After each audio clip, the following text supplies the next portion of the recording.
make me laugh. You annihilate us? Go on and try it. This world yearns for calamity! As long as despair grips the souls of mankind, until humanity's potential is exhausted, the Omen shall never be forgotten. We shall taste your potential and devour your determination. When you find yourself writhing in anguish, let dread consume you as you crumble to dust!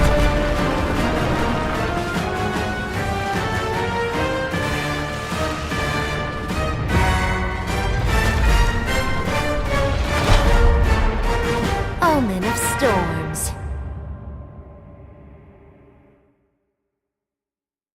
A tempest is brewing.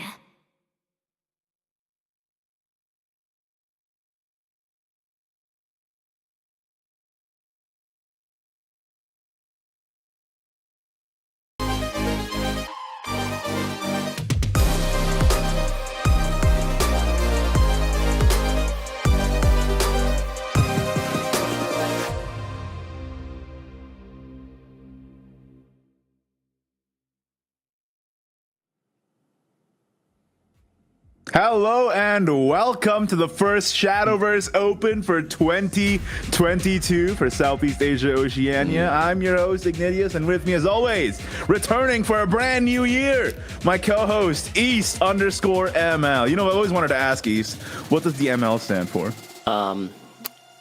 Don't worry about that. That's a secret. I said for milliliters. It's how much hair you have left. Welcome back. Milliliters. Cancel Igni. He's done. He's like, get him out of here, guys. What's going on? We're back with a brand new year of SVO. We got to see the sugar spice and everything nice coming out of West when Buttercup took it last week. But this week, the SEA boys are out in full force. We have a ton of names that you guys have probably seen before. A couple names that are new to the playing field. But before we do that, this year's format might be a little bit different. Let's take a look at what that looks like this year. All right, to recap, we just went through a day one yesterday of a 7-round Swiss into a top 16 playoff, and that gave us the top 8 players for today. So we are now in day 2. It's going to be top 8 single elimination rotation format, 3-deck, 1-ban, best of 3 conquest. You know, I've been watching a lot of the Japanese tournaments, and they have like the no-ban formats. The 1-ban format might be a little bit different. So if you've been watching those tournaments and you're tuning in for this one now, the strategies that these players are bringing, you might want to take notes because it's definitely a different playing field. You get to change up your lineup and target different decks and different sort of strategies from other players, and it allows for a bit more creativity. So I'm really excited to see what the lineups that the players are bringing are. Yeah. Also, let's take a look at the prizes that have coming out of this year. Woo! A little bit different here. Woo! Look at that first place, 2,800 USD. Igni, what you gonna do with all that money when you win today? When I win today, East, I'm casting. I don't win anything. I win the glory of being able to watch some amazing Shadowverse. But yeah, the pricing is a little higher than last time, East. I mean, this is no chump change right here. You're absolutely right. Again, we had 254 players yesterday sign up to take it home today with this. Again, 2,800, 1,700, 1,250, and then 750 USD, plus the webcam bonus on top of that. Man, with the prizes looking like this and the players that we have today and the decks we've got today, I'm looking forward to some good Shadowverse action. But before that, don't we have a surprise for the viewers at home, Igni? We do have a surprise. Feels like this we're room missing feels a little something. bit more crowded than usual, doesn't it, East? It does. Feels like it has a bit of Australiana in it that it didn't before. Yeah, is there? Who is that? We have a third co-caster. It's Baza. You might know him from the previous. He was casting on Mana Surge tournaments before. Now he's up here on the SVO stage. Please give him a warm welcome, everybody. How you doing, Baz? They're trying to get me to say as much Australian stuff as possible. It's not happening. Bonza! All right, that's enough. Don't know what that means. I've heard it on a podcast before. Give it about 2 or 3 hours, and all you'll be hearing is Australian slang for the rest of the podcast. Down the flaming crows. Let's get into the top 8 bracket. So I actually was. I actually was get able as to much as witness possible. some of the day one matches yesterday, and let me tell you, the top 8 we have today is absolutely stacked. Because yesterday there were some incredible games over a 7-round Swiss into a top 16. Some really near misses of familiar names you might know, like MS Glow, for example, just barely didn't make it in. Oof. But look at this top 8 right now. We have Mana Surge, Orang Boosted, who is actually Finalist, so don't get it twisted, up against Arceus 96, and of course Bema makes his grand return from Team Sonar 5 against THGB Kaori. Kaori may not be familiar to you, but that's the same team as Hearthream. And what about the bottom half of the bracket? Baz? Yeah, good eye. Zanrik going up against Andromeda, which some of you might know, of course, as good old Dream Life coming at you there. Going to be a great match there. And what I'm pinning to be probably maybe the biggest match of the day coming out between Chrysone and Styx, Dawnbreakers and Twilight Knights. It's a bit of a grudge match. Of course, if you were watching the Mana Surge Rain Cross Cup beginning of last year, these two battled it out for that final spot to rep like the English-speaking players against the Japanese players in that tournament. And it's happening here again for SVO SEAO. So that one is going to be a doozy. I'm definitely looking forward to that one. I saw Styx in the chat yesterday being like, hey, did Chrysone win? Because I gotta whoop him in the top 8 tomorrow. And I was like, oh goodness, it's not even day 2 yet, and the trash talk is coming out. So Fighting words already coming out. I'm definitely meet me in the back of the car interested in that park, match. bro. Let's get it done with now. Don't worry about day 2. Let's get it sorted now. Absolutely. Honestly, so as we would go not into our be- first match, we're just gonna go ahead and cast with all 3 of us. It's gonna be a bit of a different experience, but I think it's gonna be sort of like a hectic, wild time, you know? Well, yeah, what's an Australian slang for that kind of thing? Bad. No. No. No. No. He's got nothing. No. We've been rumbled. Don't play into his tropes, Baz. Don't do it. Don't live in his little box. It's just fun to say. They're all just fun things to say. Igni just really wants to just pretend to be Australian for a day. That's what Well, the thing is, a I've lot of never it I even can't been even to say. Australia. Yeah, I mean, a lot of it I can't even say because it's a PG stream, and I like wanna live 99% of what we vicariously. say is like not good for children. So I mean, I'm sorry. I mean, I'd love to, but unfortunately, I like this, and I don't want to lose this gig already. Yeah, So, imagine. sorry, but it is what First it day is. on the So, job. Yeah, just a whole Australian sentence of, "Oh, yep, you're out. See you later." That was done. Nice knowing you. So. But as we saw in the bracket, the first match of the day is going to be Mana Surge's Finalist versus Arceus 96. Let's go ahead and take a look at the deck list that each of them are bringing, and see what is on the table here. I believe Finalist has a bit of a spicy lineup, being I think the only player in the top 8 to bring Wrathblood. My man out here repping blood, my Mana Surge brother coming out as well, and are you guys? Do we have much faith in Blood? I think that's what we're hearing a lot of coming into this tournament. I But feel like he's yeah, managed Blood to- has definitely fallen off in recent weeks, but you know, still making a top 8 performance is still admirable. I mean, this man went Ultra Instinct. He went 7-0 on day 1, didn't get touched. So like, Yeah. I don't know. Maybe Blood's good again this weekend as opposed to last weekend. Who knows? But very, very strong deck. I want to say that one of Diva is actually pretty cool to see. I know there's obviously a lot of different variations of the Wrathblood deck.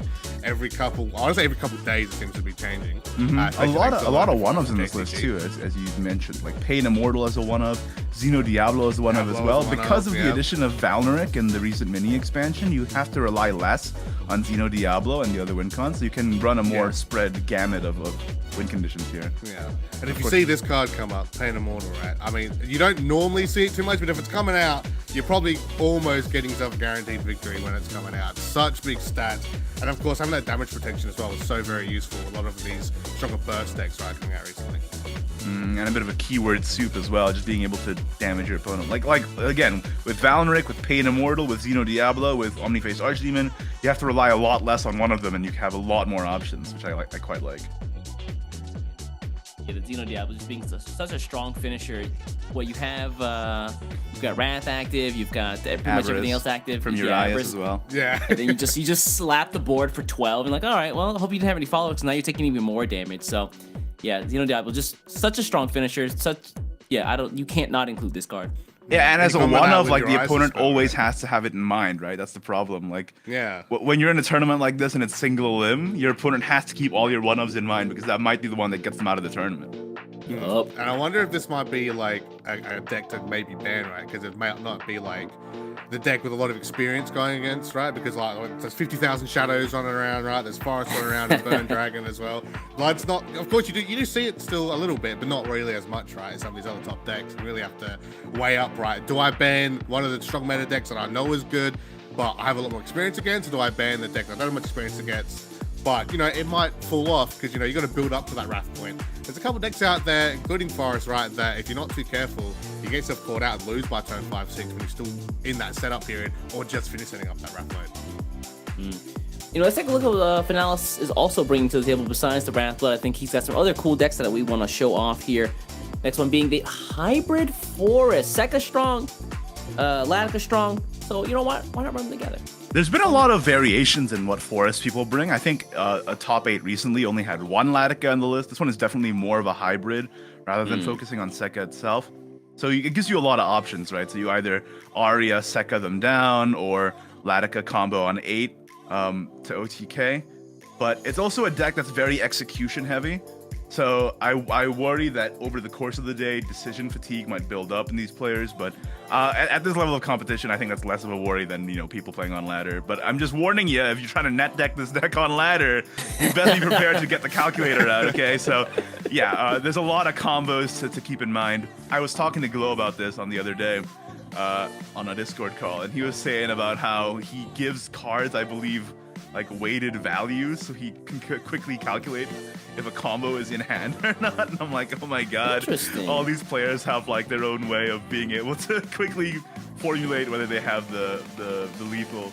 But yeah, it's a very execution heavy deck, and I'm super excited to see the players of this level bring it into this tournament, and maybe I can learn something. Yeah. All right, let's take a look at the last list from Finalist. What else is he bringing?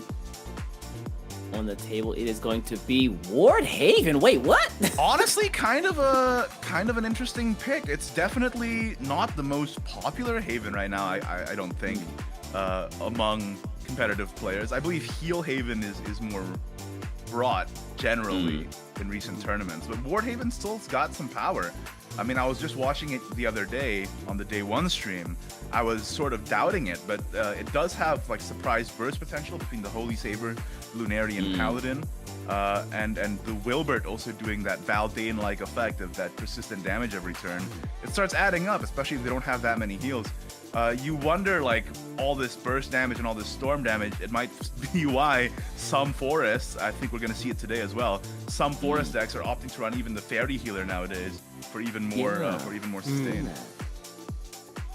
And we know this is going to be a very like reliable, strong deck, right? Because we'll Reed bring this into the West Cup. We got second place with it, bring it there as well, and had a very tough battle with that one. So it could definitely be a reliable deck. It could definitely be an annoying deck to try and get over as well, depending on what deck you're playing, right? And having to deal with all those wards, especially when you get to that mid-game state, it can be a real pain to get over, and you could potentially even lose out, of course, having to deal with the Holy Saber. So definitely, I would say a very strong deck. And again, it's not really the Hill Haven a lot of people are used to going up against at the moment as well. So it's a really battle of, all right, can you get over 15, 16,000 wards? If you can, cool. If you can't, if you're not playing Burn Dragon, yeah, this one might be a bit tough to get over. Yeah, let's also not forget the high roll potential of this deck too. Like if you get a Karmia early on with a board, some decks just can't come back from that. It's very difficult. Unless you're playing Heal Haven, you just land a Marwyn. But Okay, all right, well, that's okay. that's the Almost real everybody. irony of Haven versus Haven matchup. The Marwyn difference. Yeah. Okay, well that's Finalist's deck. Let's take a look at his competition. Archeus96. What is he bringing to the table today? Evo Shadow. I think it's no surprise that a lot of players are bringing Evo Shadow today. I think the only player that's not is actually Finalist, and it's, I think, probably the most performant deck in tournaments lately, both in SVO and in the Japanese tournaments as well, like JCG. Most people are bringing Evo Shadow, and most people are getting very, very good results with it. I mean, you take a look at some of the text in this deck. The Chaos, one-off Chaos Doom is kind of interesting there.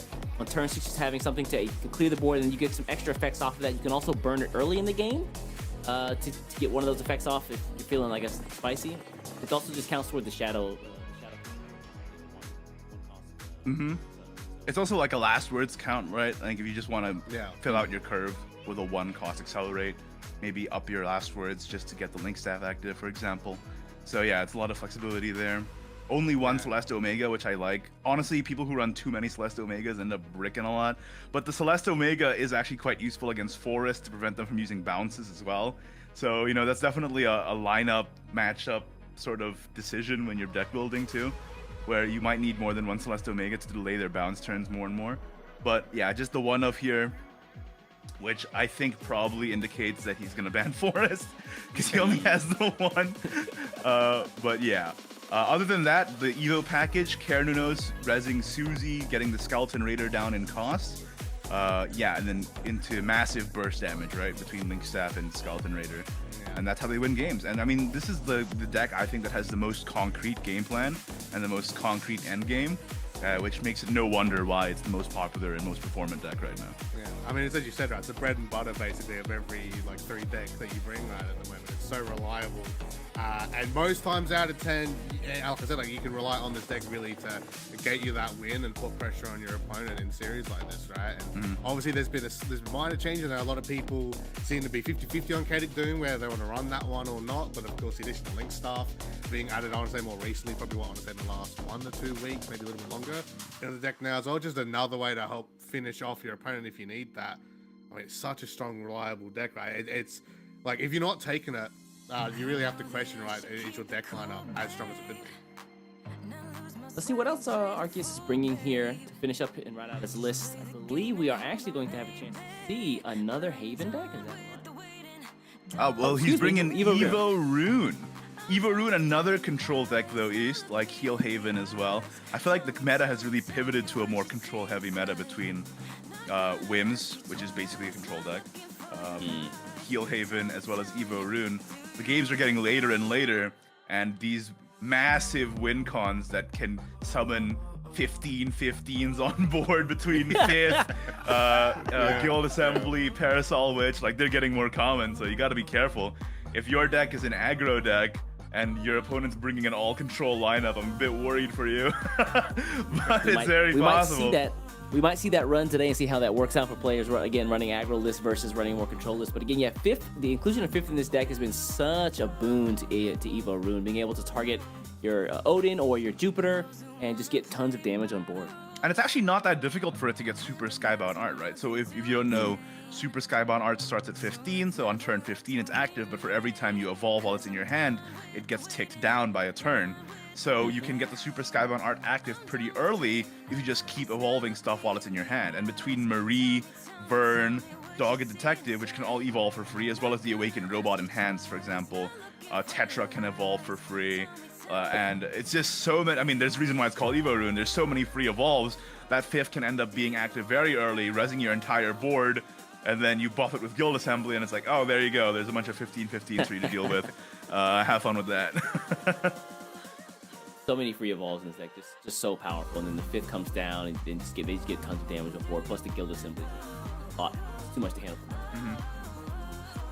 And when a lot of people are mainly dealing with Chaos Rune, right, at the moment, it's a little bit of fresh air to see Evo Rune come out being such a powerful deck. And there's even all the healing it gets as well, right? We talk about how strong the followers get, how you can spam them out, easy Evos, but even the amount of healing you get into this deck as well is so significant. I mean, probably only once one really well with Heal Haven, right? So powerful that, again, a lot of decks have to worry about dealing with when you got like Forest and then Sword decks like that are trying to aggro you, and you're having to deal with this constant healing. It's an easy way to lose out to Evo Rune. All right, let's take a look at Arceus' final deck here. What does he bring in?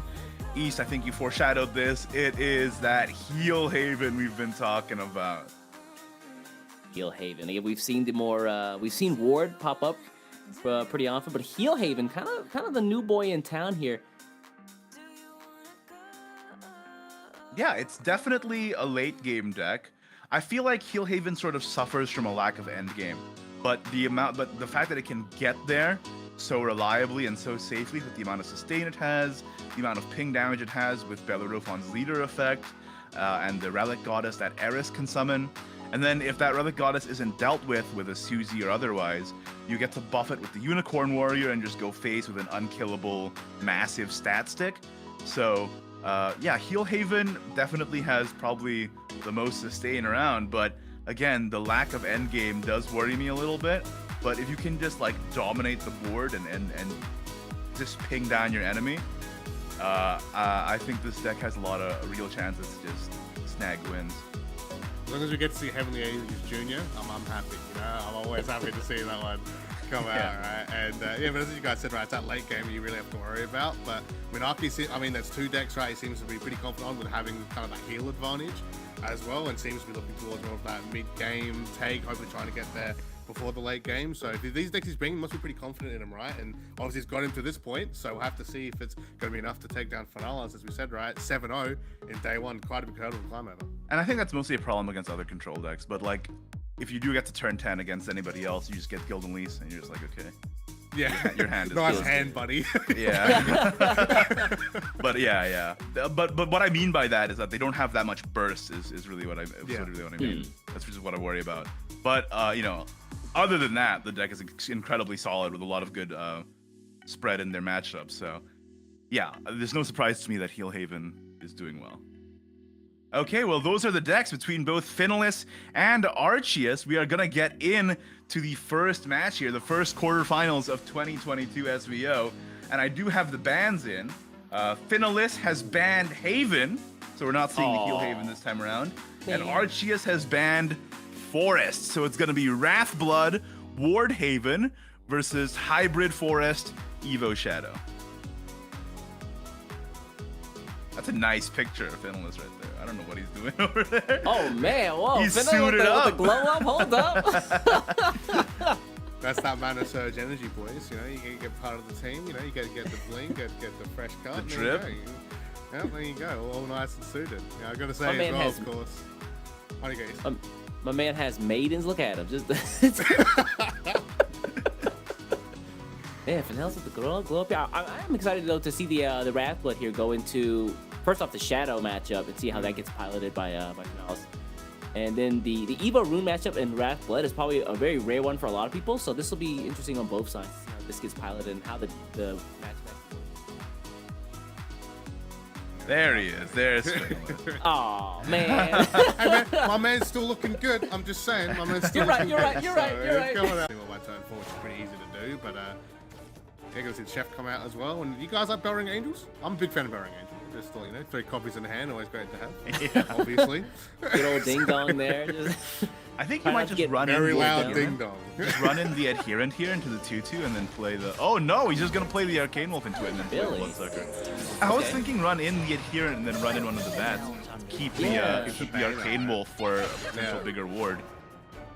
now you have to run all these followers into the Bellringer Angel. Yeah, see that's what I was And you could thinking. use Like, Wolf here, right? You could Yeah, use Bellring that's easy. So like, was it really worth it to get that 1 damage in rather than having an ability to get rid of this Bellringer Angel? Now you're board locked, first of all. yeah. Bellringer Angel's taking up all your attacks. You're not doing as much on this turn. I don't know. The Something to fact that he's consider. Warlock means that he also can't Get to can't Wrath. play down amulets or followers that would give him the Wrath. Yeah, and he wouldn't be able to get the Knight of Purgatory anyway because his board is full. Yep. See, I don't know if this was. I don't know. I think maybe it was better to trade in the Adherent instead into the Master Chef. And even with current hand, right? Even he can get to Wrath by turn 5, right? He wouldn't be seeing Knight till turn 6 because, of course, with the gem follow when it comes out and it pings you later into the turn, it actually bypasses the Knight. Maybe you miss the timing of Knight coming out as well. We're So seeing really technically nice between that and turn 6. Tetra into Dog Detective here, getting 2 evolves, starting to build up that count. We already see Jupiter in hand. Wait on 5th set though. 5th bottom 3, Oh, guaranteed. don't say it, don't say it, don't say it. Oh, Yes, but sir. that's a nice pickup from Finalist there. The Valorant. And- Yeah, I watched some of your stream yesterday, Igni, where what was it? Skeleton Raider, all 3 copies, bottom 12.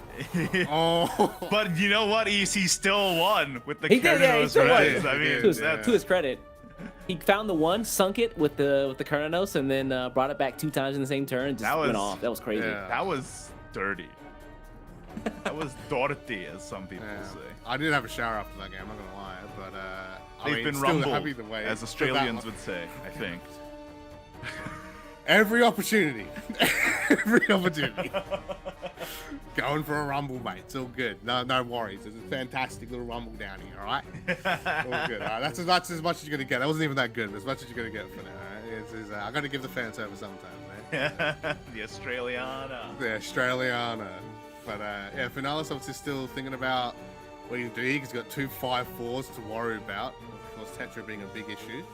And I mean, he could try and run a couple followers into clear 1, try and look towards that rat. He can obviously rack down Lustful Desire and get the Wings of Desire. It's such a great spell to use. And But remember, you have to run these 1/1s in first, otherwise, if you use Then the he's gonna get Lustful popped, Desire- right? Yeah, okay. So he's not gonna do that. He's just gonna go all face. That I respect. Whoa. Big respect. Okay. I mean, you run that in, right? That's going to be Vengeance. So, do you risk that for turn 6? It's also gonna be a while until Enough of this indulgence! until the healing for Arceus comes online. Yeah, you're right. I mean, the Big Fat Ward, though, is nice to save off a little bit of damage, but... Is there a way to punish that play out of Finalist there last turn? I mean, it was an awkward turn for Finalist, and I think he just made the best play possible. Just don't deal with this board and just try and advance your own win Yeah. condition. Especially he's with the got that Pain Pain Immortal in hand Immortal, as right? well. Yeah. Yeah. So, we're talking about that, right? If you can get that out. If you're getting that out by that turn and whacking in the face, you're probably going to get Arceus that win, spends so- the Parasol just for the heal For the healing, and yeah. draw. Yeah. That was a surprise. And he won't have access to Jupiter until next turn, and even then, I mean, you Even don't then, have... it's not healing because he's only evolved 3 so far. Yeah. Nasby's probably just playing safe, right? Because you see in Finalist go super aggro, right? You know Blood can do a whole bunch of burst damage really quickly. So, that's the Knight in hand. Oh, don't want to see that. So we saw Finalist take the risk last turn, and now that it's been dealt with, if his hand and board seem really awkward. Yeah, what now, right? Yeah. That's the question. Yeah. Yeah. The ward's stuck, or the ward's there. He healed up a little bit, and he still has 2 5/5s on the board. So Yeah. And you can't even go for full face, right? Because you got to clear that bell ringer, even if you had that as an opportunity, right? But that's just not a thing. I really feel No like the walls fall either. of Wrathblood over the past few weeks is not. It's like a case of I didn't get worse, you all just got better. I'm in very much pain right now. Don't worry about it, guys. It's fine. Are you a blood Move main, on, Blood Buzz? gang, Blood gang. Yeah, maybe. I didn't one-trick Blood all the way to Mastering. I don't know what you're talking about. Of course, the audience is well aware of that because they won't let me live that one down. But yeah, so he's gonna run for. I did know that. That's why I said it. Yeah, that's why I said it. Yeah, he knows. He knows because the Dragon King. He knows everything. I can't get anything out of him. Yeah, Alright, well. Finalist's hand is looking non-existent, and his board isn't that great either. Meanwhile, Arceus has a full hand and an easy way to get up to 5 evolves here right now. His Jupiter is now active for next turn. And it's looking pretty dire, honestly. He's just going to fuse this into the Fruits of Wisdom. I think what's the best top deck here? Omniface Archdemon, right? usually, that's the card that kind of gets him probably. out of a tough spot, especially when the opponent goes wide, because that, I guess, the agreed upon How you weakness doing? of Wrathblood. Can go wide. They typically can't clear unless they have an Archdemon. Zanrik doesn't quite do it. The enhanced token spell only does 2 damage to the Yeah. the You dog gotta start detective. worrying about your own health now because you don't have your eyes. You're not protecting yourself from your own spell effect damage, right? Oh, yeah. So, well, normally you'd be happy to have that. When you're about 8 health, you got nothing on board. There's a 5/3 on board. Not good. Not No good. at all, right? Urias, So, no blood contract. So in the end, you just get no cards. yeah. So, Hmm. I mean, what do you just drop Knight down, drop Necklace and pass, hopefully heal, and hope that you get the heal draw off of the amulet and pays off next turn. Or you Hope just your opponent doesn't Valneric, have run it anything, into the or- 5/3, and then play Yeah. Knight. Yeah, it's just like That's pretty bad, What do you too. do? So it's either you clear and it's bad, or you heal and hopefully draw and it's still kind of bad, right? Yeah. But you got to make that option about: do I risk healing or going for that draw for a potential good following turn, or do I draw back clearing and hope that he doesn't have too much to worry about for the next turn? It's really rounds are really tough, right? Because we're saying, right, you don't have Archdemon, you don't have Urias, you don't have Dark Contract, you don't even have Wolf that you could chuck down either, or have ready to chuck down as a following turn to deal with a big board in the following turn. So you have to make a decision. It will be the Knight coming out at least, but will it be staying your necklace or lasting? So will be the necklace. So going for that pass, heal and use going the for that draw. draw. So He's gonna take that evolution point again. He needs that for again Urias or a Xeno Diablo to clear things out. Yeah, but Jupiter's just gonna come in and Clean it up, 5 heal evos up. already. And I mean, I'm even worried about a potential Urias because what does Urias can he really do here? Yeah, he can do protect you from effect damage and get your draw going, but you're essentially spending a turn for the rest of your match. If where he Evo fruits of- Rune with this low can win you the game in that turn. So If he Fruits of Wisdom and evolves the Jupiter, isn't that 7 evolves? Then he can double Guild Assembly if he wants to and go first. Uh-oh. Uh-oh. yeah, he's definitely touching that 7 of ults. Is for that sure. 7? It might even 1, already 2, be at it. 3. He's at 6 right now, I think. So Yeah. 1, 2, 3. Is it 6? It's 4, not 5? 5, 6. 2. Yeah, because Tetra, Dog Detective. yeah, I think it's at 6 right now. robot and bot. Oh. So I mean, he could even just Evo the Burrowing Rack at an extra draw and Yeah, have true. a really big ward with a shield on it. But Oh, he's gonna save it. Okay, yeah. I mean, this feels like the safer play. It presents a There's more chance to get Urias, over but it might be too little too late. Yeah, Urias doesn't. He won't do much here because right, you get the one board ping. You might get the claw out. You might hit detective, or you might hit the droid, right? But you still have the Jupiter on board. You still have Bellringer that can easily evolve. And I think that might be it, gentlemen, for this first round. Although there's Archdemon as well, just to punch in the gut a little bit more. Oh, hold on. You can evolve Urias. Dark Contract is also... Yeah. Rip. I mean, he'll get free draw. I won't ping him, but I mean, then you're down to 3 play points. What are you gonna get? 3 play points, right? That'll clear. Like maybe a wolf if you're lucky, but that'll only deal with the Jupiter. But yeah, it's a tough spot. Jupiter here is the problem, right? You can clear pretty much everything but that. Well, no, if he uses the Cursed Aura, it'll ping 1 to Jupiter, and then he can just run the Urias into it, right? Yeah. Oh, that's right, the one from the Aura. Yeah, good eye, good eye. And then just hope that Claw has the greatest RNG you've ever seen. Done it. Oh, it's gonna hit the bell ring. But, oh, It's as I said it. Look down under Oh, right but there. hey, you got the Yikes. wolf. yeah. Okay, nice. You got Wolf. That's good. That's good. So you can clear detective and what should Chance to speak. 5 time maybe? Question I mark? mean- I mean, Parasol's coming out he's anyway. at 7 Parasol evolves, right? Witch. Parasol Witch, Yeah. evolve, Guild Assembly, Yeah. attack phase, GG. GG's. Time of death. Said it now.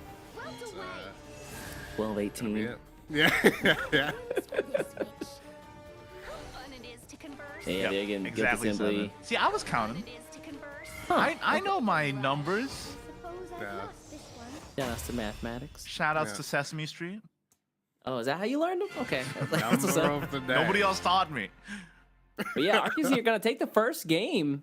I really think that that decision that Finalist made in the early game where he decided to run the wolf in might have been the biggest point that you would look back and have to say, okay, Yeah. maybe I should have done something different there. Yeah, because that turn really stalled him out and just let him waste turn 4. Hmm. Yeah. But he's going to run it back. Go for it again against the Evo Shadow, the tried and true, right? And time to see if he can bring it back to that 1-1 state. See it, all right, Arceus. Ooh. Alright. Gonna keep the Celeste here. He wants to go for the early game Celeste, I imagine. Yeah, That's a pretty good hand on Finalist's side, though. that's very good. Oh, and yeah, turn wow. 2 start as well, so that's a 2-2 follow to start off. Yeah, a 2-2 on turn 1. My hatred will That tear hand's looking good, boys. That's a sweet looking hand. I'm just saying, that's pretty good. That's pretty good. Bonza! Anyway, Bonza. Celeste Omega on turn 2. He's that just man saying has. words at this point. I don't even. So, if we consider, necromancy and evolves the gasoline of Shadow, then the match is absolutely the Skeleton Raider. And Archie's having 2 copies of Skeleton Raider in his hand this early in the game is amazing. Ooh, Finalist was the incredibly aggressive tempo play of just playing out all the followers instead of the Sanguine Necklaces. Just trying to get as much damage in as possible while he can, while the Shadow's still building up its game plan. And he knows he's got a free draw right for turn 3 with Dark Contract, so I mean, he might just even play the Accelerate on that Noble Demoness. Yeah. could do. Do even Accelerate more plus damage. necklace. Melt under my Or he could Dark Contract for more Wrath activation. It's actually a consideration they have to make here. Yeah. He's giving it a good think. Of course, plenty of time. But yeah, because what? He's got more damage if he drops Demon, but more draw and more ping with Dark Contract. And he of course got that free evolve on turn 4, right? That's the first one out of the 2. And that's a Diva. That's a pretty good Evo target. Of course, obviously, you can get away with the free evolve, but you can even go for the manual evolve if you want.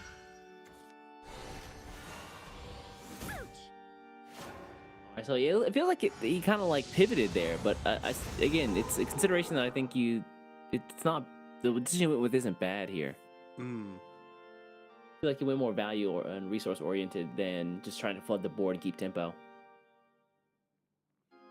Another question is an Arceus side, right? Like, yeah, great, 2 Skeleton Raiders, but what else, right? You got Lunar Stole you could chuck down, that'd be good for draw for you next turn.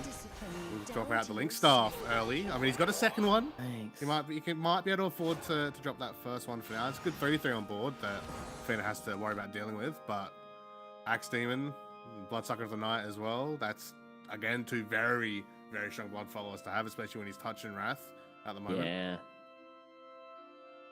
And dropping Link Staff early, yeah, you do lose out on, the potential storm damage, but it is card draw, and it is something on the board that they have to contest. Technically, with the Celestial Omega that he has, that's another follower. So, if Finalist ignores this board, which if I don't feel like he's okay. Oh, there we go. He's gonna go for the AOE effect in that here into Desire. Yeah, clearing most of it. There we go. Get rid of that. Now you have to give. Oh, he's just gonna. How? Yeah, love Max it. Devil. Yep. So Get rid of most of the problems. No need to It's proc a- the Celestial Omega. It's just more hassle right now. I'll give him another Arceus king has the instead of Raiders in 19. hand, but he doesn't have the connective tissue just yet. No Suzy. You drawing a Suzy would be pretty big. I feel like it'll be on his evolve turn. He'll have the Kerna ready to evolve. He deals with the board. So I mean, if he could have found it.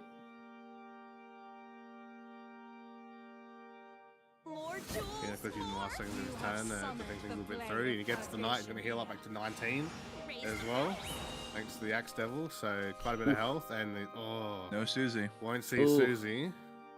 That draw was Krampus. Although Geki will still be good though, because of course gets another follower out. Could always evolve to get another follower, get full followers on board there. Well, to get another follower, but that's a You're giving up, like, purgatory on the board right now. yeah. Blocking all this stuff. Yeah. Yeah, you can use the Wicked Rebirth here. If To, we could rebirth on the cat, he might res the cat, and it can just Yeah. run through. There you go. Yeah. Is there anything else in the pool right now? It's just a cat, right? Should be. Pretty sure. I don't think he's had anything else started in the pool yet. So The only other low-cost follower we played was Luna, and she's not going to be pulled, so yeah. yeah. All that damage going into the night. You hate to see it. Really, yeah. Right, here we Okay. go. There's the cat again. Yeah. Gotta get rid of the That knight did so much work. Yeah. it did. Yeah. Fat Oh, and there's 4/4 war. Urias on turn Urias as 5. well. They always Let's have go, it. boys. Beautiful. Let's go. They always have it, man. Well, they didn't have it last time, so I'll give them a Well, break. So, that's okay. Last game didn't happen. We'll remove it from the stream. It's fine. I'll Don't let worry it about slide. This is the first match. Yeah. this is what's happening. Urias coming out. Such a great turn. as You well. always Urias on 5. It's not even your Europe. Easy cleat here on both these angels. Yeah. Ooh, that means that Arceus is gonna mill a card next turn. There you will. So you're gonna get the floor. And Nightmare begins. Okay. So, Oh, yeah. I guess he draw one is nose. Oh, Finalist is popping off. I don't know. He just saw his webcam just Oh, now. absolutely. Yeah, he's feeling it. Oh, Big Oh, boy and damage milling coming the in, Link back Staff. to full health. Yeah. So Link Staff's gone, because I believe he only ran 2 in his shadow deck as well. So that option's off the table. ooh, this is a really rough spot. Chaotic Doom, yes. Yeah. Hope for some heal, and then or slap the follow with the 1/1 that's left over. The thing is, if he drops Chaotic Doom, a Bloodsucker will summon a Bane Batright, which could easily clear it. And then Yeah. I think you actually have lethal on board. So don't have to worry about that. We'll get rid of the first Skeleton Raider. We're gonna hope to get to spin the 20 shadows. Still no easy, man. This really is a problem she can't handle right now.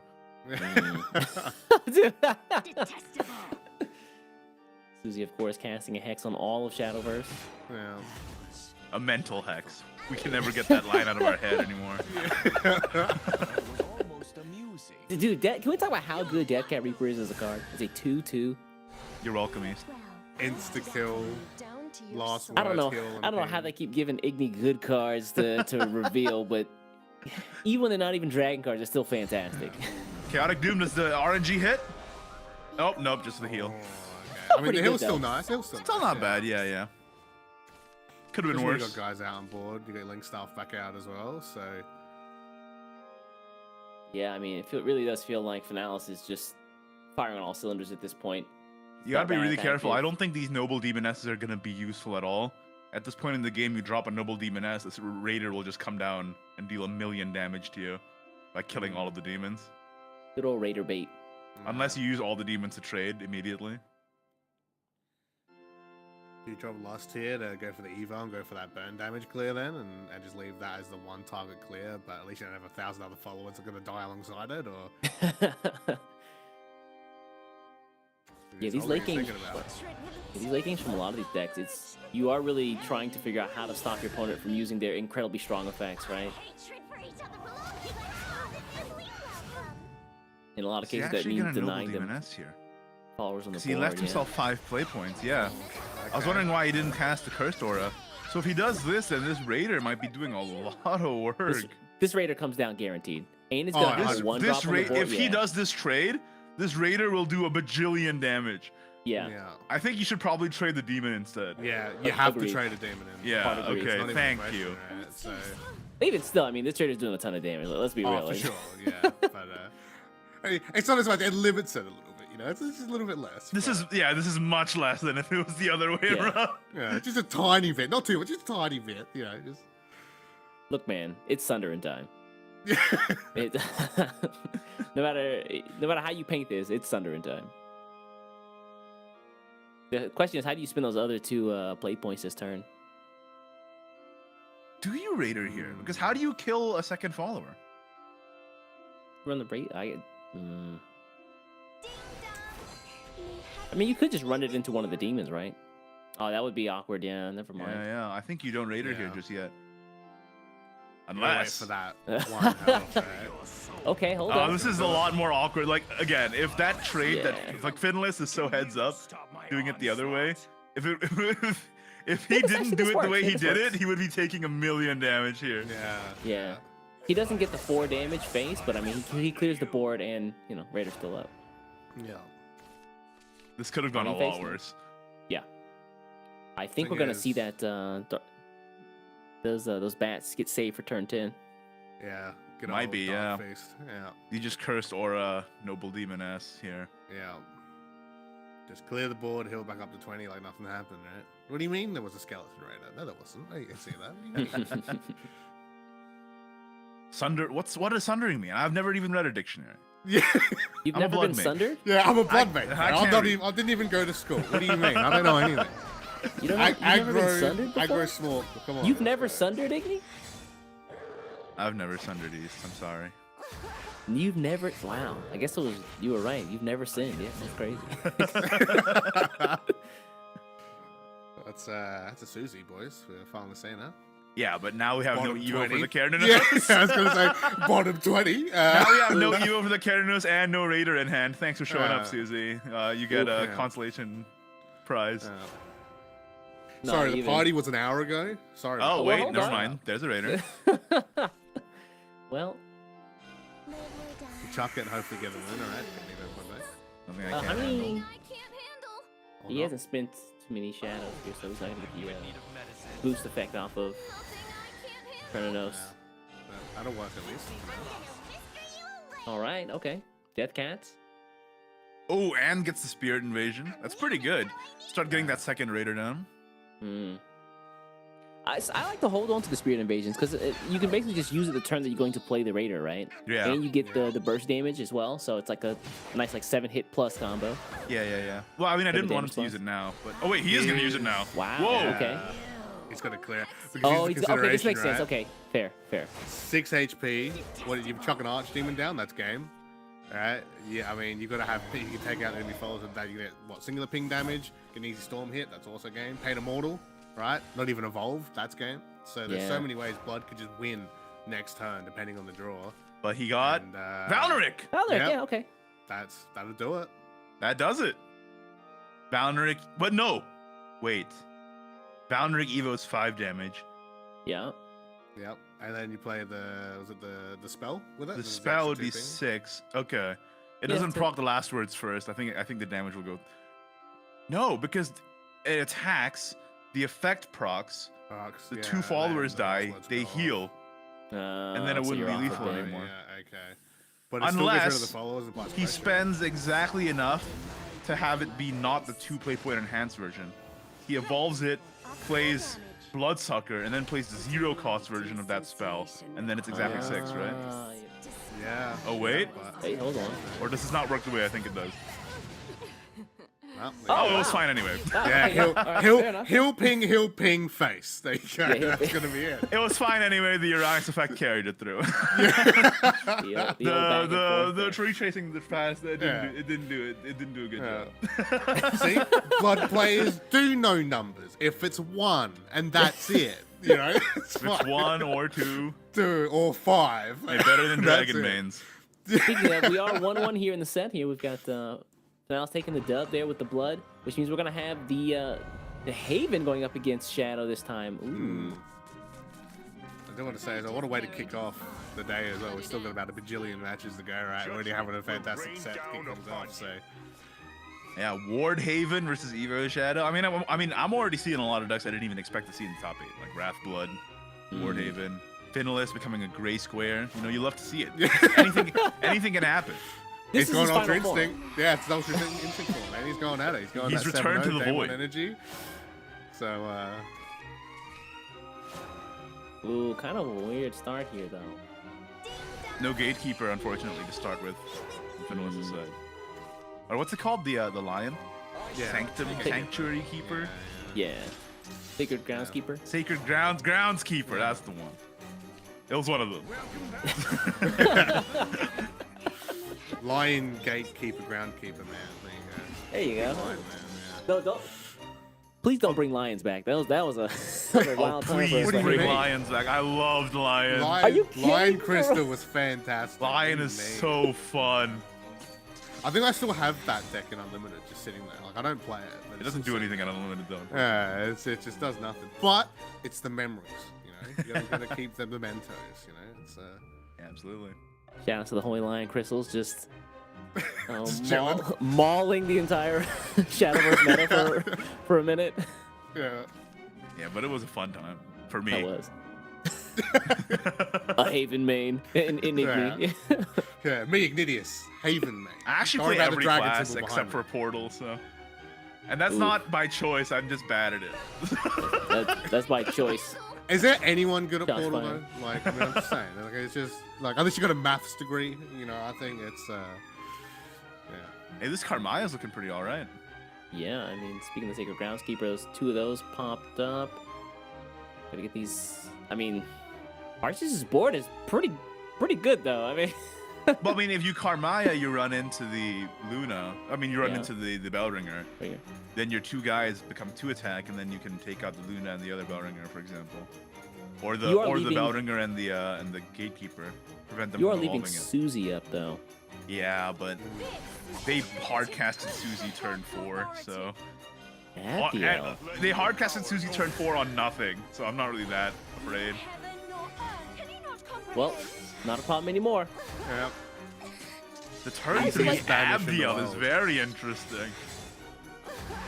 I don't hate this actually. Yeah.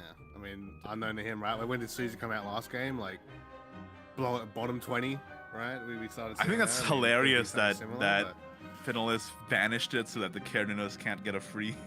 Can't ever come back. Yeah. Ever again. Yeah. Just don't talk about the Susie in hand still, guys. Don't worry about it. Shh, it's okay. But all things, I mean, he Don't worry doesn't know about that. All things Yeah, considered, exactly. it was a fantastic play. Yeah. Yeah. And I mean, even now it still is, right? Even with the one, because when are you gonna play it, right? You're gonna play it anytime soon. So. Yeah, yeah. Get the Death Cat back. Actually, the Abigail was. I really like that play. The more I think about it, you get the Abigail effect up online. Ooh, that's kind of sad. Wicked Rebirth for no draw. Just getting the follower. I worry. Yeah. I worry about your resources here. But out comes Karmaya. Right. Oh, and that's so good. Re-evolve. Time to buff the boys.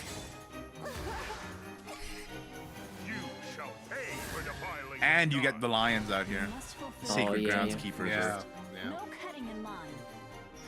But I call it the Sanctuary Gatekeeper, whatever I said. You know. You hit the target not like lying side crystal a little bit, you lions. know. There you You nicked it. I swung and I not quite missed, but I hit the ball on the bottom and it went backwards. So. He's out there cheering right now and he doesn't realize it's going backwards. You know, that's right. I hit the ball and went behind me instead of in front of Yeah. me. I ran to first base and then I realized I messed up. I had to just walk back in shame. That's a home run, right? That counts as a home run, right? This actually, the timing here for the Karmia and then the Sacred Groundskeeper was perfect because this board is a huge problem, figuratively and literally. And like Arceus is forced to evolve Luna to get the spell, the Allure of Allure. Shadows, to deal with one of these. And I mean, at give least me he that stole line. it, right? when's me the that last line. time you've seen a shadow with a Sanctuary Gatekeeper? Whatever I said. Luna, aka Give me Joe that Exotic line. over here. Yeah. That's crazy. Stole the line, but I mean, to what end? I mean, Karmia Luna's sticks entire around. character arc is trying to make friends, right? I don't know if this was a good first choice. A literal lion. Here's my friends: 2 giant skeletons and a big lion. Hi, my name's Luna. I'm 6 years Also, the old. skeletons are my parents. Yeah, Hi, my name's Luna. yeah. My name's Luna. How you doing? Well, he keeps some big stats on board. He does get rid of the Karmia though, which is important. But with this Lunarian Paladin plus another Revolve, that's the Jupiter active for next turn. And it's also this, I mean, very importantly, that's the Saber active, right? Yeah. For turn Oh 8. yeah, it is. You're right. That is fun. Yeah. Oh, and Shiro gets a Shiro. nice clear here. You can even Shiro's- evolve the Sacred Groundskeeper. I'm gonna stop calling it by the wrong name before I start to damage my brain. And then Evo phase. And now the Holy Saber is well active. This is kind of problematic. Yeah. Plays a Kurno's here. Likely gonna see the evolve. You know, on the Suzy, you can bring her back. The draw was not great Evolve though. from what? You play the Oh Luna yeah, first? you're right. Oh. He's just got an Evo point chucked in his sleeve. It's fine. Don't worry about it. Yeah. Oh, yeah, he could play the Luna and Yeah, get play the it. Luna So first that's fine. and then get the Suzy out here. Yeah. It's just that's 6-7. I don't think it goes anywhere. Yeah. 'Cause you get 2 Evos up, then what? 'Cause what, And then you the rest of the clear board is still one staring follow you on? down. Yeah. Yeah, Wardhaven, if you don't have the control, like, if you queue Wardhaven into a control deck, like, Yeah. see you later. But if you queue Wardhaven into anything that can't overcome its massive boards, like, you're sitting pretty. And just pointing out Fina on cam getting absolutely hot right now with the pen in hand, just counting all the numbers. I like He how knows his it. webcam is He's like feeling it. His webcam's like a fisheye lens. It makes me feel like he's crazy, and I'm like, He only went 1-7-0. Maybe he is. I don't know. He's only playing Blood, man. Or he's definitely playing crazy. That's for sure. Alright, Link Staff is active, but I don't know. That's still a 6-7, man. Yeah. Don't be afraid. Plus the name Paladin, plus That's 6-7. oh, Holy Saber for Double next Saber turn. on 8. Yeah, I think curtains. If they don't kill you first. Oh! How many sabers can you hold at once? There's still much for you to do here. Maybe. Let silence reign. Yeah, 6 I to don't know face. if Yeah. Arceus has a way out of here. This is Yeah. even getting sundered is not enough. I mean, even Finna can even play Yurlung into Imperial Horse if he wants even more wards. Imperial horse. It's a unicorn. Come on, man. Check the horse. Check the horse. I'm horn blind. I can't see horns. Oh, is that what it is? I don't perceive it. 10% of males are horn blind. I've heard. I've never seen a horn in my life. I don't know what it looks like. But yeah, I think this might be curtains here for Arceus. I don't know how you pull back out of this one. The Death Cat Reaper is nice. Nice under you. Under the 6-7. I mean, you can do all the sundering you like, but Holy Saber is going to be out here to purify you in a second. Yeah. And you have sin. Well, how do you know that? Yeah, that's gonna be it, yeah. I mean, he clears the board, but like we said, perfect knowledge. It's turn 8. You know they've got it. And Finna is hyped because he has just moved on to the semifinals, taking the first quarters over Arceus 96. Congrats to Arceus for making it this far. He still walks away with a bit of a prize, but Finalist is going to be moving forward with that double Holy Saber turn 8 into the semifinals. You didn't have to do it to him like that. You could have just played one, you know? You didn't have to go double down. You got to on him. show him. You got to show him. Yeah. Gotta say though, my man, Fina, of course, repping Mana Surge. Let's go. Big win for him. Very happy for him. And of course, as we mentioned at the start, it's his first top 8, even after being in the scene for so long. And already on a tear, already straight in the semi-finals. So big congrats to him. Because big congrats to Arceus as well. Of course, still forgetting it here. 6-1 as well. A fantastic run. And obviously, hope to see him later in the year in one of the later rounds. Yeah, absolutely. But that's going to be it for our first quarterfinals. Baz, it's just going to be you and me for the next one here. The Igni Baz show. Let's go. Let's How much go. Australian We slang can we get away kicked with? East out, okay? Only people with a head of hair allowed on cast. That's right. From That's now right. on. Okay, let's get into the next quarterfinals. It's going to be Sonar 5 Bema versus Kaori from Team THGB. Let's go ahead and just jump right into it. Take a look at the deck list. See what they're running. So Bema, you know him. It's a very familiar name in the competitive scene if you've been following along for some time. He's back at it again in a new year, bringing Evo Shadow. I feel like it's no surprise. This list is very tight, though. No one-ofs at all. Very condensed. Yeah, exactly right. And a little bit different to the Evo Shadow we saw just before, right? Coming out with a lot of 3-0s, of course. No Chaotic Doom. I mean, we were talking about that before, right? How that seems to be a 50-50. If players want to go for that one there in the end. Going to be running the 3 Omega instead of the 1-of as well that we saw earlier. I know, Igni, you were saying as well, right? That you're 100% on the 3-of, right? On the Omega coming out these days. If you put in Celeste Omega 3-of, you're not banning Forest, probably. That's what I'm thinking. Because you're ready to be able to prevent their bounces, right? By making them not be able to play spells or amulets on that 6 cost effect. But yeah, this list is incredibly streamlined. This looks like a ladder list, honestly. So the fact that Bema's bringing it, he's probably very confident in its consistency.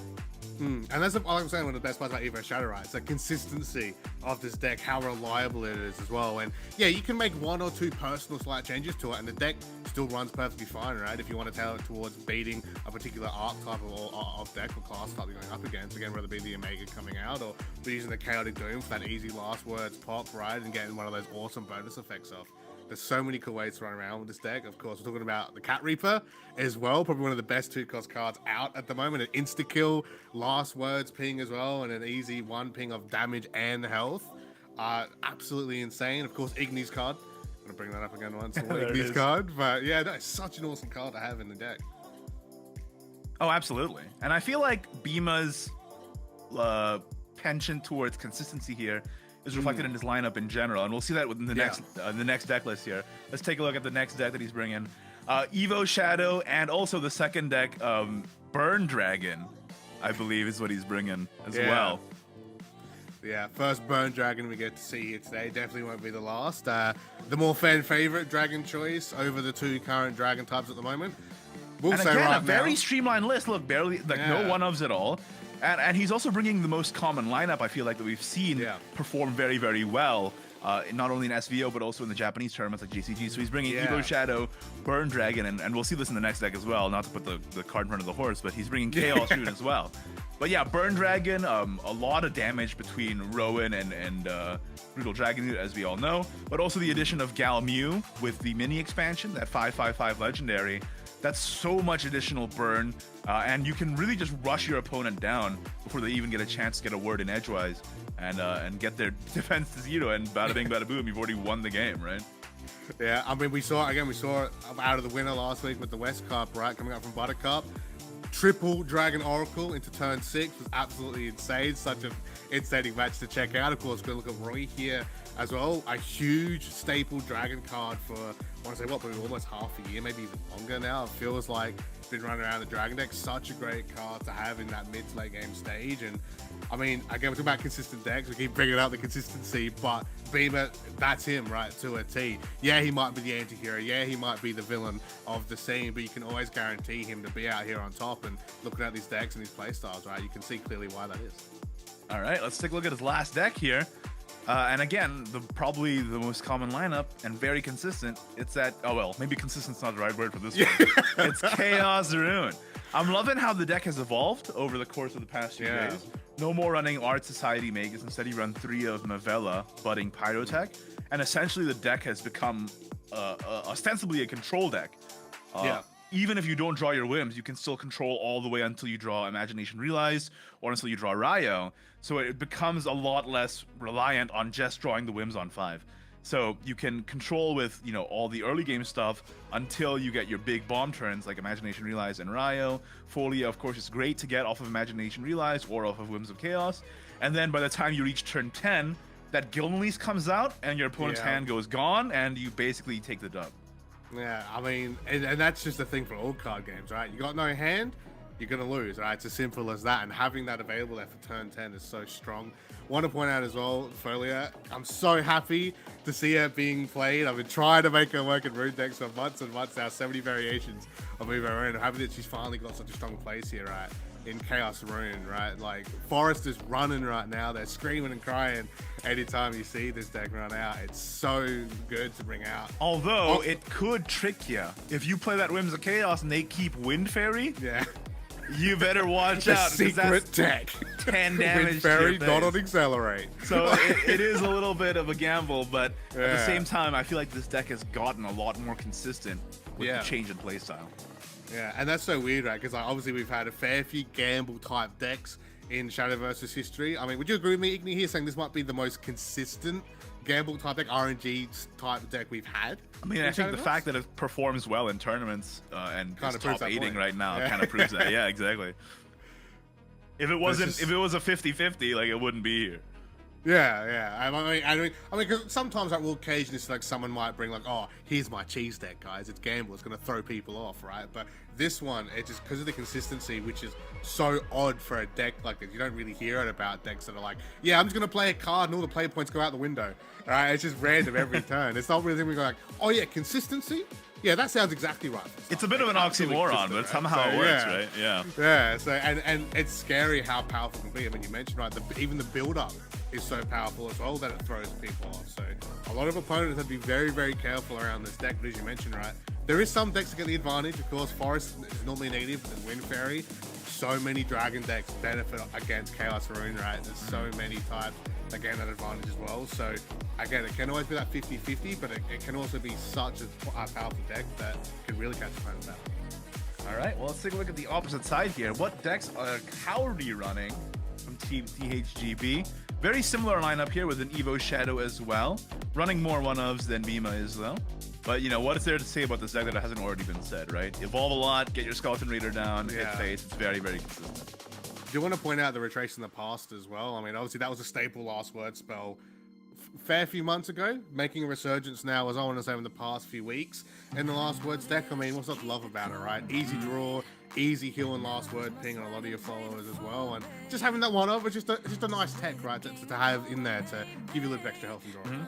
In Evo Shadow, you just need enough last words to get your Wicked Rebirth and your Link Staff Necromancer active, and that's it. So just one of there to help facilitate that.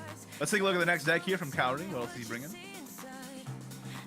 He's also bringing the Burn Rune, I believe. Oh, sorry, Burn Dragon. Burn Dragon. And there it is, And, I mean, that's looking pretty much the same as Bema's Burn Dragon, as I'm not really seeing too much of a difference here. But, because as we said, right, such a powerful deck to have. It's so easy to outright burn your opponent. And I don't know how many times we see it on ladder, we see it in other big events, and we're seeing it here in SVO, right? Almost the king deck. Could even arguably be right the top deck at the moment. I mean, I got the GM with this one. I pretty much like 2 days. Oh, there you go, right? Like in 2 days, I got the GM with Burn Dragon. So yeah, it's a pretty. I'm glad to see it performing well. All right, Yeah, but the and- final deck in Kaori's lineup is a little different. Let's take a look. The final deck out of Kaori, I believe, is Wardhaven yet Wardhaven. again. Yeah, so obviously we saw Finalist part this as a victory. Of course, to get him there to that 2-1 spot there in the semi-finals. Kaori going to be running it here back as well. Holy Saber, I mean, we talked about that, right? That's your win con coming out. The big Evo Storm damage coming out is absolutely insane. But even that setup from turn 1, right? The big Lion Man himself. We were making jokes about it before, but such a staple amulet card to have when you can quickly burn out so many wards in the early game, and when it's just wards 24/7, not only can it be hard for your opponents to get over in game, it can be hard to get over mentally as well if you're dealing with just constant wards, just constant walls in front of you every single turn. It really can affect how you play later on. And obviously, of course, that maybe not so much for some of the guys who've been around for a lot longer and are kind of used to some kind of these ward decks like that, but maybe some of our newer guys here, it can catch people off. So Kaori bringing quite a very strong deck here that I'm really happy to see here. Absolutely. And I'm honestly, 2 Wardhavens is 2 more than I thought would be in the top 8. Yeah. So I'm just glad to see it represented at all and doing really, really well. Okay, And that's kind of the great thing about this meta, right? There's so many, like, I was saying there's at least like 2 or 3 different decks per class that are like really shining at the moment. It's really cool to see that we are seeing a 50-50 split almost between players and seeing those playstyle differences. Except for Blood. Yeah, because we already have the perfect deck. Some copium. So much copium right now. All right, well, those are the lineups. We're going to go head into the game now and take a look at what's been banned. Again, this is a 3-deck, 1-ban format, which allows for some more flexibility in lineups as well as ban strategy in terms of what the players want to bring. Once the players are ready, we'll be able to find out what their bans are, and we'll just head right into it. Yeah, so we're going to have a look right now to see what those bans will be. So Bema's Rune and Rune, Dragon. the Chaos Rune has been banned, and Yeah. Kaori's Burn Dragon has been banned. So it is Burn Dragon Evo Shadow versus Evo Shadow Wardhaven. Gonna be interesting to see how this plays out. I mean, not too surprising, right? Honestly, if those bans coming out, the Shadow was probably going to be go-to. You're not probably going to see Shadow bans throughout the day. I'll be very surprised, honestly, if we do see that come out. But yeah, the Chaos Rune, of course, unpredictability of it, get rid of it. And the Burn Dragon, of course, so consistent, can win quite easily with that. So get rid of that. Don't worry about that problem. Deal with the Shadow. Of course, you already know you're playing that yourself, right? And of course, the Haven as well, which is that kind of the 50-50 of you got that Burn Dragon, you can get an easy win over it. But Shadow, maybe not so much. Let's take a look. As we head into the game, it's Bema versus Kaori. Bema from Team Sonar 5 versus Kaori from THGB. Let's take a look and see how this ends up. Bema, the hopes and dreams of my region, just as a player as a whole. That's kind of it there. Such a strong player coming out. And of course, Kaori, as we mentioned, right, kind of new here to our top 8 as well. We've seen his team before in the past be very successful toward the end of the 2021 season, but new spot here for Kaori, and it's going to be that mirror match between Shadow and Shadow. So going to be a fun one here between these two. See, I guess he can get the Skeleton Raider first, right? And Yeah, right. go over the W. Oh, there's Raider in Kaori's hand, but the rest of his hand's looking pretty dull. I think Bema's going to keep the Thunder God for a turn 1. Oh, Bema's early game I'm liking a lot better. Yeah, especially since he's on the play. absolutely. Yeah, I mean, at least Kaori gets that 2-draw right to start things off, so hopefully he can get something good for that turn 1, turn 2 play throughout, but easiest Thunder God of your life, right? Easy amulet, definitely. easy quick draw there, and a lot to go into, a lot of time to go into. Oh, Kaori does pick up the Luna, which he is going to play out right now, and then making a turn 2 a Luna's Doll pass, which is a little awkward though. I mean, again, at least you've got the draw coming out, but hopefully we'll see maybe a stronger turn 2 come out for Kaori for now. I mean, obviously, don't have to worry too much at the moment, but obviously you want to make sure you have your set cards ready to go. I mean, Skeleton Raider already being there is obviously a strong start, but Susie, of course, being constantly over in his head right now. Another one, second Skeleton Raider. 2 Skeleton Raiders, but none of the connective pieces, unfortunately. If he can pick up a Keranos before turn 4, that would be great, but if he doesn't, it's looking kind of grim. But it's okay. He hit Bema for face with 0 damage. It's okay. He's shown his strength. He's rolled up. He's That's all you that's need." right. I'm the better Shadow player here. Going for the 0 damage. But Bema, a couple options to consider here. We'll go for the Celeste as well, because why not have 1-to-1 stacked up in turns, right? That is hugely powerful, having those 3/5s out. Big tanky boys to deal with early on. And of course, equaling into another follower that you obviously have built up It'll be Last especially words good later on, once so- Bema gets a Bellringer Angel destroyed as well, because then Oh, yeah, it's for just sure. getting destroyed and getting more wards up too. Yeah, and draw as well. Think about that as well. You get easy wards, easy draw, easy last word pops.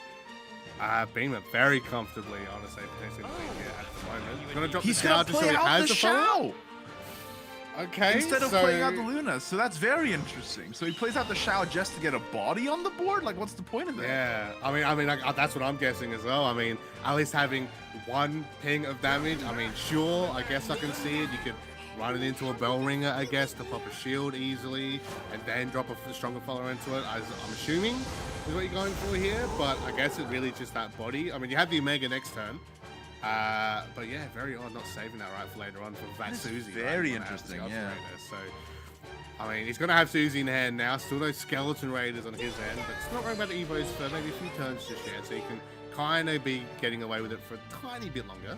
He could Bellringer Death Cat and then run the Shao into the Otherworld Gatekeeper after killing the Bellringer on the opposite side. Yep, that's true. And maybe hopefully get that Skeleton Raider right off of that draw if he's going to be lucky with it. Gonna jump Death Cat. Let's see his draw if he does ping Bellringer. He's gonna draw Skeleton Raider, and then his draw next turn is gonna be Carninos. I You've believe. heard it here first, boys. There we go. He's locked it I'm in. making the call. Let's see. Is he gonna do it? Is he need a big Oh red? wait, That's a Susie, no, maybe. wrong order. Also wrong card. Everything was wrong. Everything's. Yeah. You stuffed it up, mate. It's all good. It's I stuffed it up, mate. You stuffed it up, mate. It's all Down good. the Don't worry flaming about it. crows. Yeah. That's the wrong card. Yeah, Burn Dragons next game. What do you think of? But yeah, now it's the thinking caps are definitely on here for Carry right now as well. It's yeah, double Skeleton Raider, great. Yeah, Death Cat's great, Susie in hand, and has the Evo ready. So I'm just keen to see what order he goes for here. Does he go for Bellringer, go for Evolve, another draw? I have a big tanky girl out on there, right, with that shield to protect damage as well. Do you maybe go for a Susie later on? Yes, you can't toss it later on, but at least it's been destroyed or might be destroyed later on. But look for the Bellringer. A little awkward that he didn't get the Carninos this turn. It would have been so nice to be able to sync the Susie and just start using 2 Raiders in your hand. The Now optimal this turn turn is- 4, right? Yeah. Now this turn is a lot less impactful than otherwise could be. He's I mean, at killing least the he's Death built. Cat first, so that maybe it doesn't res Bellringer and it reses Death Cat instead, but it still res the Bellringer anyway. Good try. Welcome home. Welcome back. Well, and speaking of, Celeste number 2, hello. Good to see you. Nice to see you there. Bema's hand's looking kind of dry, though. I mean, you might want to just evolve this Bellringer to get another draw. I still don't really know what that Shao was for early on. Yeah, I guess it took out a Gatekeeper, so that's pretty good. I mean, we've got Luna's running it at 0 attack. We've got him coming out on board, right? Just because it's just dominance battle. We're just trying to suck each other do you out. just It's, do you just do you just evolve the Bellringer on this side, draw a card, and then sync your Susie onto the 4/6, and then you just Yeah. go face? I mean, Because the Susie takes out the 4/6 pretty easily here. yeah, and you don't have to worry about dropping a follow you don't need. And yes, obviously there's last words, but you're gonna have to run in a multitude if you do that, and it probably won't even clip the way you want it to. So yeah, I mean, I'm not gonna Bellringer. I don't see why not. And of course, a extra draw is always good, right? It's always good to have that draw, especially early on, and especially in a game like Shadowverse where you can just play it all out in one turn. So. Especially when you don't have Wicked Rebirth in your hand. You sort of are running especially dry that right too. now. Yeah. But here we go. So he goes for the draw. Spirit Invasion. I think you have to Susie on this 4/6. There's no other way yeah. to get past it. Yeah, absolutely. I mean, Spell Invasion's nice to have, but again, the Skeleton Raider, right? So it's good that you're getting the pieces slowly but surely, but the game, you get into that mid game, it's starting to drag out a little bit. Does trade and does get the Luna for the extra evolve. But I don't know, the hand's still looking a little scarce. It's kind of reminded me of what happened to Finalist right in the first game with Wrath Blood. It's almost very similar, where we kind of got to a point where his hand's dry, the draw's not really helping him much out either, and unfortunately it's kind of that throwaway game where it's like, all right, pack it up, boys, get ready for the next game, and hopefully go for the run back. So hopefully it doesn't happen here to Bema, obviously, but at the moment, this is, you guys are saying, right, it's getting really scarce for him here. And like, how do you even deal with this board right now? Your Raider's not down. You can Death Cat your Luna. That takes out one thing. gonna get an Evo back for 1, sure. He's gonna death cap a Bell Ringer to get rid of the easy ward, but gives, of course, Bema another draw. He might just run this into the Susie. But then what, right? Yeah, that's what I'm looking at. I guess you would get Rebirth. Yeah, I mean, there's Rebirth. I mean, there's a Celeste Amulet, I guess, if you don't want to drop Rebirth too quickly, but you probably want to, right, to get rid of his Celeste. Problem is, you're going to get another follower spawn off that, and you're not going to have a board next turn anyway. Yeah, if you kill that Celeste, it's going to be Bellringer again, and you're in yeah, the same position you were in last turn. Yeah, I was like, yeah, sure, you don't have a 3/5, but then you still have a ward to deal with. It's going to give him more draw, and you've wasted your wicked Rebirth. He uses a Spirit Invasion just to take out the Shao. That's so low impact. I mean, I guess he makes use of his play points is the argument there, right? I guess is what you can get from that, and you get the dole, so at least you're getting a +1 draw, and you get something good for turn 6. But yeah, I mean, when you've got double Skeleton Raider in hand, you have to drop Spirit Invasion, not evolving. That's rough, man. It feels bad. You hate to see it. You hate to see that. It hurts the soul. So, I mean, other Gatekeeper, another Ding Dong. Just in case we couldn't have any more Bellringer Angels flying out left, right, and center. Welcome to Evo Shadow Mirror Match, ladies and gentlemen. It's great. It's such a draw battle between Bellringer Angels. Otherwise, it's going to get evolved. Should be the cat, and Bema's going to full board again. Bloody oath. Literally one time. So, every chance we can. All stream. All season, this is what you're getting from now on. All year. Yeah, yeah. SVO, SEAO, you're gonna have Chris and Lewis doing it as well, West, and you're gonna just take over like a virus. It's gonna be great. Fantastic, you know? So but yeah, I mean Bema again, hovering for the Lunar Doll, so we'll get the draw. He's finally got that Skeleton Raider. So he's pretty much almost good to go. Just have to start putting those Evos up, right? And keep this ball pressure up. So is the other Luna just get the doll out as well? Yeah. It's looking kind of like a wet noodle fight right now with all these low attack weenies, but it's gonna start getting crazy soon once these Evos start popping off. I'm getting flashbacks to like Hill Haven, Ward Haven battles like a few years ago, but this time it's Evo Shadow coming out instead. But I mean, these battles, yeah, sure. You know, right? It can be wet noodle fights and whatnot, but they can also be the most taxing, right? On I want to say your fatigue, right? Your stamina coming into some of these matches, because the matches can drag out. You kind of have to be on point with every card you play, every play point you use. And this is a series. There's potentially 2 matches to go after this. Yeah, sure, you get your breaking semi-finals and grand finals if you get that far in the end. But if you're already running on juices at the start, it's going to be a rough, long day to get through. Oh yeah, for sure. I feel like the human element is so overlooked. Like, when these spectate tournaments are like, oh, why did they do this? Why did they do that? It's all, well, they're only human, and like they have to, like, you know, think and drink and eat and be stressed out. So you got to keep that in mind as well. So that's definitely a factor to take into consideration, is the decision making fatigue. The prizes on offer, right? And of course, like the prestige and everything as well. It's so very important.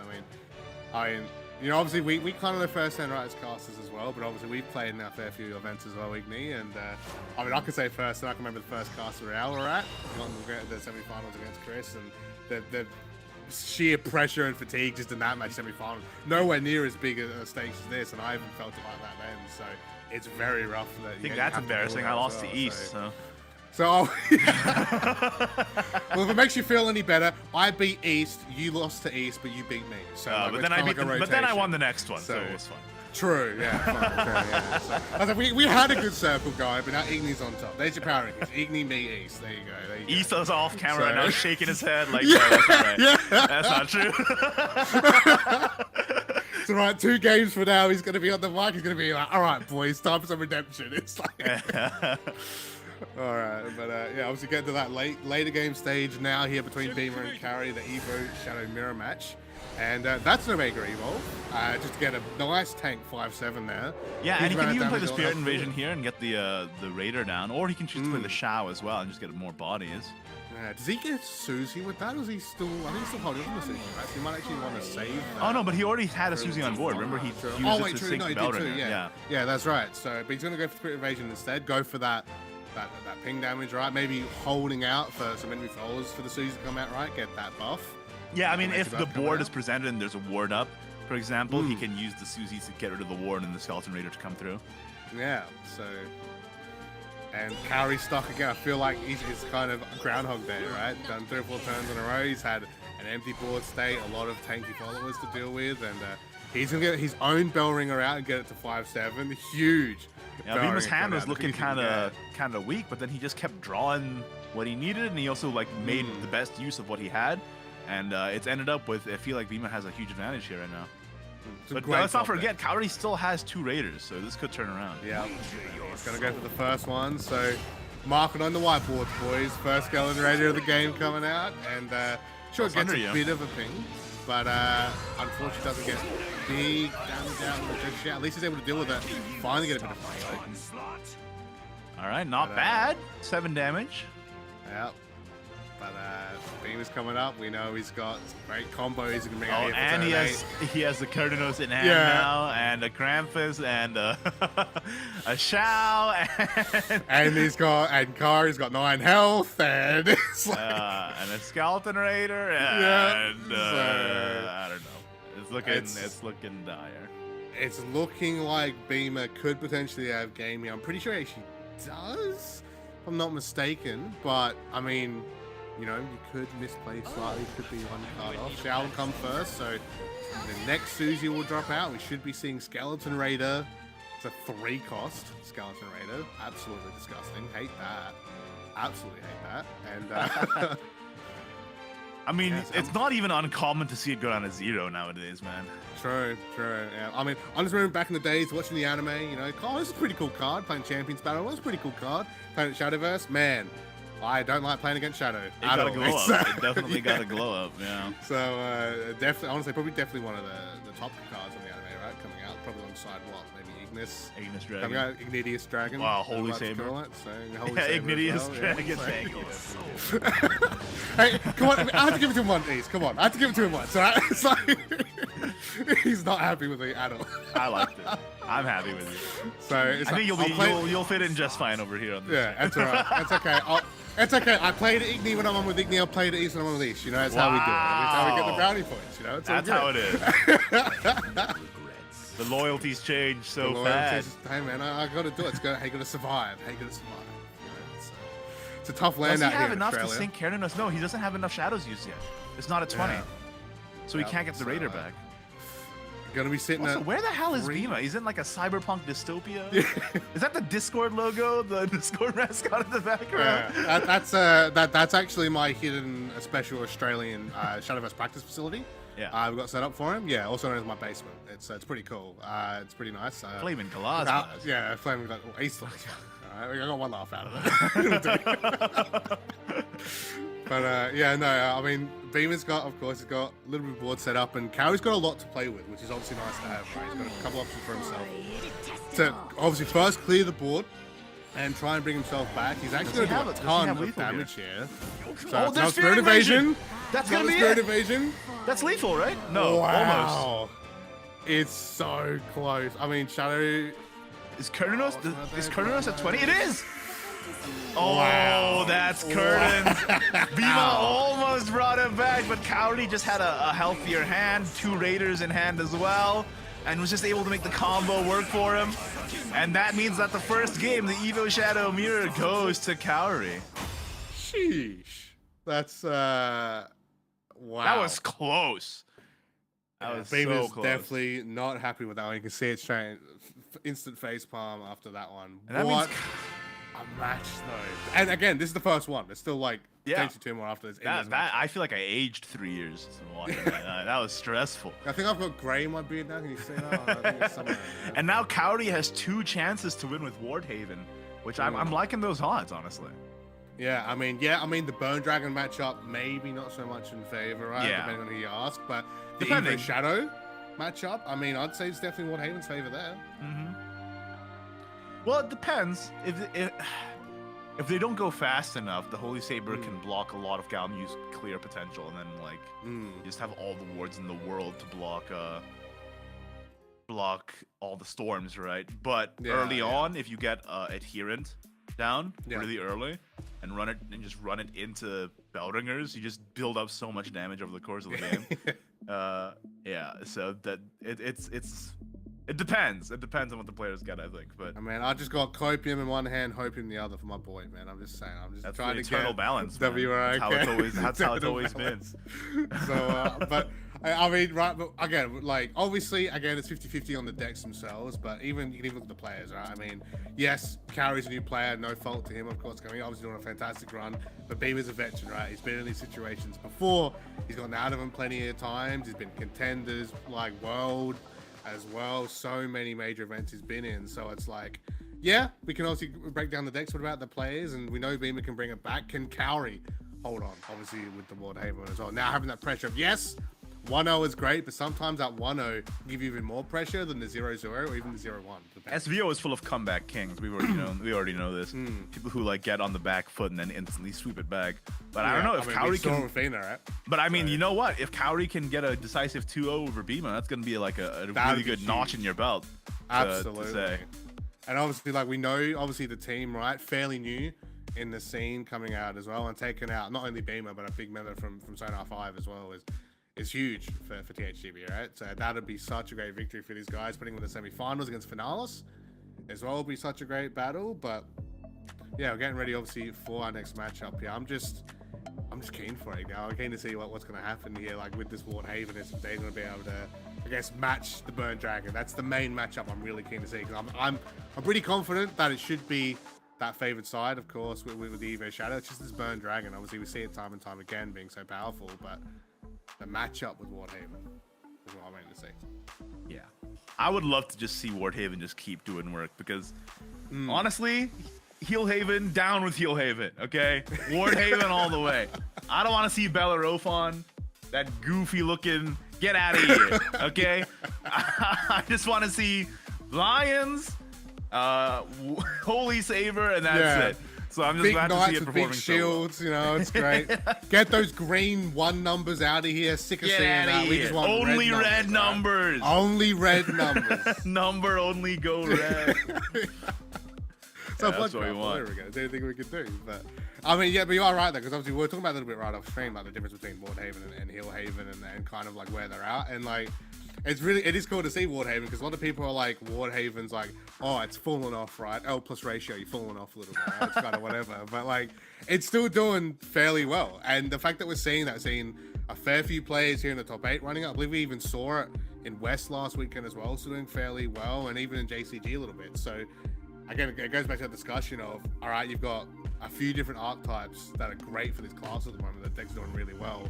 And there isn't really a definitive, okay, you definitely choose that one over the other. I mean, you'll say Burn over Buff Dragon any day, right? I mean, that's the sword you'll die on. That's just my personal feelings on it.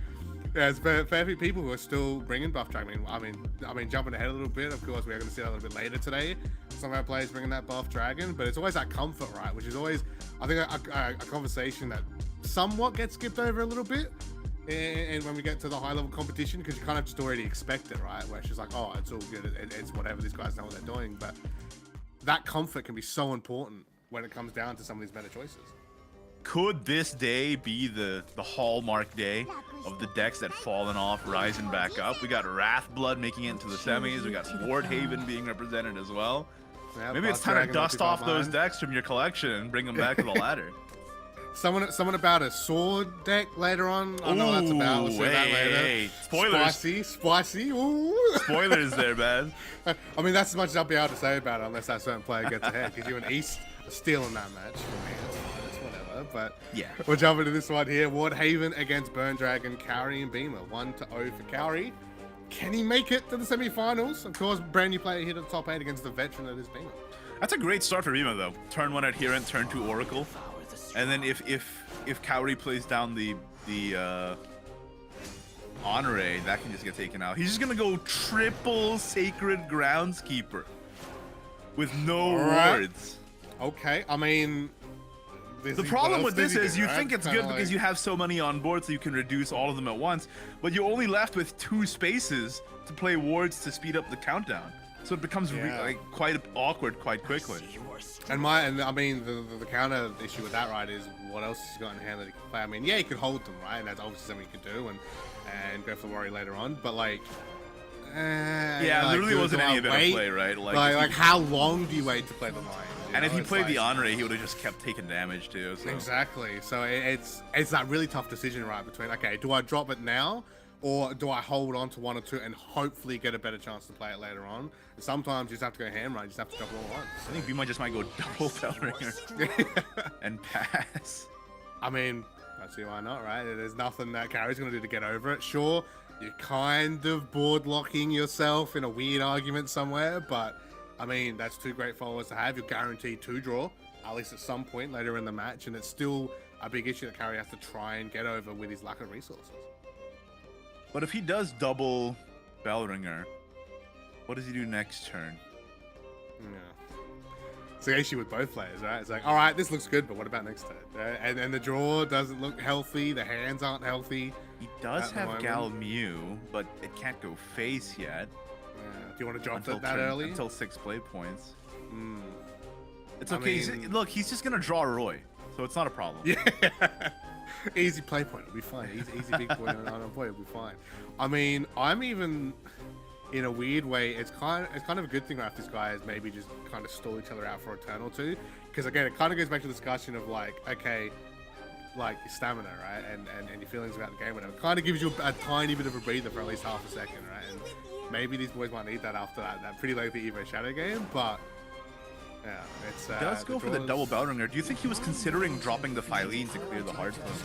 Yeah, I mean, but what else is he gonna have to deal with later? I think is the other part of that, right? Like, yeah, it'd be good to have, but what then? But that's a Rowan at 5. That's easy way to start getting burnout, and just Galmew a little bit later. He could just evolve the Bellringer and try and see what he gets. Yeah, I mean, or he could evolve the Galmew, run it in. Yeah, that's kind of a waste of a Galmew, but it might be the best answer to this. It's an option. I mean, I'd probably go for the Bellringer now just to see what you get, right? And then go from there. I mean, or you could run the unshielded Bellringer in. Like, that's a very interesting decision on Kaori's that's part, also. Is to take off a shield of one of them and give them potential draw. Yeah. So Bema is going to go for the Galmew here. Yep, so right away. He keeps the Bellringers up, which is obviously really good for him because, like we mentioned, right, he's got a guaranteed +2. It's happening at some point when it's coming out, but it's just... Oh, wow! The shield of the Bellringer counts for that damage, and he still gets the Ardent... Oh, that's so cool. Nice. Oh, I love it. And big boy damage coming out there as well. Already down to 12 health. And you think that the time spent on that turn was him reading the card to make sure that would work? Probably. Yeah. It's like, all right, let's just make sure that means that. Yep, that's a keyword. Yep, that's right, really cool. So he runs in the so he runs in the Bellringer to get the effect on the Galmew. That's so awesome. That's really good. So, but we are going to see Kaori try and get something back. The first Bellringer goes. And there's another Galmew. How's that for a top deck, boys? You disgusting TM. That's really bad. What's the next draw? Oh, and there's a Fudo. Oh no. And the Dragon Ring as well, just to add to that nice little buff on top of that. So yeah. Oh, remember Fudo the thing that had nothing? Because he has Fudo and Rending, so he can full clear. Yep. And the Bema no hand discussion that quickly got finished. And that's the Kaori. Oh boy, buddy, you're in big strife. Right if he Fudo's here, it does 4 to face. Rending. Evolve Fudo. 5, 6, and then the... Oh, but you're not getting... Oh, but you are getting the... You are damaging with the... Oh, yeah, and then you can also do this with the Adherent. I think that's... Is that lethal? If it's not, it's like 1 or 2 off, right? It's going to be so close. That's lethal. Yeah, Fudo's easy. And 1, Turn 2. 5. Yep, there you go. Turn 5, Galmew just take... You know, after that lengthy Evo Shadow Mirror, now Burn Dragon is coming in. My win now. Okay, next game, please. Thank you. And that's what I was warning about, right? That Burn Dragon into Ward Haven. You can pretty... Like, obviously, I guess there's arguments where things can go wrong, and it did look a little bit iffy for Bema at the start, but you get that combo going with Galmew. Is such and that a was without Rowan. Without Rowan, by the way, as well. And GG easy next game, boys. Let's go. Let's Galmew is a beautiful card for beautiful people. Well, what is she? The Shadowverse waifu of the year or something? Turn 5, Yeah, clear people board, like- go 6 damage face. That's like, Yeah, that's a dream come true. that's unlimited dreams happening in rotation right there. That's what that is. But So now it's Evo this- Shadow versus Wardhaven for the final game Yeah. of the set. we pretty much guaranteed the 1-1 was very likely here, but this will be the matchup. Yes, Evo Shadow was a match, of course, right? But this one will be the most interesting one as well. Is can Shadow get over this ward game that is happening early, mid, late? If Bema can get obviously a strong start from the get-go, he's probably okay. But if he falls behind a little bit in that tempo and building up towards Skeleton Raider and stuff as well, that's when I'm going to be a little bit worried about it.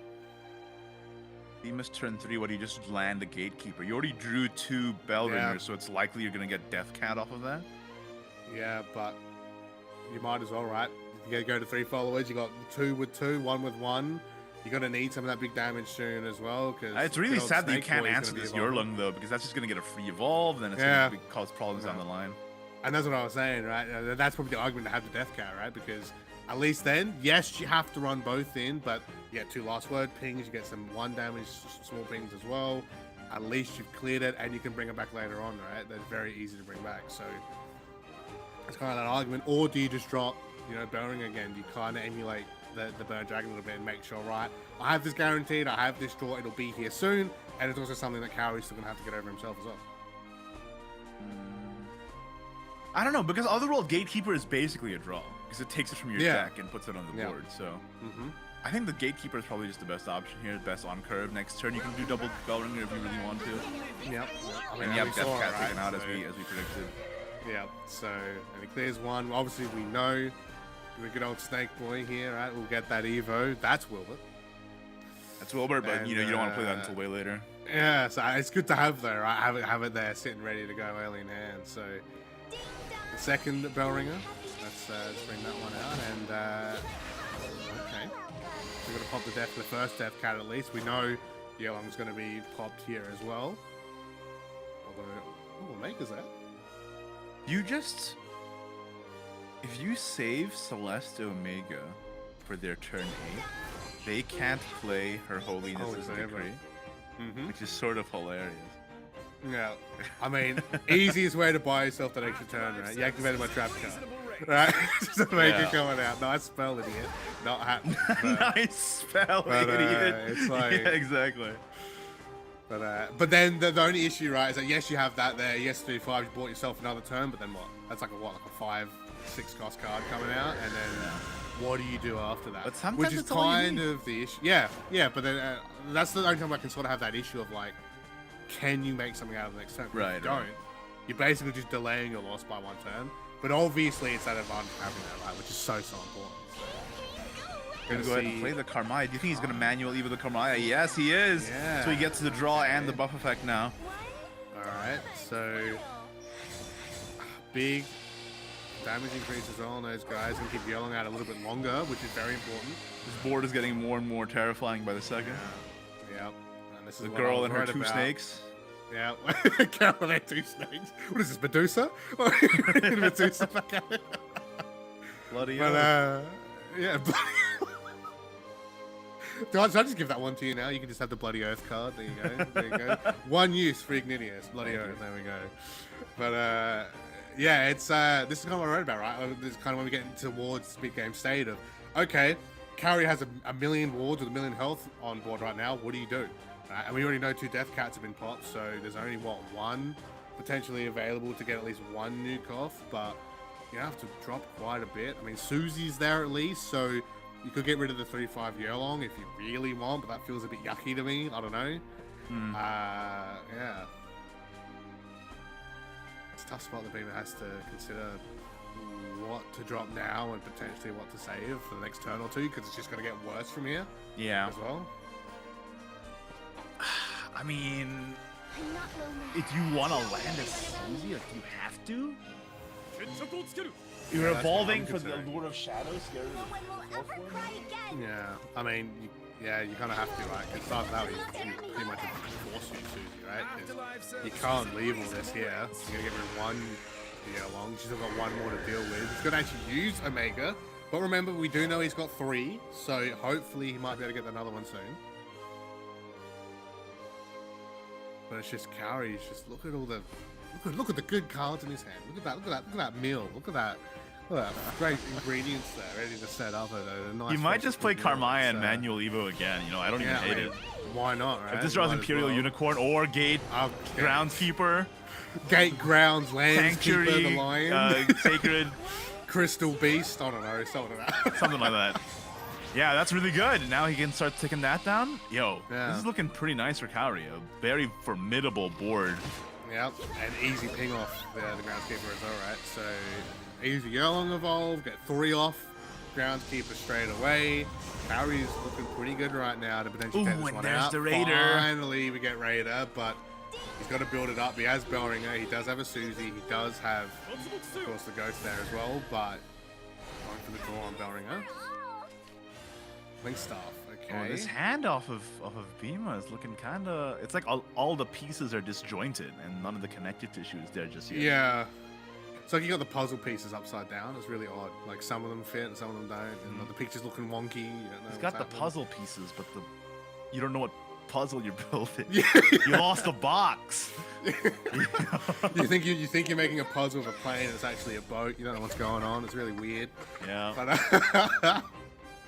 But do we see Susie now? Or do we save it for a turn? I mean, yeah, you can maybe discard it. I don't hate it. Like you can sink the Susie into the 4/4. Yeah. Yeah, I mean, you've held on to it for this long.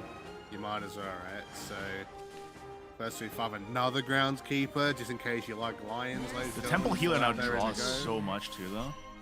Yeah, and Xeno. This turn 8's getting pretty close for a setup. I mean, you got Wilbert there. You got 2 Holy Sabers ready to go. So.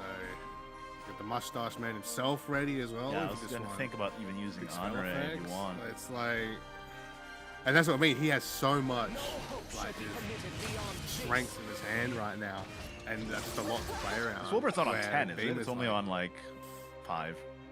Yeah, but even just the pressure of having it out at the moment, which is the kind of the issue with Bema. It's not even really just like the normal win con. It's even just the tempo, right? Of trying to keep up. Yeah, 'Cause yeah. Every turn you're just getting 4 to 5 plus health followers on board with what, about 2, 3, 4 attack plus coming out as well. And you're not running. That's Bane, another you're not doing that much Raider. destruction. Raider. I mean, at least he's getting them, but Yeah. they're not set up. So like.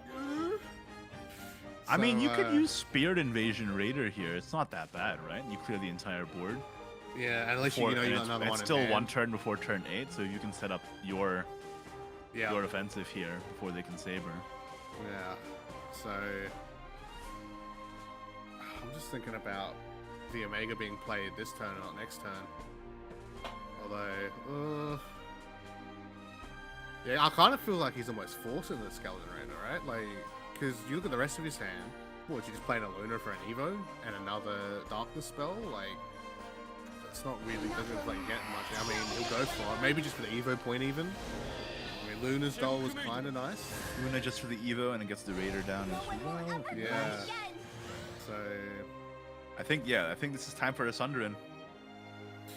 Sundering time. Get ready. The raid is happening. It's The raid is happening. the raid is happening. And he can even just run into Luna and then the rest can go face, right? Yeah. Actually, getting it. The easy rest things off. 1, 2. And you get an extra 7 damage in. That's really pretty good. I mean, That's Bema's turned this good. around. Yep. He's holding it down, but now you got Groundskeeper.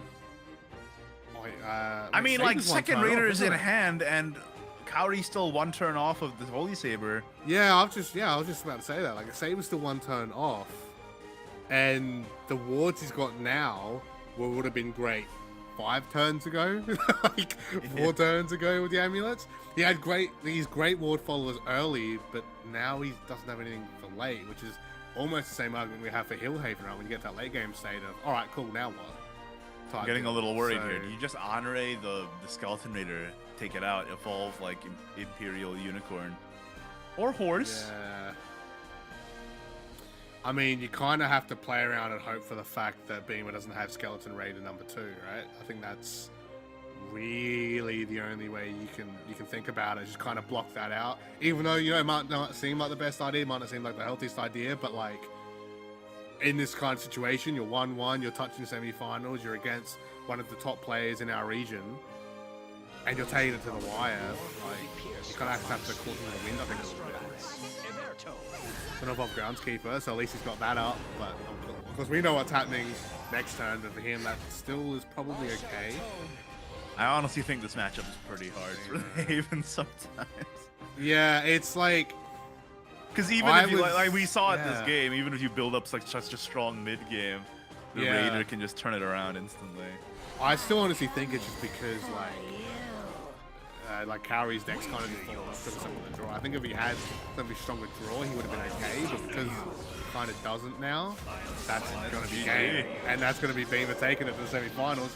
All you need is 2 Raiders, man. I mean, we talk about how consistent Evo Shadow is. It's true. It's Kaori true. was in a dominant position that whole game, and then it just instantly turned around the moment that the Raider turn started to happen. Man. And you know what that means? That means that Bema is moving on to the semifinals, and Kaori, unfortunately, is going to be eliminated from the tournament. Finalist versus Bema for the semi-finals. Yeah, it's a stacked top 8 this month for sure. That is gonna be a sick matchup for the semi-finals, and we still got 2 awesome quarterfinals around the corner as well. I mean, we said right, Chrysone versus Styx at the end of the quarterfinals is gonna be mad. We've got Zanrik versus Andromeda, or Dreamlight, if you will, coming up after the break as well. There's so many good matches up for grabs here, and it's just wow. Which is, like you said, right, it's just absolutely stacked. Yeah, absolutely. And we're going to be back with the 3rd quarterfinals very soon, right after this very short break. And it's going to be Baz and Eastcast in that one, so you don't want to miss it. Stay tuned.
make me laugh.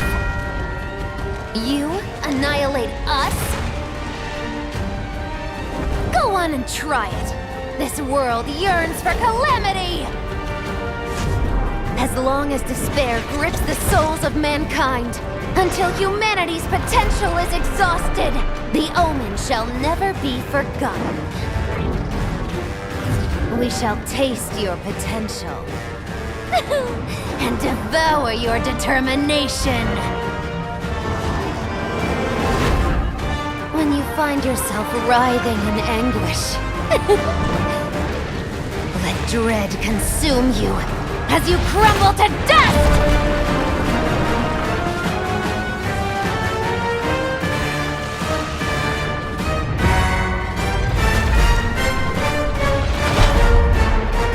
Omen of storms. A tempest is brewing.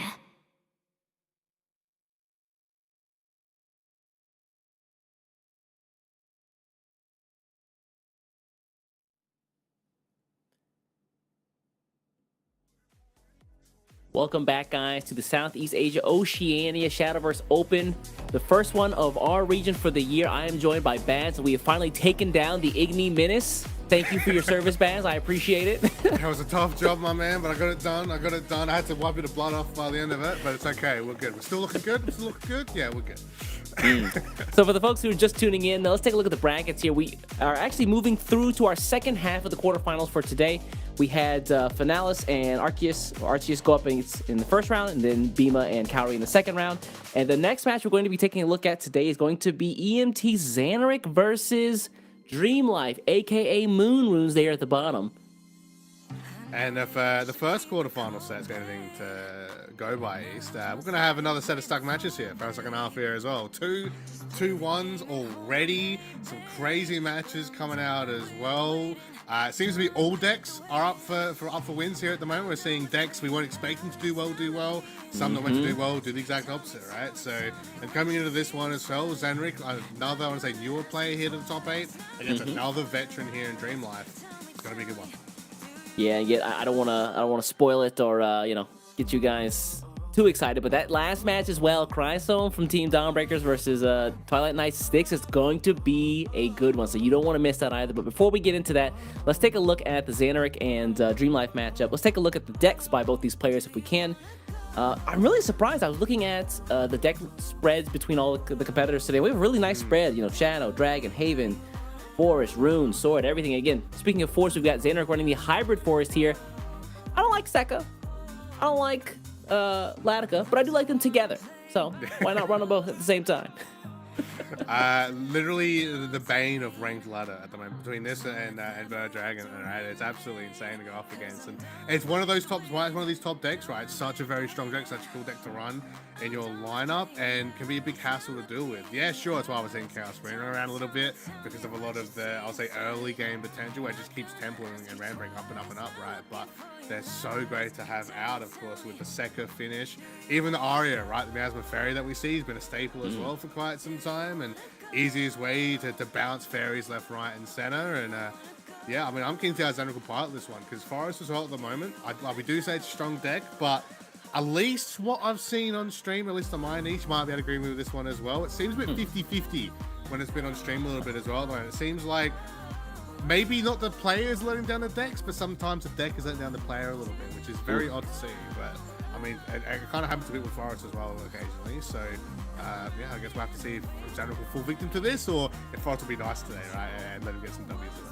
Well, Zanrik has some interesting techs in the deck that I think that he will hope pilot him to victory. Again, the first one being that one of Rejuvenating Resurrection. That one-off spell which allows you to bounce a follower back to hand, and then it gives you the ability to evolve for 0. I'm interested to know what that targets in the deck. Is it just an extra bounce, or is he trying to get a free evolve of something else in the deck as well?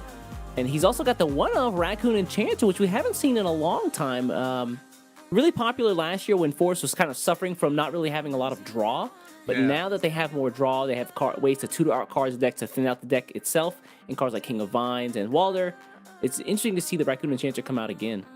And I believe I'm seeing it a little bit more recently, say, even just the past few weeks, right? I think from JCG, right? A lot of guys are going from there, taking this list, testing them out, finding it works really well against some of our top meta decks and just running for it, right? And of course, Reckon and Shining, see here now, so as you mentioned, right, such a great card for that extra draw. So just having that one tech, yeah, you don't have to run 3 of, but the one tech of can really be potentially make or break depending on if you do need some of that extra draw, and even in that, say, what, that mid-game state even for us. Absolutely. Let's take a look at what Zanrik's next deck here is going to be. What else is he bringing to the table? You know it, you love it, or you hate it. Evo Shadow. Again, there's not much we can say there's not much we can say about this deck. It's so consistent, so powerful. Yeah. The bread and butter, as I said before, right, of the best of decks here at the moment. So beyond consistent, a fantastic deck, or you can always run in against pretty much any deck you go up against in the meta currently. When we just saw Bema come back with the Skeleton Raiders against Wardhaven, right, just pulling that out of nowhere. We saw it time and time again through day 1 yesterday, West Cup last weekend as well. Skeleton Raider, I mean, there's no better card potentially out of that deck at the moment. It's terrifying, absolutely terrifying, and there's a big reason why it's on top of the moment. Shout out to the Sunderers in chat, by the way. Let's take a look at the last deck list by Zanrik here. He's got the Hybrid Forest, the Evo Shadow, and he's going to round that list out with Evo Rune. Tell me about this deck here, buddy. Yeah, well, I mean, I believe it's the second Evo Rune deck, right? We're seeing here today a little bit different. We're kind of expecting more Chaos Rune, right, left and right. But talked about this before, right? At the start of the day, it's still such a fantastic deck, though. For a start, the Evo Evolution rotation is absolutely insane, pretty much unmatched out of any deck. Great healing potential as well coming out from this deck, and just, you know, your big boy followers. Quite easy to get some of these tanky followers and great aggro as you build the deck up. And when you have Jupiter, of course, a great neutral staple card to have in Evo Rune. You don't really see it too much in a lot of the other meta decks at the moment, but it's still a great powerful card to have. Easy banish, easy heal, easy play points, and a big ward. I mean, it's just a great follow to have in this deck up. Of course, you've still got Tetra as well, a key card to have playing alongside. Everybody's favorite Bell Ringer, of course, seeing that time and time again. Probably the staple neutral follower in every deck at the moment. And yeah, even of course the Guilty's there as well, because we talked about it before. We haven't seen it yet, but the good old card destruction, buy by hand, right, and potentially buy by game for your opponent as well. It's a very tough deck to get over when it gets going, and of course maybe one players aren't too familiar with playing more recently against, mainly because of the Chaos Rune, and of course, right, the likes of Burn Dragon and Forest and what have you, right? So it's definitely a very strong deck that might be able to psych out the opponents here. Yeah, and again, with the 5th finisher with Odin, just so powerful, being able to just generate multiple followers above 5 play point cost. Pretty nice. Yeah. But anyway, let's take a look. Multi-banish, multi-storm, insane. It's just right. Let's take a look at the other side here. What is Dreamlife bringing to the table to be fighting against Zanrik's deck lists here? I believe he's going to be running against... Ooh, got that Burn Dragon. Burn Dragon. Turn 5, turn 6 win coming out from Bema last game. Disgusting, by the way. Absolutely disgusting coming out. Potentially could happen here again if Burn Dragon is not banned out here. This is the king of decks alongside Evo Shadow at the moment, right? It's definitely on top. We saw the perfect reason why, even without Rowan, right, the main engine really coming out for the deck, right, still stomping the Haven deck quite easily, and it's still such a powerful deck against any deck in the meta right now. As soon as that's ramped up, I've talked to quite a few players, pro players about this, quite a few guys obviously talking about it before we went live on stream today. As soon as this deck ramps up, you're done. Hit that surrender button, go to the next game. It's pretty much done and dusted. It's that powerful. It's such a great deck at the moment. Absolutely. Let's take a look at the next deck list here from Dreamlife. Burn Dragon, plus a little bit of Evo Shadow, yes. This one is running the 2 of the Chaotic Doom, which is nice to see. Again, sometimes you just need the way to fill out or curve out the rest of your turn with that one last play point. If you don't have any Krampuses in hand, you don't have a Shao in hand, you don't have a Luna in hand, then Chaotic Doom is the way to go. And also on 6, it's just really nice stats. And you know, we have been talking about Chaos Rune kind of running around, and Chaos Rune running around is kind of a nice tech for Evo Shadow. So drop their the Chaotic Doom, and if the numbers are in their favor, right? The RNG from the wins. Yeah. It's Yeah, we were talking about it a little bit too. before, right? Where it comes out where Chaos Rune's great, but you play it against Dragon, you play it against Shadow, and even maybe some sword decks even to a degree, right? It gets very scary for the rune deck all of a sudden because all these big boy followers you probably wouldn't be dealing with too much of. Maybe in the late game that's about it. You're now dealing with in droves. And you've basically just screwed yourself out of a win potentially, right? If you've played it wrong. So, and Coke Team as well, I want to bring this up again as well. It's that 50-50 split, right, between players at the moment. And Dreamlife's just gone, I'm running two, boys. I don't care. How about you join me? We've seen some one-off techs before, but he's seeing the two-of come in, dropping one Gatekeeper to add that. And the pass spell as well, tech being dropped as well for the Catacomb. So let's see. Of course, Dreamlife's got himself this position. It's clearly been working well for him. Let's see how this tech with the two works compared to some of the other Evo Shadows we've seen earlier today. And then the last deck list here coming out of Dreamlife for the day. Again, we've got Burn Dragon, Evo Shadow, and then the Hybrid Forest. Again, Sekka, Latika, so powerful. I watched some games earlier this week where some guy got hit by a turn 6 Latika OTK. I mean, when you take a look at it being able to just be destroyed on turn 6 by Latika from really skilled players. Again, once you really understand the combos and the combo potential of the deck, Latika really just seems to go off. Additionally, a lot of players have been teching in the 2-of Fairy Healer just to get a little bit of life back in some dire situations, just to keep yourself alive a little bit longer to either A, get to your Sekka turns, or to get to your Latika turns. Being able to just give you back, a little bit of life whenever something gets bounced. And to touch upon the beginning of all the deck reviews, 2-of Raccoon in this deck in particular as well. Not running one, running two. So also chucking that one in there. So again, a little bit of tech difference coming out, and that's again what we love to see here. We've talked about it a few times now, of course, with the meta. That comfort choice as well. You always have to remember that. Sometimes it can be those 1 or 2 card differences that can make or break if you're able to pilot a deck to the best of its ability. So this is what Dreamlife is going for, and I think we're just about almost ready to jump into the game here with the bands up east as well. It's going to be a great one between two of these players, like we said, right? A brand new player of the top 8 and a veteran player coming back here for the 2022 season.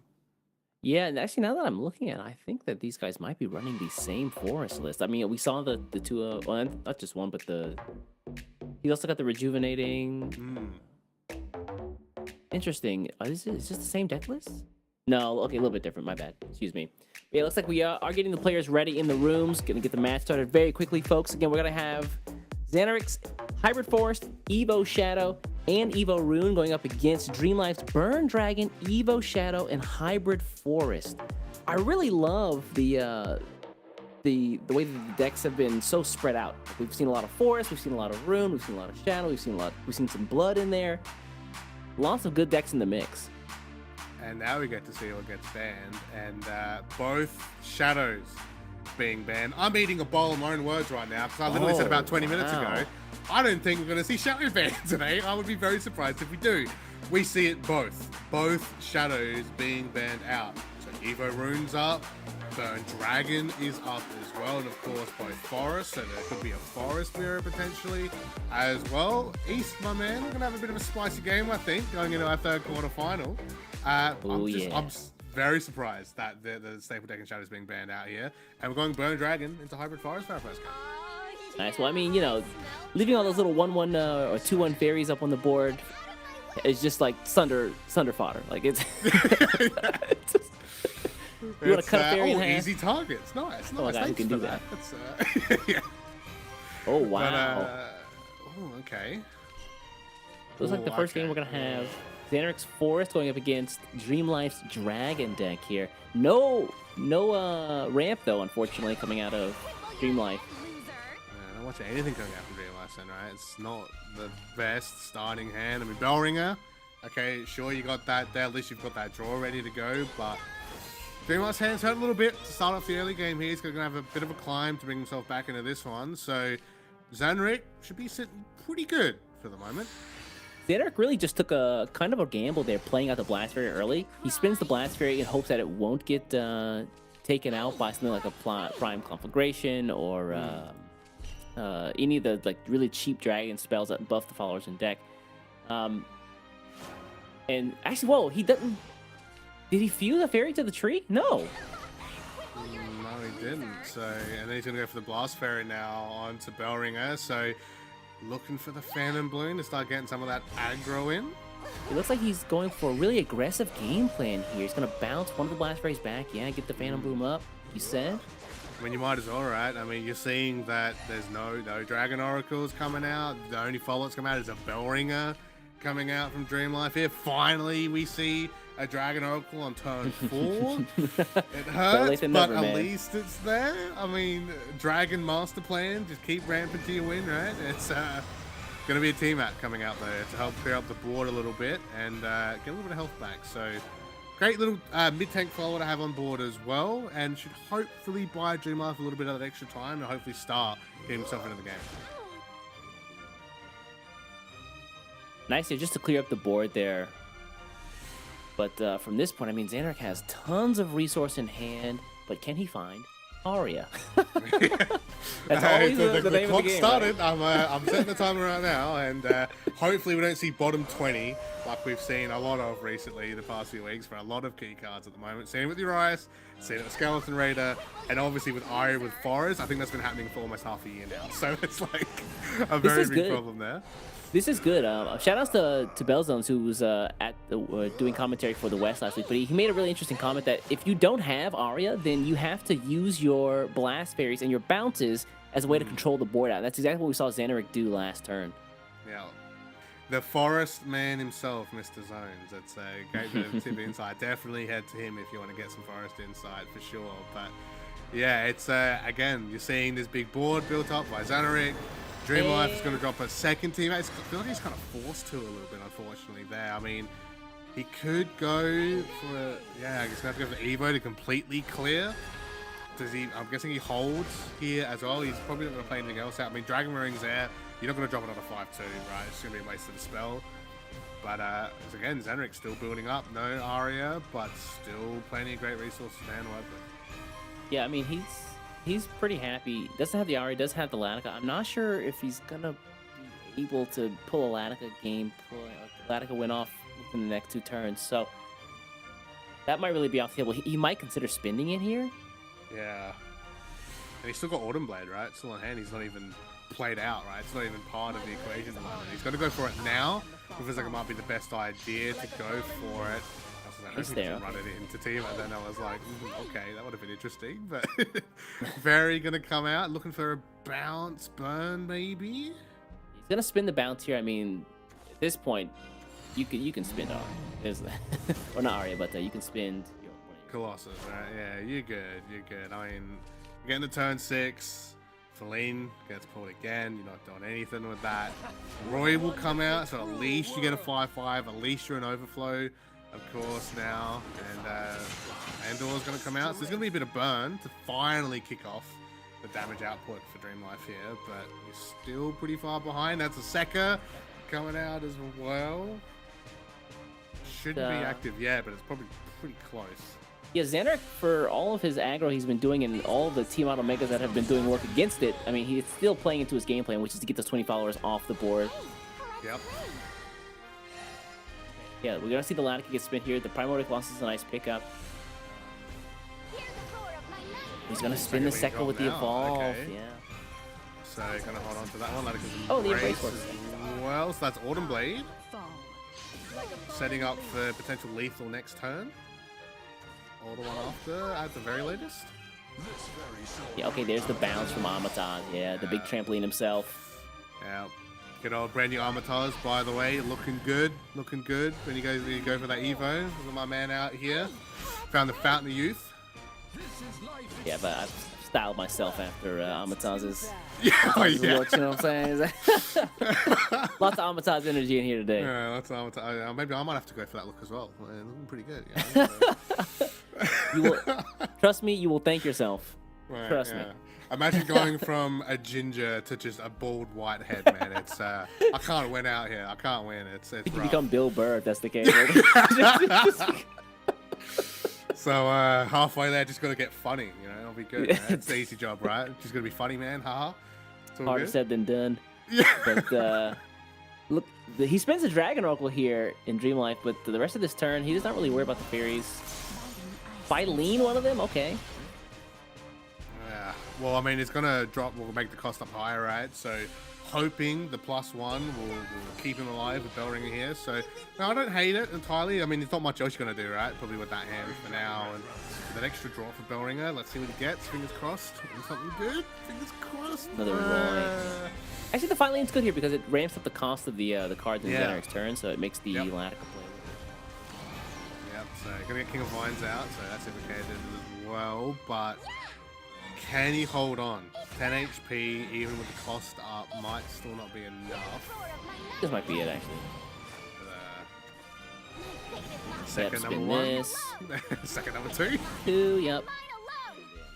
You pop the ward in the way. Yep. Done and dusted. Well, Zanrik got away easy against the Burn Dragon here. We'll take out the first round. And then he has the Evo Rune to play out now, which is, again, a very strong deck.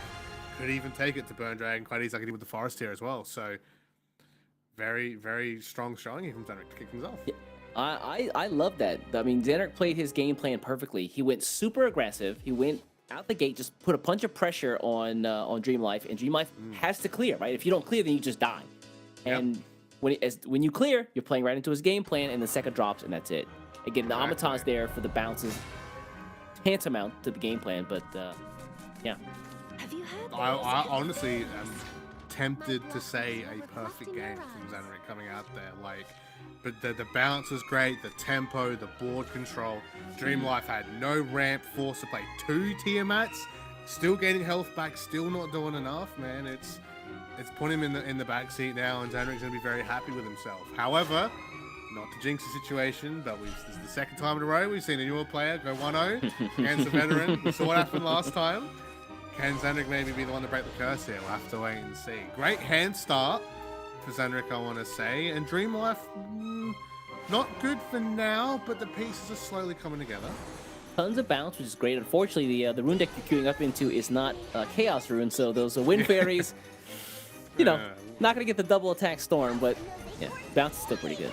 If we see that Wind Fairy thing today, man, I don't know what I'm gonna do. I'm probably just gonna leave. I think I got nothing for that. Like, I don't. Like, how do you address that? It's just so like it's like Chaos Rune. I'm literally playing the counter. Like, that's funny. Double Wind Fairy. Oh, all right. I'll just pack up and leave. See you next month, boys. I'm out. Like, let's go. To be fair, Dream Life does have a potential for a Latica lethal here. He's got some bounces in here out of the Wind Fairies. He can collect the wisps there.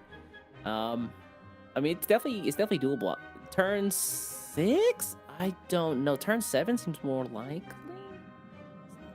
It just depends on his next few turns, right? How he plays it out, what he gets to play out as well. Okay. And Ferris first for the Phantom. Okay. Yeah, just to get over the. Oh, it's not even gonna get. Okay, that'll. Not bad. I mean. I'd say that's good because now what? Like, actually, no. She can evolve though, so there's that. Yeah, because now you're gonna have evolved draw damage of Bellringer. Yeah, I think it should have hit Bellringer, man. That's gonna be rough to do because that's gonna be stronger, tankier, and draw ready. Easy evolved detective. Zanrik, it's 2 for 2 here at the moment. It's super strong start and doesn't look like it's stopping anytime soon. Yeah, he had to spend all those bounces there, so maybe Latica might be off the table. Blast Fairy is meh, just because he doesn't have the fairies in hand yet. Yeah, and honestly, what do you do here? Slugger, maybe? Because I mean, even that's not enough. Yeah, but what else are you gonna do? That's the only issue I see, right? Because obviously Wind Fairy's doing nothing, Latica's doing nothing, Phantom Bloom is gonna get wasted, but you might even have to burn that yet anyway. And the worst part is, even after he goes through all this, right? What happens to his hand in the next turn? He's going through a majority of his resources, and he's pretty much done and dusted. And that's the worry right now, is that you got 9 damage on board. You know everyone can get a lot more out very quickly, very soon. So do you just use Fairy Slugger, leave it at that? Because you have to do something. But I think he's trying to see if he can get out of this with using the Latica or spin the Latica. Right? Maybe, yeah. I think there it is. I mean, what, you got the 2 or 3 burn on the 0-cost spell. What is that? But then, like, you only got 1 play point left. What, a Blast Fairy? You can't do anything with that? Really? Well, he'll recover the 3 play points, so he'll... Fairy. Oh wow, okay, gonna go with the Phantom Bloom line here. Time is a factor here, so gotta be careful. Yeah, so he's got an Evo to clear. Bellringer, that's +1 for Zanrik as well. At least he doesn't take the damage. It buys Dream Lifetime, which is very good. But the 5/5 up. yeah, I mean, what do you Painful. do, right? You got nothing to run into it. Tetra's in hand now as well, but you can just play the other dog detective for another free Evo. Another Bellringer. This is disgusting play from Zanrik right now, and a great showing, I want to say, for the Evo Rune deck as well. It's not being played as much recently, but I'm seeing some great arguments to maybe pick it back up again. It's it's pretty good here at the moment. Shadowverse really is a game of back and forth, where every turn you you see the snowball like rolling, but you try to like just kick it to stop it. Yeah. And if you and then next minute you're rolling on the snowball down the hill and it's getting bigger and nothing's stopping, right? It's just... Exactly. Once a player starts to really get that snowball going, like even a single turn is enough to put a player too far behind to catch up. So that might have been that single turn that Dream Life wasn't able to catch up, and Zanrik can just compound the damage here. But what do, right? You get the rough hand, right? You play with what you have, you do what you can. Fairy Slugger will finally come out, so he's going to get some health back. He's going to be able to do a little bit of damage, but that's a perfect Bellringer. So with the shield up at the moment, the fairies don't have rush. I mean, Blast Fairy is an option, but I don't think it will really clear. Actually, will it clear anything? I don't think it will it? What will do what? That Bellringer Three, Angel two, still three has the damage? shield up. So. And that too, yeah. I mean, not even counting Bellringer. I don't even talk about like detectives. Even you can even maybe blind hit one of those, but even then, so I don't know, Helios, man. I think last year he may have needed to spend that Latica, and Yeah. I mean, I can understand why he's held it, right? Because that's the only win con in his hand. It's the only, well, I don't want to say the only card of sustenance in his hand, but like it kind of is at the same time, especially when he's already used up the Phantom Bloom. Tree Wonders will come out. That's a ward. I think that might be Curtains. Yeah. I mean, let's see what comes. I mean, he's already got Tetra, right? That's just an example, but you've got Parasol in hand, Master Chef as well coming out. I mean, there was also Jupiter if you needed it. There's Tetra, so you're gonna get Delta Cannon. Wow. But you evolve Tetra, hit this Yep. face, run Tetra into the fairy, and then Yeah, 5, 10, Get used to this 14. one, as the home world is due. 2-0 for Zanrik showing up here, brand new to the top 8 and taking it to the big name veteran in Dream Life. Quickest game we've had here today, a huge showing here for Zanrik. He'll be going to the semi-finals against either Chrysone or Styx for our next match. wow, what an incredibly well played game one from Zanrik. In the game two, he just kept the steam going and pretty much just could not catch up. He made some really awkward plays in the very beginning. I think he ran out of time that one turn, trying to think about what his moves were to clear. And man, it was really rough for him. It's unfortunate that Dream Life, a guy who's been here so many times, is gonna have to leave again in the quarterfinals, the first match of the day in the quarterfinals. But yeah, I mean, hats off to Zanrik. He played very well. And it's still a great showing for Dream Life either way, right? I mean, at least last time I can remember, he's here 2020 Contenders Cup, right? Last year, didn't have the best of years, but brand new year, 2022, makes it to the top 8 at least still with a great, strong showing, right? So still really cool to see him come out here against Zanrik, right? And make it here with his decks, and maybe hope the next time will be better for him. Hopefully, again, Dream Life, that's a guy I know who will be coming back harder and stronger in the future. And so, yeah, look forward to what he's going to be bringing in the next or the future. So that means Xander's going to be moving on to be joining Finalist, Bema, for the semifinal matches for today. But I think we have another match going. Let's take a look at the bracket if we can very quickly to see exactly who is playing in this next match. Gonna be having Dawnbreaker's own, the Casino King Chrysone, going up. Oh, he left. Man. He had a casino background for a second. Yeah, but our next quarterfinals is going to be Chrysone from Team Dawnbreakers versus Styx from Team Twilight Knights. Again, these players have a lot of history, not only with the competitive scene, but also with each other. I mean, just yesterday, Styx was typing in my chat saying, like, can't wait to beat up Chrysone in top 8. So, you know, we're going to have to see that may or may not happen in this upcoming match here. Shout out to Big Bully Energy, by the way. Yeah.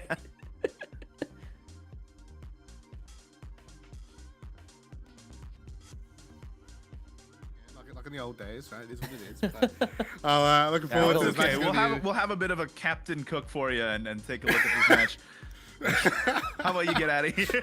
Yeah, I'm gone. I'm gone, boys. I'm up. That's fine. I'm out. See you later. Have fun. I'm gone. But yes, again, this next match is going to be TK Styx versus DV Chrysone. And let's just jump into it. Let's take a look at the deck list that they're bringing because their lineups are pretty interesting. These are the only two players bringing Buff Dragon in the top 8. And Chrysone, as we foreshadowed earlier, is also bringing that sword. Let's take a look at what those lists actually are. Chrysone's obviously bringing Evo Shadow as his first deck. Probably, again, we've talked about this up and down. It's the most consistent deck. It's the most performant. And 7 out of 8 players in the top 8 brought it. So, no surprises here, East. Yeah, I mean, he is running 3 of the Celestial Mega, 2 of the Shao there. Very, very tight list. I like this. I like the 2-2 split in the Shao and the Link Staff. So Very similar to Bema's list as well. Just incredibly consistent, very tight, no one-ofs. Definitely a list you can take on the ladder and do very well with, right? Hint, hint, for the folks out there. Winky face. All right, Chrysone's next deck is a little more out there. Let's take a look at what's coming up next on Chrysone's lineup. It is the first Buff Dragon of the day. I think Burn Dragon is definitely the more popular deck, especially in the Japanese tournaments we've seen as of late. But Buff Dragon's still doing a lot of work. I mean, 2 top 8s here, Chrysone and Styx, both bringing this archetype. You still leverage the powerful Adherent of Ardor, and of course the Rowan and Brutal Dragonute combo.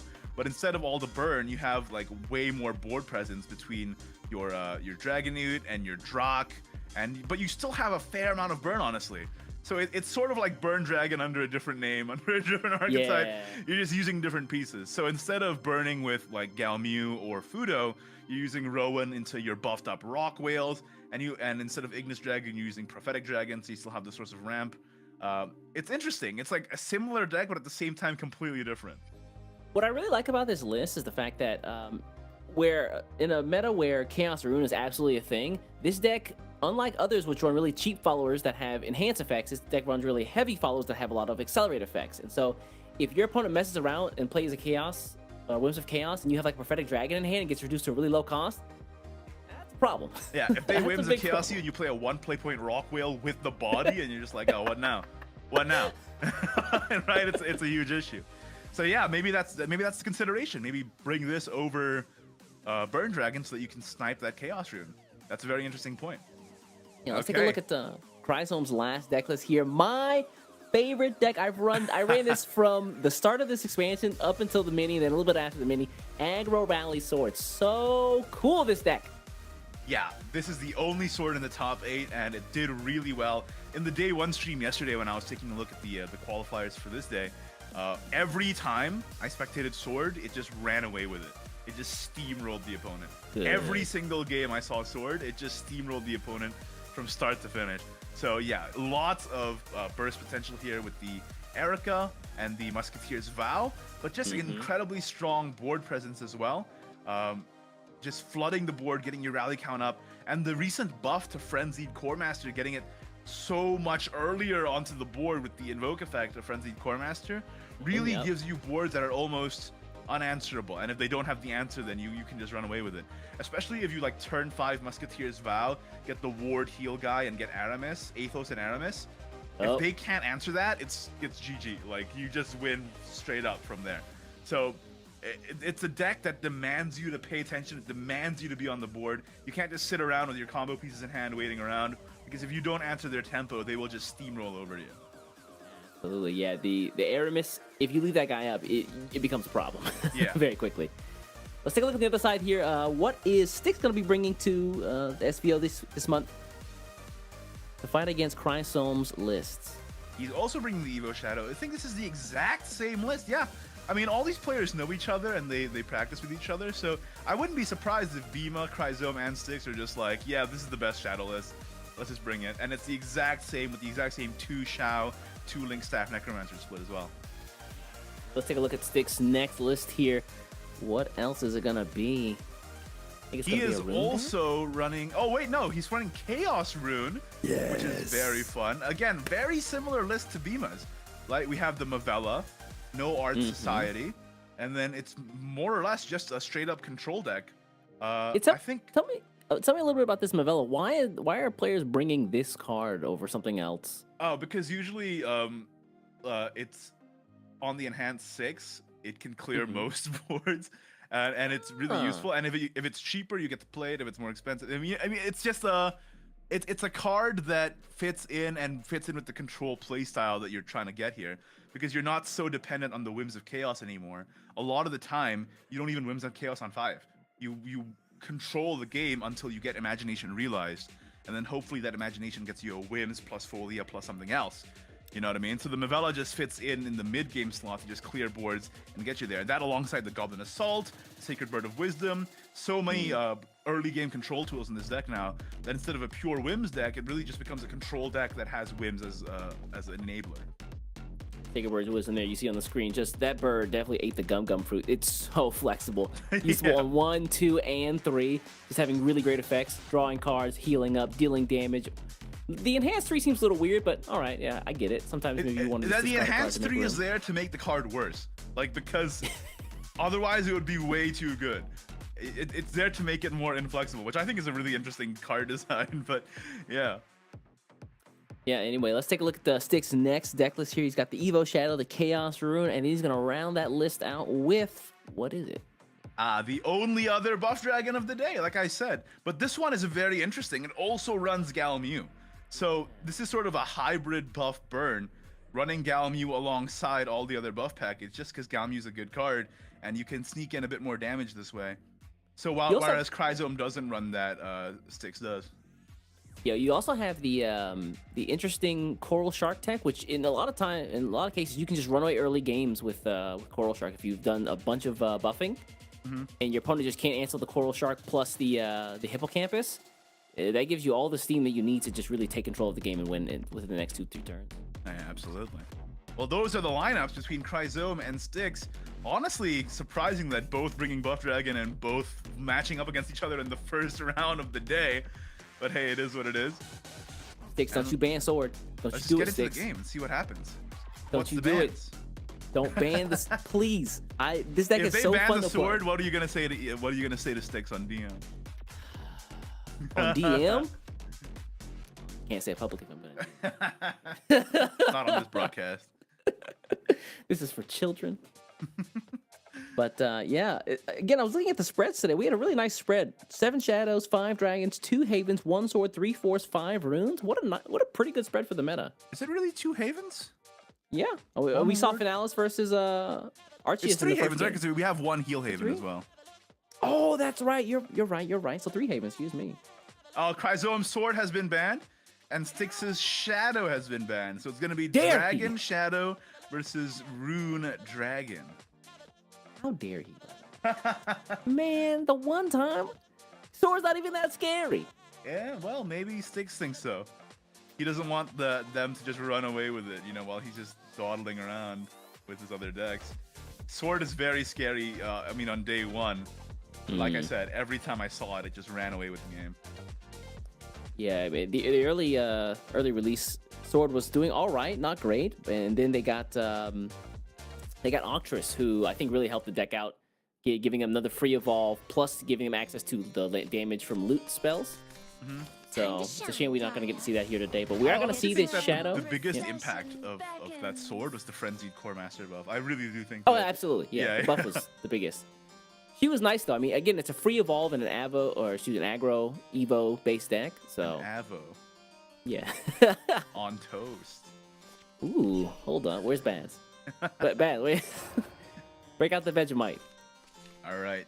So Styx, of course, playing the Whims rune here against the Evo Shadow. Early game not looking great for Styx. I mean, the bird is all right, but you're gonna waste the heal. I feel like you just pass and then you use the Frost Golem for draw on turn 2. Yeah, Trying to draw into your imagination, realize and your other control tools. That's what he's gonna do here. Meanwhile, early sundering here from Chrysone. Yeah, there it is. Well, let's see the rest of the hand though. Shadow's not that useful. Kernanos, you need a Suzy to sink. One's gonna be a bit of a sham. Oh wow. Getting the Rayo early, which is honestly not that useful. There's the Hey, imagination. there's the imagination realized, yeah. Now he just needs the ability to control until that point. And Chrysone's got a pretty slow start here. So I think Styx is feeling pretty good about himself right now.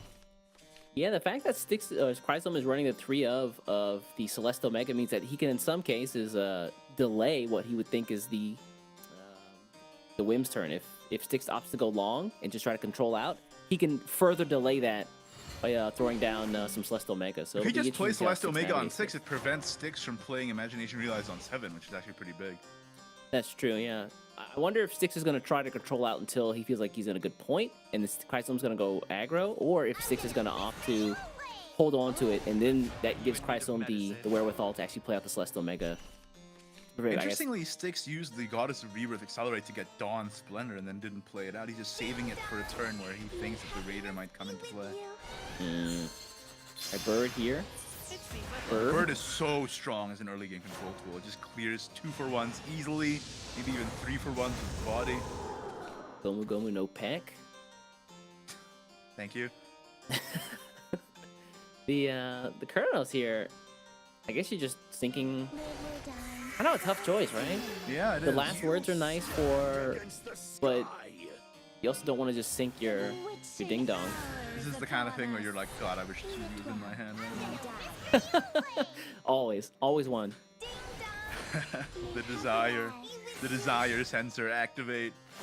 I mean, there's a lot of that in Shadowverse these days, man. You Oh, get the key cards when novella you- is by turn such 4. a good pickup here. Oh wow, yeah. No whims, which means yeah, Mavella's gonna be the name of the game here. If you, yeah, even you can't whims this board anyway, because if you whims, you're gonna be so behind, and then this board is just gonna destroy you. I wonder if Mavella's here. Thinking about Shadow's game plan in this matchup, you're not really trying to reduce the cost of the riders anymore, right? Like once Williams draws, like that's it. Like, Yeah. The amount of evils you have really means zilch. But again, it's So the whims doesn't drop super early anymore. It drops like on 7 now. So he's gonna play the Dawn Splendor instead. Interesting. He might neutralize the Death Cat and then play Ursat's Eliminator. Verb, I shall watch over you. the Nursats here. Yeah, and make that real small. It's Oh, not even a problem anymore. that yacht just became a schooner. Yeah, and then now he has turn 6 Mavella into turn 7 Imagination Realize. And if that Imagination pulls a Folia or a Frost Golem, whew, More likely it's going to be a Foley. I think we did see the one Frost Golem early on, so less of a chance of that happening. if it with pulls 30 a Frost cards in Golem, the it's game. so good to... Oh, Well. now it's even harder to get it. Okay, we could rebirth here. He's online. But if it is a Frost Golem, it's going to be so good because it's untargetable by the Skeleton Raider, too. Think about that for Terrifying, yeah. Just 3 fat golems. a second. You can't sunder ice. This is just science. We've asked the top men. They've already given back the scientific data about it. Got top men on it. He's a guy from Down Under, but can't see it right now. Honestly, the evolve. data that he gave us is a bit of a dog's breakfast, too, so... Can't really Just took his glasses. You guys can't see my man Baz's face palming. he's not happy with us. Oh yeah, I forgot about this card. Oh yeah, this is gonna be such an easy cleanup. Going beyond dimensions. And now you see why people run Novella. Just destroy everything, control until turn 7, and then Imagination Realize gets to go off. Not bad, yeah. Then you swat him there. So honestly, I feel a little lost for Chrysone. But here, Chrysone's just gonna play Celeste, right? Prevent the Imagination. That's huge, right? Delay them for a whole turn. They can, and then if he does that, Styx can basically do nothing. Yeah, on turn 7, 7. I mean, Rand's Resolve's not doing that much. You can't play the Imagination. I think he Ryle's not might just online. play the Celeste. I think that's the way, yeah. You get a follower out of it when she dies, too. So. I kind of love it. We'll smash you to Yeah, powder. this is good. This is No good. imagination allowed, all right? Go back to school. No imaginating. Stop doing that. I'm hopeless. Can't play Grand's Resolve either. It's not a Can't spell. I mean, it's a spell, I mean. Bird So he, to he can do discard? nothing. Oh yeah, Bird doesn't get the. That's all he could do. That's so sad. Yeah, that's painful. But I mean, did it really afford Chrysone any sort of huge advantage? I mean, Bought him an extra turn. Now he can. Well, he has Spirit Invasion in hand, right? He could go for the Raider now if he wants to. I don't Just put on a really. ton of The pressure. whole game is dependent on what this Imagination realizes pulls, right? yeah, that's true. I'm coming for you. Get this card. Detestable. Looks like that's gonna be 5 plus. Good rebirth. Okay, nice. Oh, I see. Just put a ton of pressure on here. Yeah. Again, but if this Imagination pulls a Folia or a Frost Golem, big yikes. Oh, he got the other invasion. That's Okay, big. yeah. 3 more. Detestable. That's a lot of He's damage. really close. He can even Link Oh, Staff here instead of Skeleton Raidering, and save the Raider for next turn. Discipline you down to your soul. Oh, this. Clear this, and then yeah, the 5 face. Not bad at all. Okay, It all Chrysone. depends on this Imagination. Which one? Folia. Okay, you got Folia. That's heal. No Frost Golem. No Goddess of Yeah. Rebirth. Folia's good and all, but you're gonna Good get rid of enough. her shield. You're gonna get the free evolve, but you can spend your last evo point there. I don't think he has an. Oh, okay. Greed. Chrysone sat up here. He looks like he's okay with that play. I think the evolve is coming out of them. No. Allow me to join you. Can play everything down. Okay, fair. I like when Folia came out, Chrysone did like an eye roll. I am a master. Of course. Of course. They did. Of course they did. Oh, he wants all the heal here. Okay, fair. Yeah. What's this? As you command. He needs it. Run into the 5-1. It's unfortunate, but. But Chrysone's yeah, probably yeah. really happy that Imagination didn't pull a Whims. Now his Raider is going to stay real cost. All right, Susie is active as well. Yep. He's been spinning shadows. there's There's Krampus. Krampus. This is if not this turn, it's very close. I think it might be Oh. this turn, lethal. 4. 5. I think you might have it. Krampus in hand is 1 extra damage as well, so 4, 6, 7 plus 3. I think. Oh yeah. I think Pop. this is Hex you. Yeah, you can run Susie in for the buff. I think that's it. Yeah. it. Yeah. And there you go, Styx. That Celeste delaying Imagination was actually massive. It bought him the time through that massive storm turn with the Link Staff, and then it's set up for this turn here with the Raider and the cat. Getting him the Sundering. lead. There you have it. Chrysone gonna go up the first game here in the set against Styx. Piloted that very well. Again, Whims of Chaos, very scary to queue up against, especially if you're Shadow. Even though I think Shadow is favorite of the match, is that right? Yeah, but you know, Celeste Omega takes away your imagination. No thoughts, only gray walls, and open windows to the Windows XP wallpaper. That's all the thoughts you get. All left brain here. Here we go. This is the second match we're gonna get underway. Chrysone has to win with his dragon deck, and it looks like it's gonna be a mirror here. The buff dragon mirror. mirror. Styx's deck is a little more teched out with the Galmew in it as well, but Chrysone's got the really consistent package. I guess we'll see what happens on either side. Speaking of, there's the Galmew right there. Well, Coral Shark early in the game is nice. Early Sharky. Ooh, you don't yeah, want to be okay. drawing those kinds of stuff, but hopefully he just picks up the Blazing Dragon and he can mill that out. Oh, and Styx gets Yo, double Drock! That's crazy. Yo, okay. Now it's a game. Wow, boys. Okay. See you. Coral I Shark really like up. Chrysone playing his Awakening on 1, meaning that his Mermaid on 3 enables the entire deck, basically. Mhm. So not taking into... And it's also draw, so he's not going to be starved for it. He still picks up the second Awakening, though, which is quite nice. Yeah, I like to use those like first 4 turns. If you can get like 2 ramp and 2 buff, you're like in a really good spot. He's just going to Drock again because he wants to Howling Conflagration this 3-1, not wanting to leave it up. It's fair. It's too late. You want to buff? Everything. Use 1 target. Ooh. Yeah, you just Worm Rake here. Definitely. not a bad Chrysone's pickup. hand is looking kind of strange. Turn 4, you just, what, Yeah. Awakening into hopefully Prophetic Dragon? Hopefully, yeah. I mean, you can get something off the Awakening, right? Like that's also. Yeah, you could do. You could do. So at one play point, Too late. What is this Everything. weird feeling? Oracle comes out finally. this is fine though. I mean, Styx does have some ramp, but no big board that Chrysone has to worry about. See ya, what is it? Yeah, there's the prophetic, so he can ramp now. Yeah, Chrysone keeping himself in the game here. Ooh, that's a great pickup from Styx, getting the double draw of the mermaid. Gets Drock back. Third, good lord, that's 10 damage in hand There's a basically. lot of Drocks in here, man. Would see a dragon. That's a Does- 1/6 also. I'm trying to think, do these decks really run that much heal or any at all? No, Yeah, there's no heal in Dragon. they don't use Draconic Healer now. They run Tiamat sometimes, though. Sometimes. But I don't think these ones do. No. Yeah, this is all like once once you lose that health, that's it. Oh, they have the Windswept Dragon, that's right. Yeah, Heals like 2, though. it does a little bit. It's a little bit. Just a little guy. But, well, not if you buff him up. Not if you buff him up, buddy. Oh, but Chrysome's got an amazing next turn here with the Brutal Dragonoot Robin combo in hand. You'd love to see it.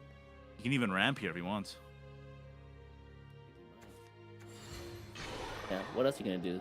So now next turn he has Brutal Dragonoot Rowan and Rockwhale accelerate. Oh, but Styx also picked it up. Oh man. And with This the two really drops is in the hand, true mirror haze.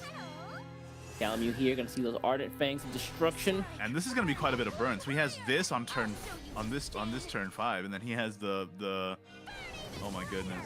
Then he has the Dragonoot plus Rowan next turn too. Styx.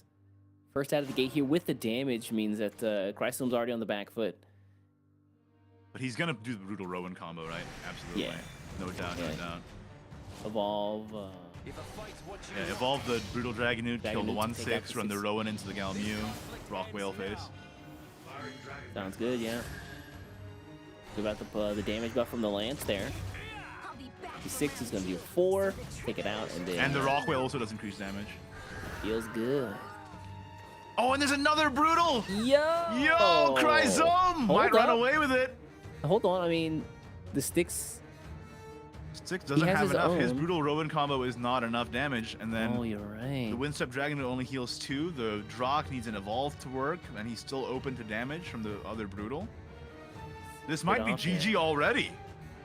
An incredibly fast set. Is it possible, or are we going to go to game 3? Definitely possible. I'm trying to think here. Is there any out here? I don't think there is. I think that's all she wrote, buddy. I think that's it. Wow, this game was incredibly fast. That was so fast, right? I mean, Chrysome brought a very aggressive lineup. Whoa. You ban my aggro sword deck? Hey, here's a turn 5 finish, by the way. I'll forge my own path. Yeah, so, I mean, here's damage, right? Like, you do what you can. No Lance, but gonna be able to run this in. It's kind of sad. You got to run this Dragonoot face. Yeah. And you, Yeah. you gotta it's double awkward. trade that guy, and even if you do that, you're back to Oh, he is gonna double trade. Oh. you might Yeah. you might still lose to the 50-50 Curse of the Dragonoot though, right? Or Curse Oh, of the yeah. Black Dragon, I mean. Well, It's a 50-50. Dragonoot. It's a 50-50 or Oh, Celestial. Yeah, Celestial. oh, that's Celestial guaranteed now. Evolve. Yeah. Yeah, now it's guaranteed. It's fine. Yeah. So there you go. Because that's just enough, right? That's 9. Yeah, okay, yeah, that's guaranteed. Yeah, 5 and yeah. Which means that Chrysome just took this game on like turn 6 or whatever.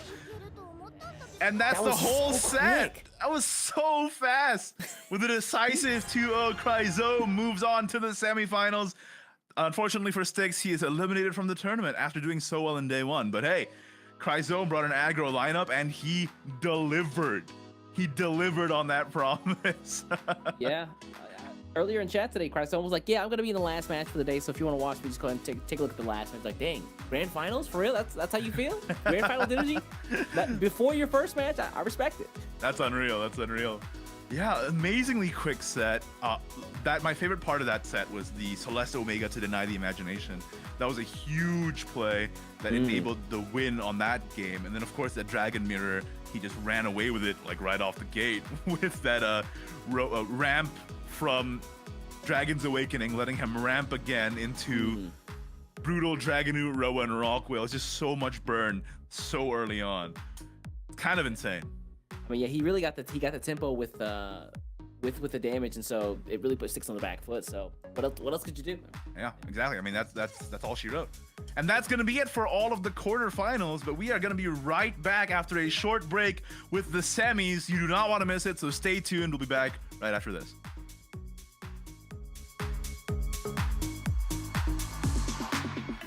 Yeah, again, exactly. assembly. See, I was counting. Huh. I know my numbers. Yeah, that's the mathematics. Shout out all 5 play points. Yeah. I was wondering why he didn't cast the Cursed Aura. So if he does this, then this Raider might be doing a lot of damage here. Yeah. He doesn't get the 4 damage face, but I mean, he clears the board, and you know, Raider's still up. But I call it the Sanctuary Gatekeeper, whatever I said. You hit the target not like lying side crystal a little line. bit, you know. There you go. You nicked it. I swung. Congrats to RTS for making it this far. He still walks away with a bit of a prize, but Finalist is going to be moving forward with that double Holy Saver turn 8 into the semifinals. Didn't have to do it to him. But it's just. Oh, wow. The shield of the Bellringer counts for that damage, and he still gets the Ardent. Oh, that's so cool. Nice. Oh, I love that's lethal. Yeah, Fudo's easy. And 1, Turn 2. 5. Yep, there you go. Turn 5, That's what we Galmu said. just take, after that lengthy. Yeah. Actually getting it the easy with messing things off. 1, 2. And you get an extra 7 damage in. That's really pretty good. I mean, Bema. because it kind of doesn't now. That's going to be game. And that's going to be Bema taking it to the semi-finals. All you need is 2 Raiders, Wow. man. I mean, we talk about how consistent That's Evo true. is. It's not being played as much recently, but I'm seeing some great arguments to maybe pick it back up again. Yeah, brand new to the top 8 and taking it to the big name veteran in the cat. Big Thundering. There you have it. Chrysone gonna go up the first game here in the set against Styx. Yeah, okay, yeah, that's guaranteed. 5 and yeah. Which means that Chrysone just took this game on like turn 6 or whatever. And that's That the was whole so set. quick. That was so fast.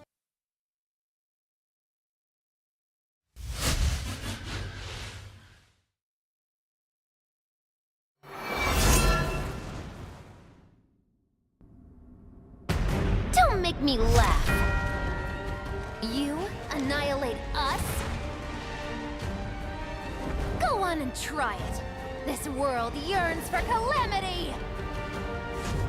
As long as despair grips the souls of mankind, until humanity's potential is exhausted, the Omen shall never be forgotten. We shall taste your potential. And devour your determination. When you find yourself writhing in anguish, let dread consume you as you crumble to dust!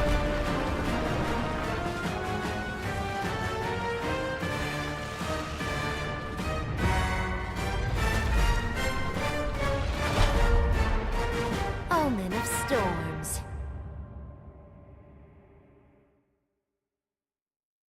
A tempest is brewing.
up, weebs, and welcome back to the Shadowverse Open 2022 for Southeast Asia, Oceania. I'm back with Baz here to cast the semi-finals of this event. How you doing, man?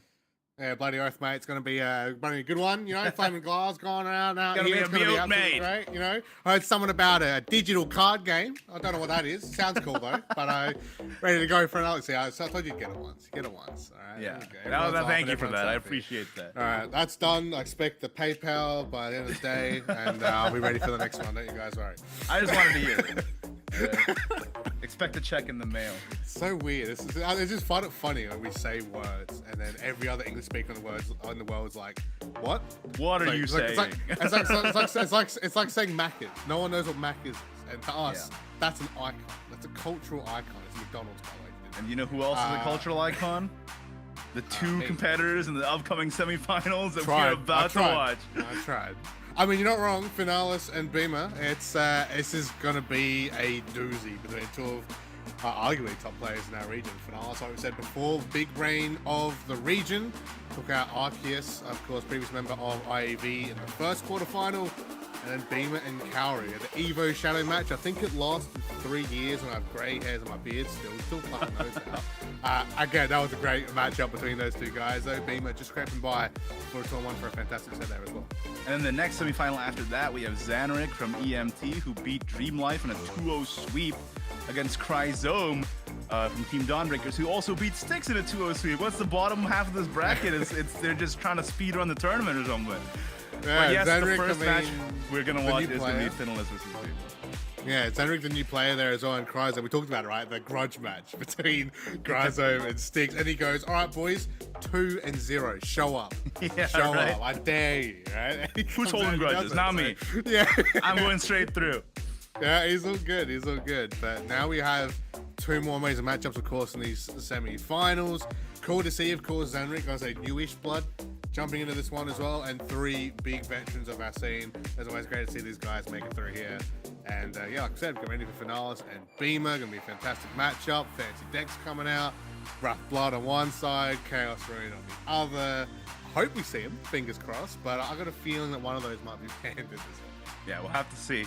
We're waiting for the ban on the players right now. They're currently in the lobby, so I'm excited to see what they're gonna go into this lineup with. But this is a quick recap. Again, like you said, Finalist has Wrathblood, Hybrid Forest, and Wardhaven, and Bema has Evo Shadow, Burn Dragon, and Chaos Rune.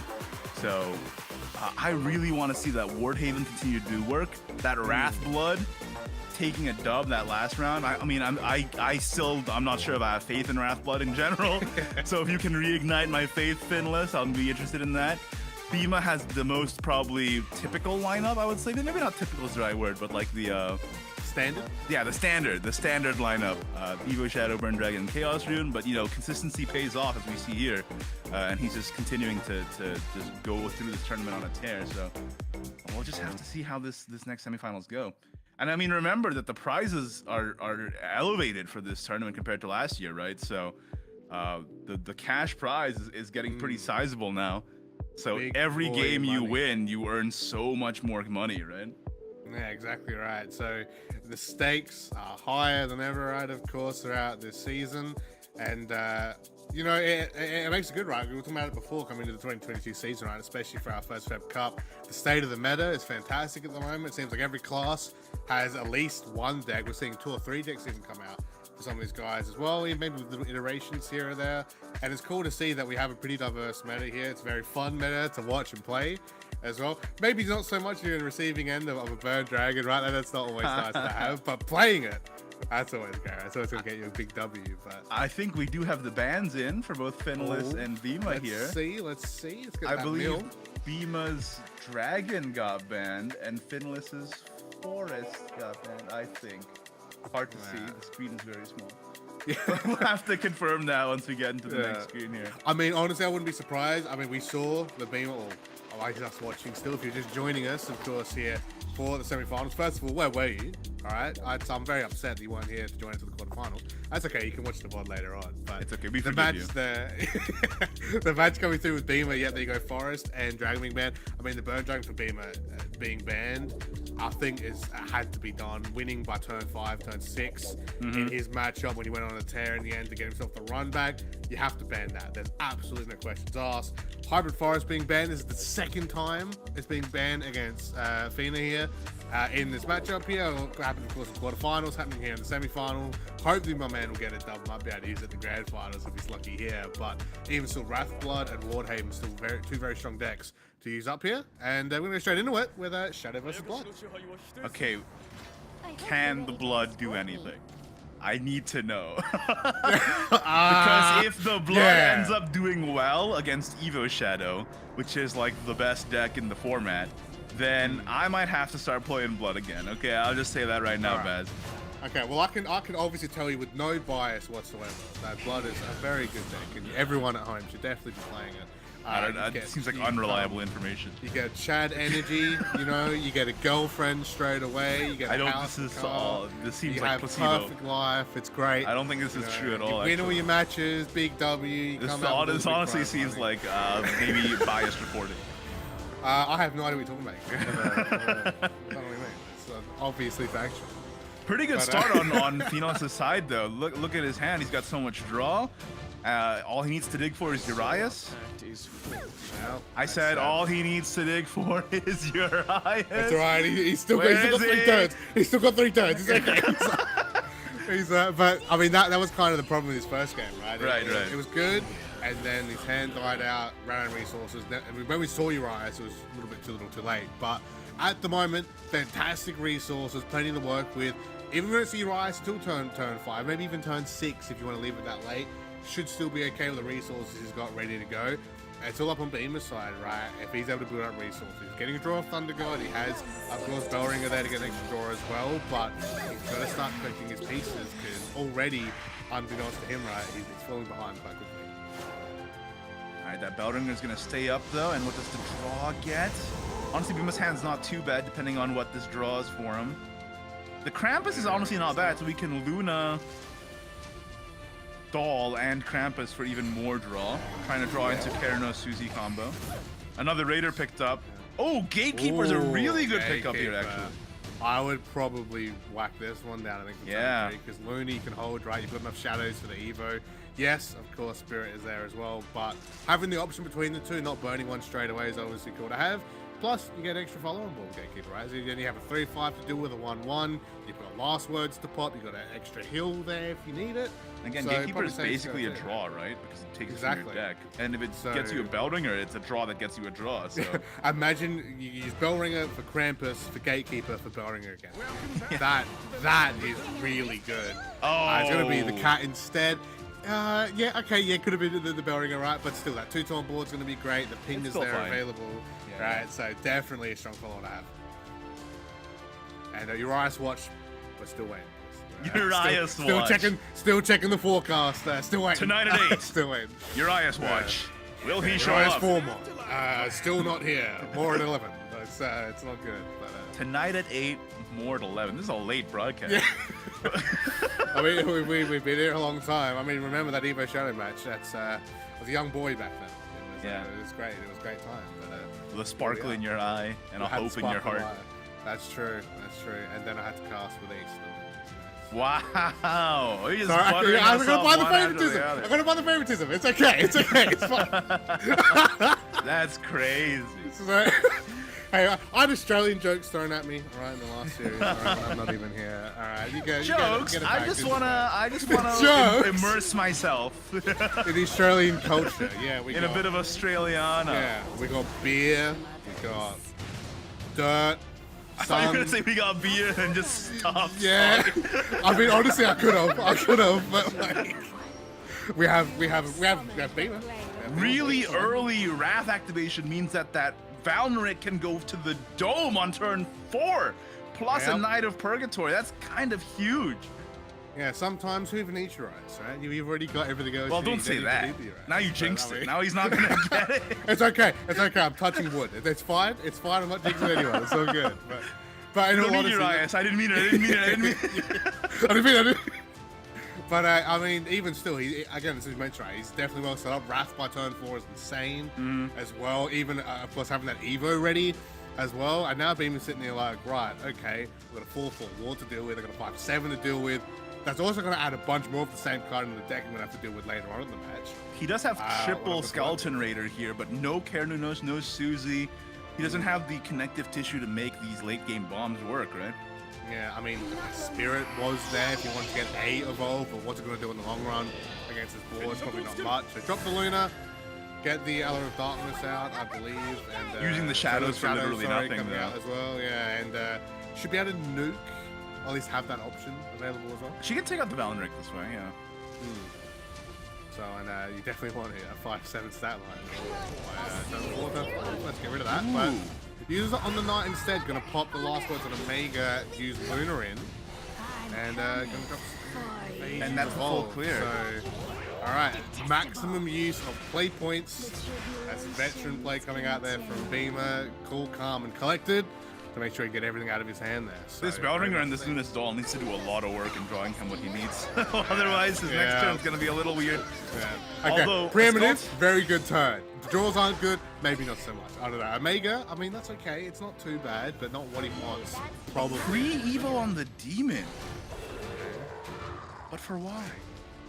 Get the stat line, I guess, is the best option. I mean, he still has that one Evo for Uriah, so maybe feels like he can burn one. But now he has Suzy plus Skeleton Raider, and that kills everything, doesn't it? Yeah. I think it's, yeah, it will do because of the amount of pings going off. The option is running in the Suzy and then dropping Skeleton Raider. Probably would do that, but also it puts him in Vengeance. Someone to worry about. You can run in the Suzy and then play Kernunos, evolve, get Suzy, Evolve. Skeleton Raider. Yeah, true. Yeah. That's massive. But is it going to be enough? I mean, it's very close, right? It's very, very close. That's a lot of damage. And It's they definitely going to make Feeder very scared, I'll say. yeah. But a 3-cost Skeleton Raider, anyone? With 2 more 3-costs ready? to Yeah, go? like three cost Skeleton Raiders. Excuse me.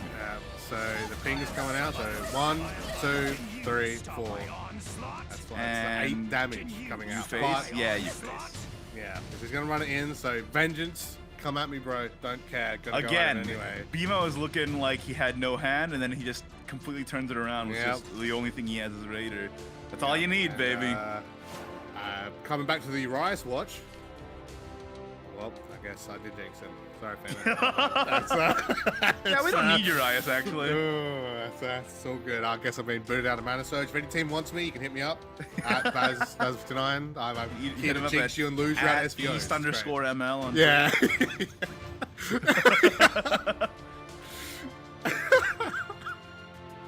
But yeah, see the problem is as well, if it's turn 7, Archdemon could have been an option, but won't be there. And now he's kind of sitting here on an awkward amount to deal with, because, well, I mean, Pain is Pain and there. Mortal doesn't do it, yeah. Yeah, I mean, like, Pain will protect you 3, but if you've got, like, about 4 damage raining in on 1 ping of the other raiders anyway, it doesn't really matter. I mean, this is a full clear at least. Yeah, so we'll clear. But I don't And then you just think play he's- the Jeweled Axe Devil and heal up, I guess. Try not to die. Yeah, it'll get him back to 8, but then a Skeleton Raider that's 6. And then another then- Skeleton Raider, and Exactly, then... that's game. So, unfortunate for Fina, that probably will be it. Also, it'll only get him to 7, yeah. right? Oh, yeah, because of the ping. Yeah, no, you're Yeah. right. Yep, it'll get him to 7. So, you see, I'm thinking with Urias effect being active. Yeah, if only we had one back. You know? If only. If only we had Urias, guys. It's a really cool card, isn't it? It's a really cool staple Edge of Blood card that you kind of need. That's fine. But yeah, there you go. Get him to 7. Suzy Evo coming out as well. Hey, how for do you the heal about 2 cost Raiders? So, we sundering, boys. We are I mean, sundering. I It's said that. it earlier, like right as the game started. I have no idea how Wrathblood possibly wins this ever. What do you mean? It's a great game. Great deck. There's nothing wrong with it. You know, it's such a good deck. into Shadow. This is the most it's copium just- I've ever seen on we live just- broadcast. We just had a hiccup, boys. We just had a hiccup. It's okay. It's okay. Peter will bring it back. It's okay. All right, Bema takes the first dub with that Evo Shadow, and now he's going to run it in with that Chaos Rune. Can Chaos Rune work against Wrathblood? That's a very weird matchup. I don't think I've seen it maybe ever. So Yeah, I mean, I can go off personal experience of ladder.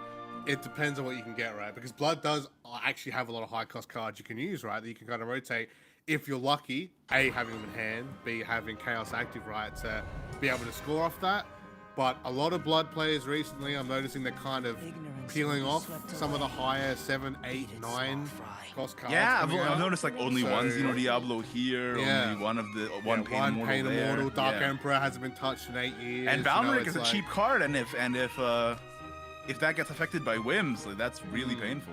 Yeah, and then sure you got Dark Feast back, but that's turn 10. It's irrelevant to the effect anyway. So Yeah. and it comes off as a token essentially, right? You pull it out from a different deck. So it'll be interesting. I mean, he still has options available if he can get lower cost cards, even around that 5-6 cost mark in, right? Like Trampling Terror, as an example, new card for I think it's 3 or 4 random damage as well, and a bit of a tanky fellow on board. Still gonna be good depending on the situation. So it's really just going to come down to, okay, you know, there's 3 Archdemons in hand and a Wolf. I mean, those are pretty good targets at the moment, but of course you kind of want to burn Wolf to get some of that ping if you're lacking behind a bit.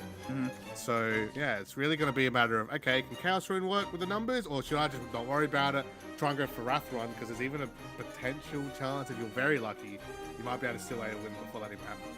Well, again, I don't even think that they even play whims on 5 anymore. For the most part, they play whims off of imagination nowadays. Yeah, And he already has the imagination in hand, and the rest of his hand is just all control tools. So it's looking Yep. pretty good for both sides right now. And the worst part is as well, even if you get to that late game stage, because it is possible between Chaos Rune and Blood, Gilneas comes out Yeah. and goes bye-bye. For Bloodcraft, you're done if that happens to you. Yeah, you can have Dark Contract maybe be an option, but you have to have it. You have to ping yourself potentially if you're not in Vengeance, because you still have a 1 ping cost, even if you're in Wrath. And yeah, you've got Necklace and that, but that's a whole turn. You've got to wait to draw a +1, right? And it's never really +1. It's kind of neutral by the end of it. So it's yeah, they're going to be careful towards this late game stage. Oh, not a great draw for Bema turn 3. He's just going to have to Frost Golem and try and draw into something else. And he's leaving up a big board that he's just going to have to tank that 4 damage, I guess. And perfect part for Jordax right here, because Jordax turn 2 is such a great turn for Blood anyway. Yeah, it's on turn 4 now, but it still have great damage. The ping will come through. I believe he's, what, 1 or 2 off Wrath now anyway. But we'll go for Necklace instead Wait. to get that early ping and heal. That means that all of this dies to Mavella, no Evo. Yep. So, I mean, it also maybe might want Finalist once, so I might want to try to bait it out a little bit to clear the board. I mean, you lose the Bane, it hurts, but a couple Forest Bats, right, that you've already used their effects for anyway, I'm sure it won't hurt you too much. Another option is to evolve Bellringer and then play the Alistair Accelerate to banish the Wolf. Yep. And you get a huge very- Bellringer out of this. Yeah, and of course, search for Chaos at the same time, right? So, and how many times today alone have we seen the strength of Bellringer, right? In many different decks, and it's just here to prove it once again. Turn 4, such a great option to go for that Evo choice. Of course, Bema's still deciding, because he's got plenty of time. Does he go for that play, or does he go for the clear, like you mentioned before, right? There's 2, I would say, big decisions you could go for here that could lead him either way. I probably just like the Mavella, honestly. Just try and control Mavella? until turn 7. Get Yeah. your imagination and then go off. Yeah. And it's especially quite with fortunate that. for Bema that he drew a lot of his early game stuff while in the early game, because you don't want to be drawing your Bellringers or your Mavellas or your Gilneases off of Imagination Realize, right? So it's good that he has Yeah, it all in hand. exactly. Yeah, and Gilneas, what, he's only got 12 anyway, so the chances of getting +1, highly unlikely, touch wood. Yeah, that is the difference between this list and Styx's list, is that I think Styx runs 3 Gilneas just in case. Yeah, but like, he's already got that one in hand, right? So hypothetically, turn 10, he's golden, right? He's already set, so... Knight gets drawn, or luckily Fina has another one. You run 2 in Wrath Blood, luckily, in case that happens. So we'll still have that, hopefully, by the end of this turn. Go for another Necklace, that'll be Knight coming out. Technically, he can play this one. 2 on board. That's 8 health he's going to get for it. Is he in Wrath? I'm pretty sure that was his last ping for it. Oh, okay. There it There you is. go. So Double knights. two. Hello, I'm playing Ward Blood. How you doing? That's new text came out. It's, Oh, I'm afraid it's curtains for you, my dear. all right. Oh, do you bait the anti-hero, the villain of our scene though? Is that something Fina should be doing? I don't know, man. I mean, feel can't like this just that's, get instantly cleared by Alistair, though? Yeah, yeah. Isn't there like a card that could just banish? It's like. Can't this just all get instantly cleared by Alistair and heal Bema for 4 back to 4 health? Yeah. It's that's always a weird card there. What are you talking about? It's seems to be a very strong card. That's very odd. Haven't heard of that one before. Well, I thought only Haven could banish. That's weird. You thought wrong. Yeah, Yuna's you been thought stealing wrong. mechanics. Alistair, yeah. Yuna's been stealing mechanics since the dawn of time. Yeah. You notice that they have Holy Lions now? How'd that happen? Yeah. You see, they've been healing for days now. What's that, Haven? Bye-bye. Ruined time to show. But, yeah, I mean, Bema's considering, once again. I mean, I feel like the banish is the go-to, right? Like, you just do it. Instead But, of playing Guild Release, instead he can okay. Guild Release on himself. I mean, this still works, but... I don't know. I mean, maybe holding Alistair for a bigger target. I mean, again, there's a lot of big targets in Blood that he straight up banished. Demon in hand, right? Perfect chance to. So, won't be too surprised. And at least he heals back to full. Boards reset.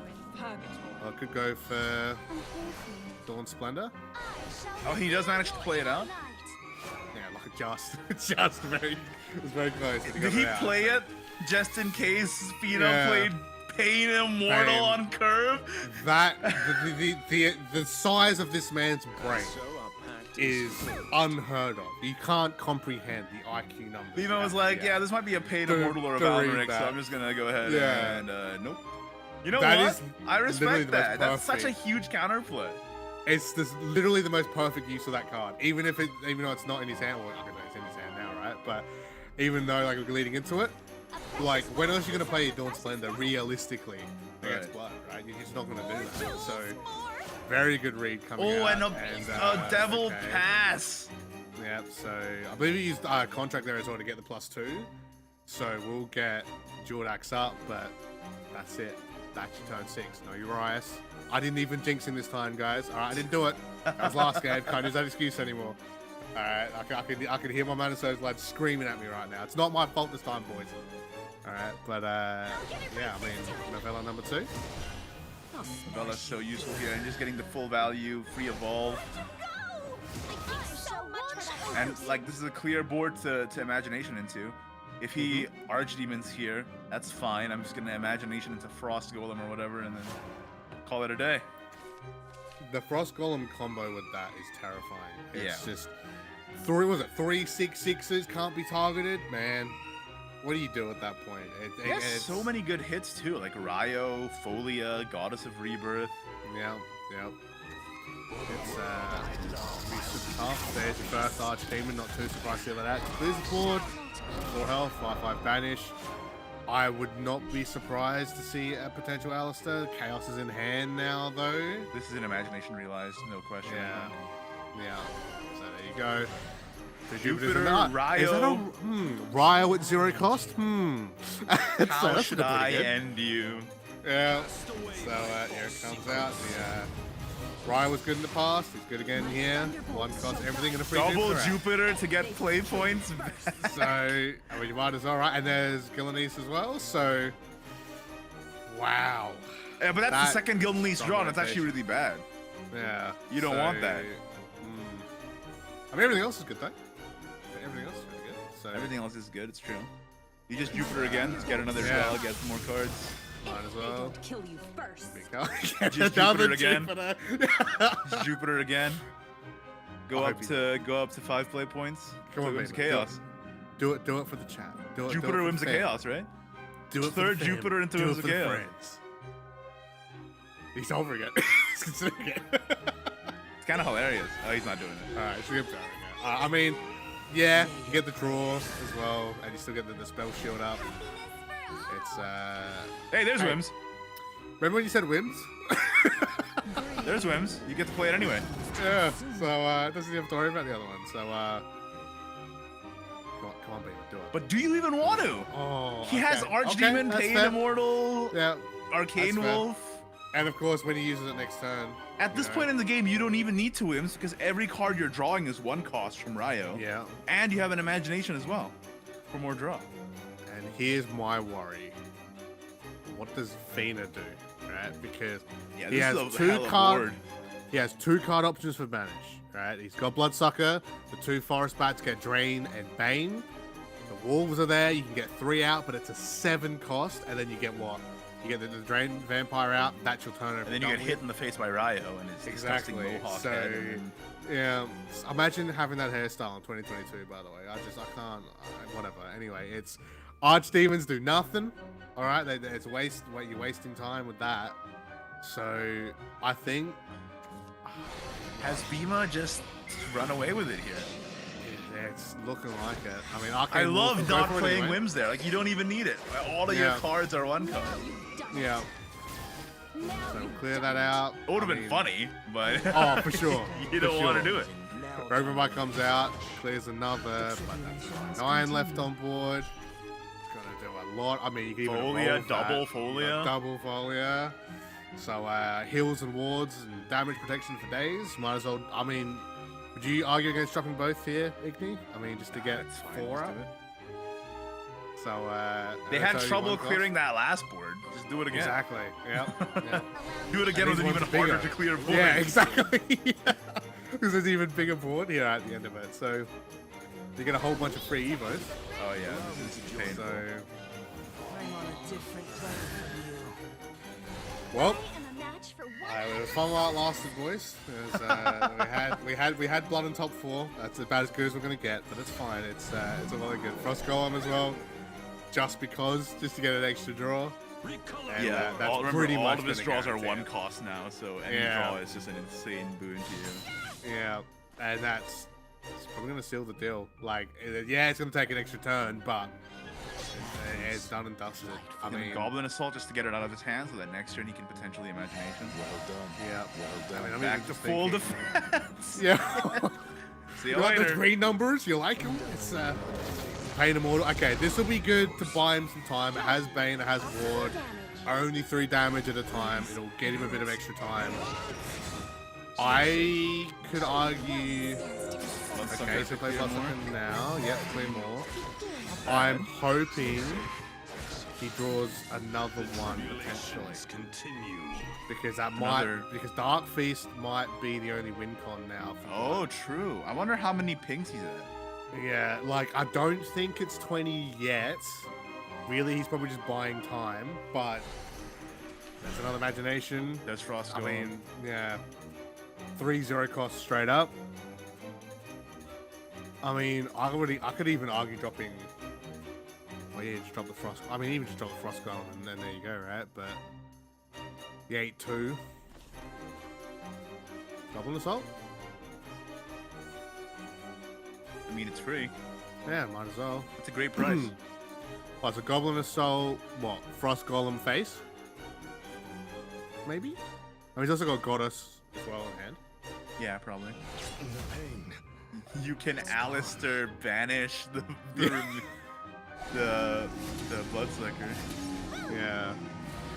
I mean, at the end of the day, like, if you're doing that, you kind of, I think you'd be aiming a little bit. I think it's just like, Nah, at that you do it. point. But, Get it outta here. Yeah. Get it That outta 1-1? here. Nah, man. Get rid of it. Get rid of it.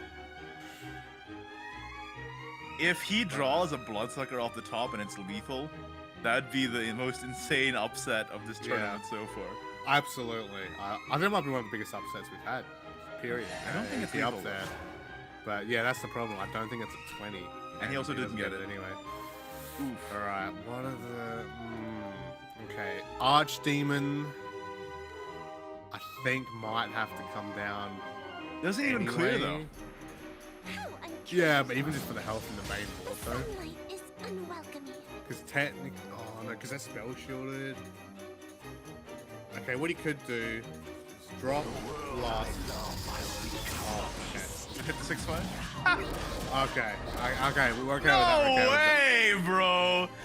That's Okay. unreal. Okay. All right. That is literally perfect That RNG. is That is incredible. so good. And the thing is, Bema's down to 13. after this. Yes, he gets the heals coming up in the following turn, but I don't think he goes back to full health. What the And heck was that, man? The ping off this will help Bloodsucker, because we know it's not probably at 20 ping, but it's probably going to be close, or getting close at this point. Fina, I don't know how he's doing it, man. He is clutching on hard. Bema's trying to kick him off. He says, nah, mate, I'm still staying on. How's he hanging on. still in this? Yeah, it's insane. It's literally like a small dog when they attack you and they bite onto your leg or your arm and they just stay there and they don't let go. That's Fina right now. Absolutely insane. And look at the double ping, evolving on Archdemon, because why not? The big stat you're going to clear. Probably 4-4, yeah, sorry, so you keep it on board. Wow. That's unreal. Okay. Oh, another imagination. Yeah.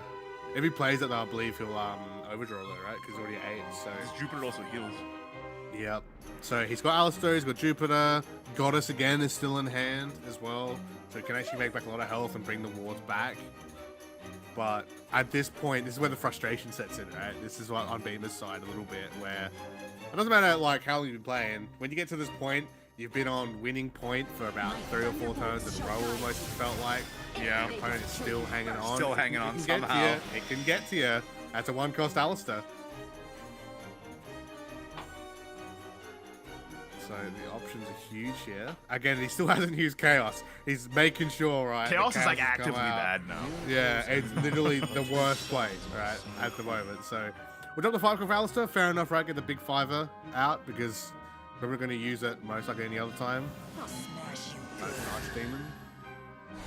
Water in the desert is more precious than gold. What now? I'm assuming it's Goddess. Yeah, easiest Goddess. Yeah, and Ding Dong number 57,000 of the day. Good to see still being used up. Another Arcade wolf. Wolf. Arcade, that's actually really good. It is good, but That- it can't that clears clear. the It three. can't clear the important folio that's lethal damage. Yeah. I mean, remember, if you play it out as is, you do get health back. And you can clear 3 big wards, but you still got 10 damage to worry about, right? So Still got 10 damage to worry about, and there's an imagination in hand. yeah, well, technically, if he goes through this, he clears all. Jordax is still in hand. He'll be on, I believe, 13 health That's a lot. at the end of the turn, which is 14, pretty right? good. Because of the ping as well. Yeah. So I was counting for one more for some reason, not sure why, but yeah, 14. They do maths So- differently down there. Yeah, we don't do math. That's the problem. We don't know what that is. We're like 6 beers in, man. That's the only thing that matters. I don't even know what that matters. But I will say, like having 4 HP left. Wings of Do you Tomorrow think that now. is there a possibility that Bema gets decked out somehow?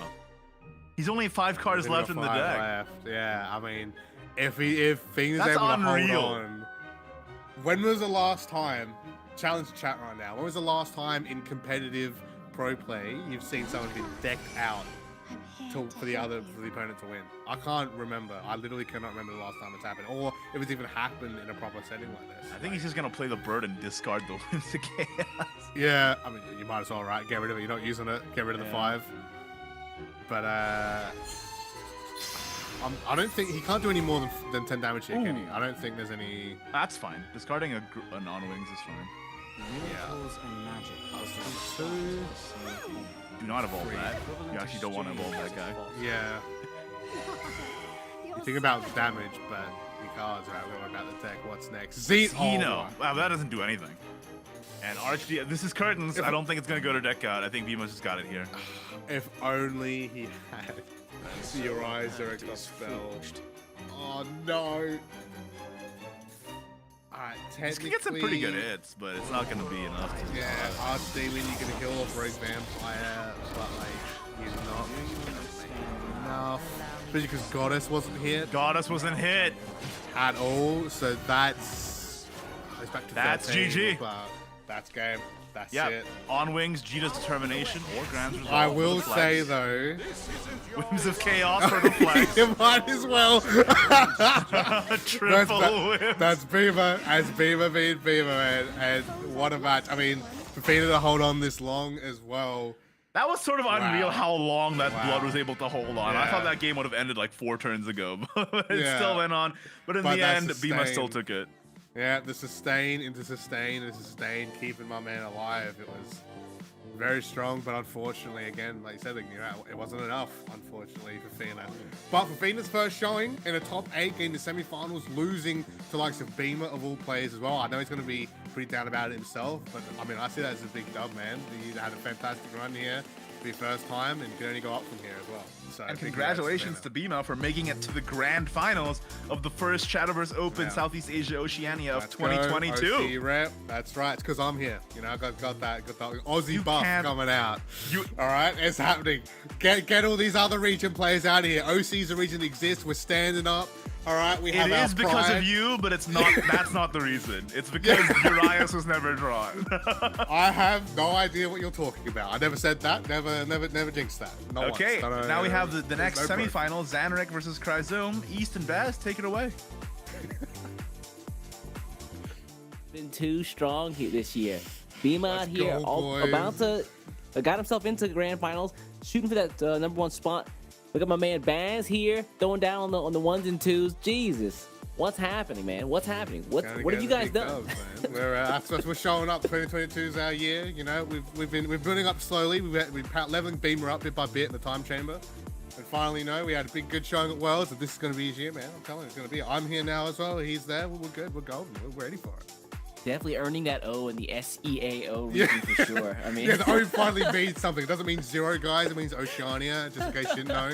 The amount of people I saw yesterday being in the chat being like, what does AU mean? Battlefire? You're not going to be having any more of that. All right? No more of that. All right? We're going to be the region on top. But we're not Austria, dang it. Come on. But we've got another semi-final here. Right? Got another banger to go for before our major grand finals here for FEPCA. So I remember you said before you were a little sad that you weren't going to have a chance to talk and cast Chrysone's match, considering he did have the aggro rally sword that we did not get to see go off today. But luckily for you, he won his first quarterfinal games in convincing fashion, which means this next match is going to be Dawnbreaker's Chrysone versus versus EMT Zanrik. Yeah, and what a matchup coming in as well. Zanrik, again, like we said, brand new to the top 8s here. Fantastic showing. Also going 2-0 as well against Dreamlife. Another quick matchup there as well. So both these lads on 2-0. They both haven't dropped an L yet here in the final stage. Time to see who will unfortunately be that player. But yeah, that aggro rally sword. I mean, I will not be surprised if it gets banned. I don't want it to get banned. But got banned yesterday. Got banned this morning or this afternoon, wherever you are at. And there's a high chance it can be banned here today because, yes, Buff Dragon's a thing. Yes, Evo Shadow's a thing. But when do you verse Sword? No one else here is playing Sword, right? It kind of feels like you're throwing a little bit if you do not ban it out because it can be an easy deck that can just roll you over and you've just gone, oh, Sword exists. Okay, that's a problem now. And now I'm down a game or now I'm out of the game entirely, right? So it's a huge consideration that Zanrik has to deal with it. Yeah, for a lot of players, you come into this this SVO or any of the SVOs with a strategy, right? Because you can ban a deck, you have the option of saying, okay, I feel confident in these matchups, or I'm bringing these 3 decks because I want to counter these matchups. And whenever you run across something that you're unfamiliar with, you just haven't had a lot of research, a lot of time practicing against, in some cases, your ban choice is, rather than getting rid of a bad matchup, it's getting rid of an unfamiliar matchup. Exactly. And we talked about it a few times today, right? It's comfort. How important it is in these events, especially as the day goes on. It's a long day here, right, for Shadowverse. There's quite a few matches you've got to get through to get that big boy money, right, to get that big prize at the end of the day. And you got to make sure that you're ready to go for these situations. Yeah, it could be banning out that off-meta deck or even meta deck that's not really seen too much of at the moment that you don't have that experience against. It could even be just banning a deck so you can play a deck. I know that's a major thing a lot of people are considering as well. Banning a deck so that one of your own decks is playable. Of course, if that gets banned, it kind of doesn't really matter at the end of the day, right? It is what it is, Even still, right, when you go in, that's the mindset you're going to have going in, right? So it's still being organized for it. And, Zanrik, when he's got, I would say an almost standard setup here, of course, the Evo Rune being the outlier. It's another thing that maybe Chrysone has to worry about, of course, coming into it as well. 2 major decks one major deck on either side these guys have to worry about. Hopefully we see him, because obviously we love to see him. They've been doing so well throughout the past few weeks as well. And let's go! The swords of the wow. Okay. I will admit it, all right? My ban's are way off. I'm like, this ban's going to happen, it happens. This ban's going to happen, it doesn't happen. Both Shadows banned again. We get Sword, ladies and gentlemen. East is happy. Chris is out there somewhere cheering as well. I know the Sword Gang and Twitch chat is up in arms right now. Absolutely fantastic. Chrysone is going to be cheering for this one. Okay, let's get into it, guys. These guys queued up. We're going to be having, again, Zanrik's Hybrid Forest and Evo Rune going up against Chrysone's Buff Dragon and Aggro Rally Sword. Let's see how it works out. Looks like the first match is going to be the Forest versus the Sword. Let's get into it. Sword, we even get blessed with it at the start. How happy must Chrysone be to be able to bless us with this as well. The hand, a little bit rough. Gonna have to toss it out, and it's a little bit better. Admiral, good to see that one in hand as well. But as his Vow, but still probably not the optimal start. The +2 off the deck though. I mean, Nothing great. Yeah, you would hope for a penguin right there. yeah. So I mean, at least he's got a couple 2 costs to work with, right? Trio Wonder's coming out for Zanrik, of course. He's having a great starting game. Actually seeing Arya finally showing up. Hey, how you doing? There's the penguin, man. Well, we can save it for 3. That's fine. So you can. true. This gives you the option of having a flexible 3 with getting at least 2 or more bodies on board. Yeah, and just the tempo, right? That's this deck in a nutshell. We talked about the other deck, but this is how Sword exists. It's all about that rally, right? Yes, it's going to get pinged out. Phantom Bloom Predator going to come out. I wonder it's going to go face. Should do. Yep, come out. We have seen it be a little bit different early today, so Mike mentioned it as well. But yeah, now we're going to hopefully see the Penguin himself. Yeah, 3 here.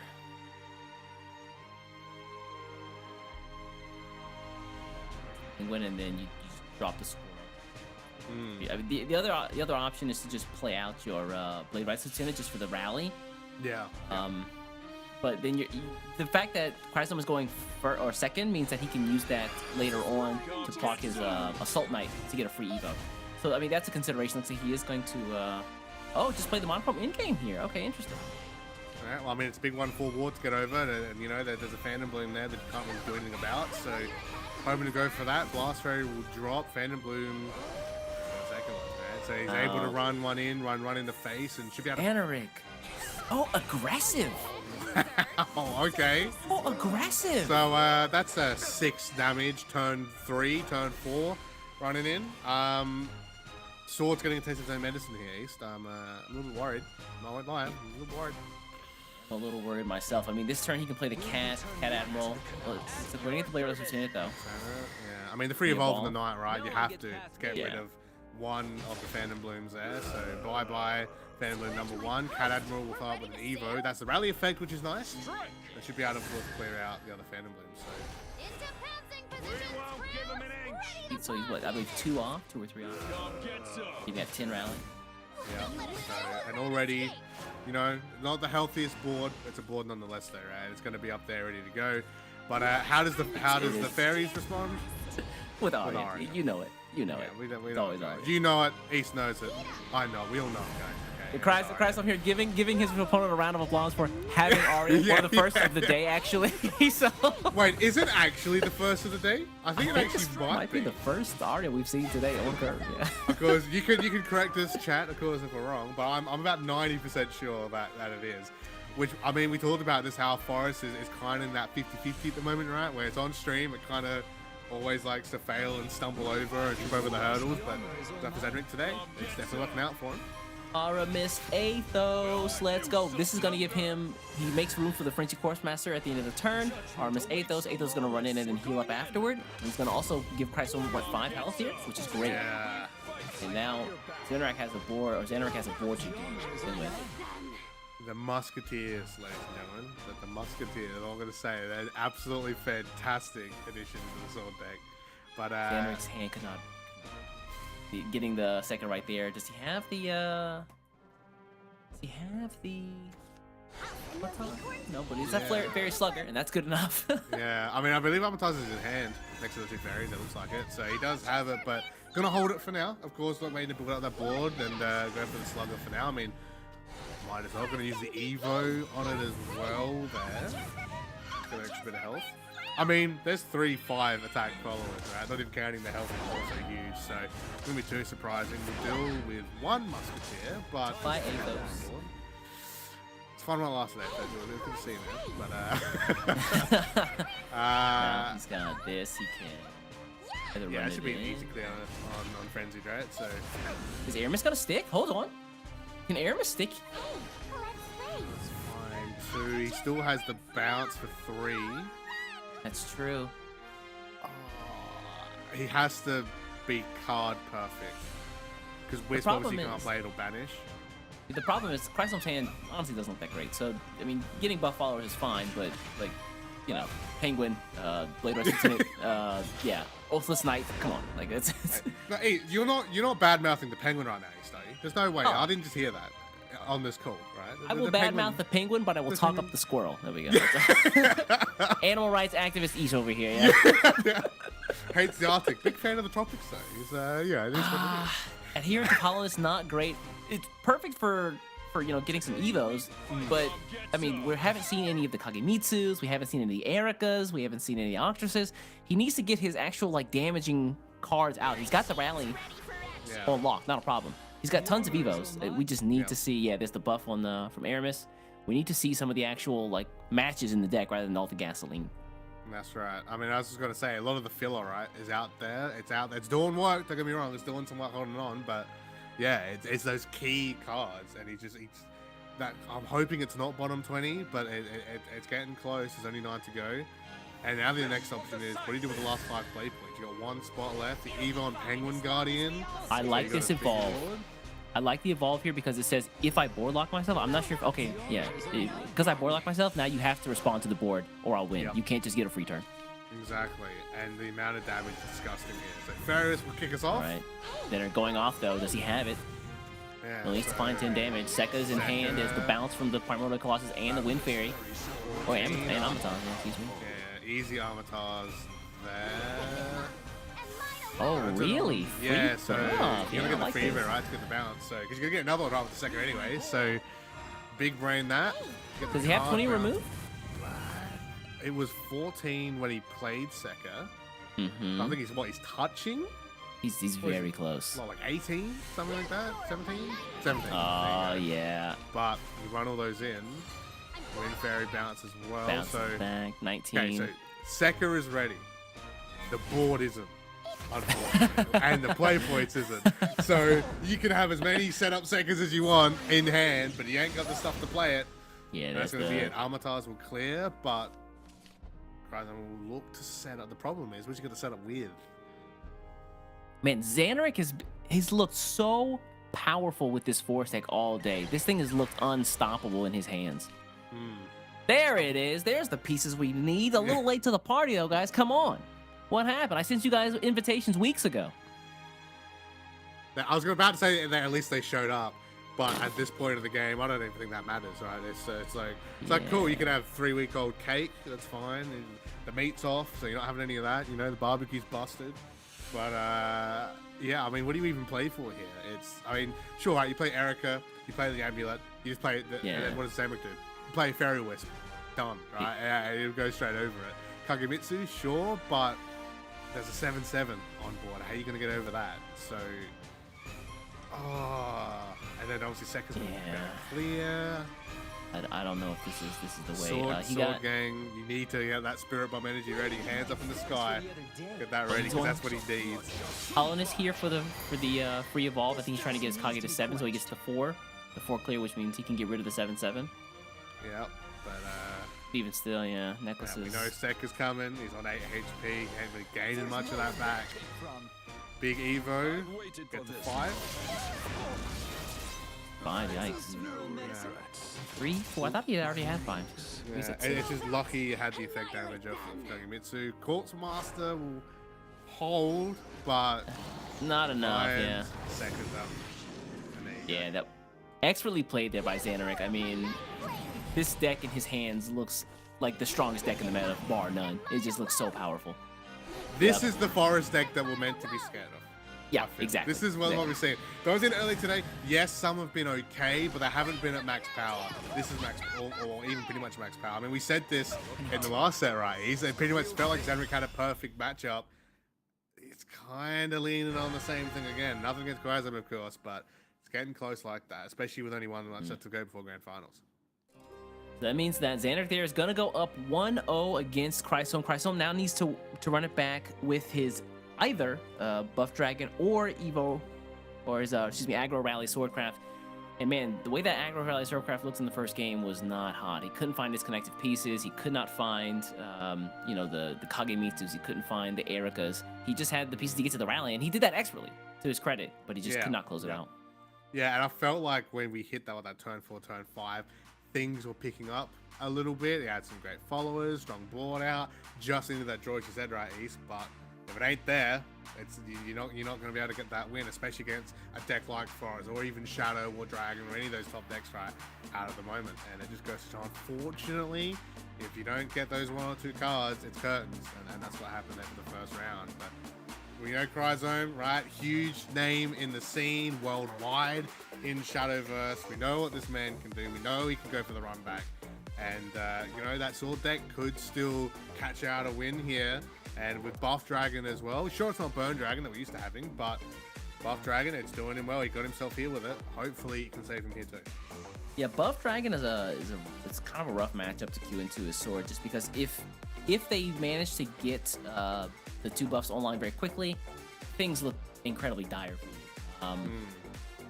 With things, you need to clear up the board, and they can just present these massive, 3 8s that are wards. And he's like, well, all right, how do I get past this? I don't have enough Kagemitsus in the deck to do that. So, it really does become a struggle. It'll be interesting to see if Chrysone opts to go that route, how he spins his Musketeer's Vow, because in that case, you actually start to think about, do I want to use the Porthos's effect plus the Bane to try and get over some of these bigger warded followers? Do I want to save my vows for later turns for that reason? We'll see here. Looks like we're going to get into the next match, though. Let's see what it's going to be. Yeah, so of course, Evo Rune on Zanrik's side. We know what's been scary all day with the 2 we've seen. The run back with sword. All right, so let's do it. Let's see how we're going to get done here. Can Zanrik bring it here to the grand finals for the first time for himself? Will Chrysone be meeting one Bema in the grand finals? Oh, excuse me. I'm looking at Chrysone's Buff Dragon list as Zanrik's. My bad. Yeah, this is Evo Rune. I'm sorry. Bad, you got to stop me, buddy. Come on now. No, you sounded confident. I'm going to let you at it. I'm going to let you at it, man. That's how we work, You're going to be like, yep. If you're confident in knowing what you're saying, you accept it and you move on. If chat disagrees, you're in the wrong chat. Right? You're always wrong. It doesn't matter. We're always right. You're always wrong. That's how it works. It's all good. It's all good. I will say, though, this early game from Chrysone looks pretty good. He's got the Oathless Knight plus the Frenzied Corpse Maester for tons of ramp, or tons of rally in the early game. And it's already looking a lot better, right, as opposed to the first game, which is what's important. And, if you get the win going off of this, then Dragon's going to matter, right? And then everything said still matters, right? It's still good for Buff Dragon. But, yeah, the easy evolve, of course, for Zanrik. Going to run it into face. Hold on to that one for now. Of course, gets a big burn damage soon.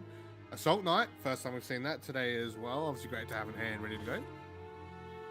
He's going to play out the hammer here. The big body. Yup. No one gets past me. And it's like, how does Zanrik react to this, right? It's going to be tough for him. This is sad, though. Like, he's got to, just run both these 1/1s in. See you at the next show. And Rune is one of those classes that has access to spells to get rid of followers, and that means we might not see as much use coming out of this hammer as we might against other classes like Fairy, or Forest. And with Evo, first Evo coming in now as well for the 3-6. Huge girl there coming out as well. He's the Assault Knight. I see. This makes sense, yeah. As well, and the Earthless Knight. So that's a big, strong forward. Easy clear, burn out the shield, through the face. Very happy with Chrysone's game here so far. It's looking a lot better, a lot more healthier, which I'm happy to see. And Zanrik now having to think about his next few turns heads with attack. Tetra, very great stuff. Yeah, Tetra Mary is pretty much the answer here. Yeah, you just heal up, well, not heal up, but play the spell, and then run Tetra in. Yeah, not a problem. Get the play points back. You can run her into the 4/7. He is gonna get a follower out of this though, which is not bad. Oh, is he gonna try for the ping? You try for the ping? Let's see it. Oh. Okay, Assault Knight. Easy clear with Delta Cannon, right? So still going to get rid of her, but you still got 4 on board. Yes, they're only 1/1s, but your Tetra's at 1. You can still run those in. Any bit of damage Sword can get in, of course, they're going to love, especially with Kagemitsu being picked up now. So that's 2 in hand, ready to go. He's gonna play the Corpse Maester here. Seems a little lackluster, but I think that does put him at 10, so maybe it's actually worth it. Play the Course Master to get another Course Master. And play it early, right? Get it done and dusted now, while you've got, I will say, a somewhat even state, maybe favored towards sort of tiny bit at the moment. You could go for, because the Octress is there, but like, what effect are you using it on? What are you taking really here at the moment, right? So Octress is going to get a free Evo here, though, so that's pretty good. So is it Shout out toss to up, Rally right? 8. Evo or Rally? What are we feeling? Like, what are you like? Remember when this card What's first the came deal out? today? What are we? I remember when this card first came out, I was like, man, it's Enhance 8 Evolve. What a crappy card. I just misread it because, you know, card game players are literate. And And I we still realized read later, it. oh, We it's still don't know what it Rally. does. Just Rally. Okay, cool. It's not a type of motorsport. I don't care about that. That's got to do with card games. I don't even know what that is. But another Assault Knight though. All right. Here we go. Yeah, let's see it. Picked up. Run it in. Reface. And you get to keep all your ones up. So Oh, do you want it? Okay, no. This world So- is filled with mystery. Typically, you're around 10 Rally, I think. Either here or next. yeah. So Odin gets picked up. That's be good a little bit later from now. Just shooting probably work up as well. Master Chef. Is he evolving with the card draw? Yeah. He evolves up. Extra health, 4-4 on board. Can run it with Detective as well to get the 5-5. Trying to train to Octress, right? Easy clear. And, what do you got in the 4 for? Probably train to the Knight, I'd assume. Assault Knight, get rid of that. Yeah. So It's a nice trade. it's a good response. Is it over And already? the weenies, though, sticking around. These guys Yeah. definitely outlived their usefulness there. Hey man, the Knight's doing damage is work out done. here. They're out here doing the games and putting in all the effort, you know. It's And then guys like Kagemitsu come around and just take all the credit. Yeah. yeah. This Kagemitsu man coming out here stealing all the credit. Get him out of Us. here. We've been here since 2016, out here doing all the work. Styx is typically your monochrome in game here, and he could just Yeah. opt to run in like the Oathless Knight and then monochrome and then run in 1 and get the 2-2 follower off of it. But yep. looks like he's thinking about Kagemitsu here. No one gets past me. I mean, he's got 2 in hand. He's going to get 1 round to go shortly, right? Turn 6, got the Evos coming out. So, I like the 2 monochrome in game here, though, just for the double Evo. I'll make Yeah, your taste and that board state, right? As well. Evo, board state, tempo, things get run in. It's another follower on board that Zanrik has to worry about. And I think this might be the first time today Ethan Zanrik might be sweating a little bit because he had a fun 2-0 before. I'll save you all. Okay. Past me. I mean, I was pushing really damage, afraid down whenever I to spin these here, but he's just Corpse Maester, so this is actually a really good board. Zanrik is now on the back foot, he has to clear. Yeah. Odin is useful, but not An everything. average of about what 4 to 5 health here on board, and yeah, okay, sure, you got Delta Cannon, yeah, sure, you got Odin, but Odin's your whole turn. Delta, Vern will come out, Let's see, Burn, what are we picking up? so you don't even get the I was draw out of it. expecting- It's Evo, and then what? You got Oh, no. Delta, you got Yikes, the Guild Assembly here. I mean, He does get the heal, big- which is good.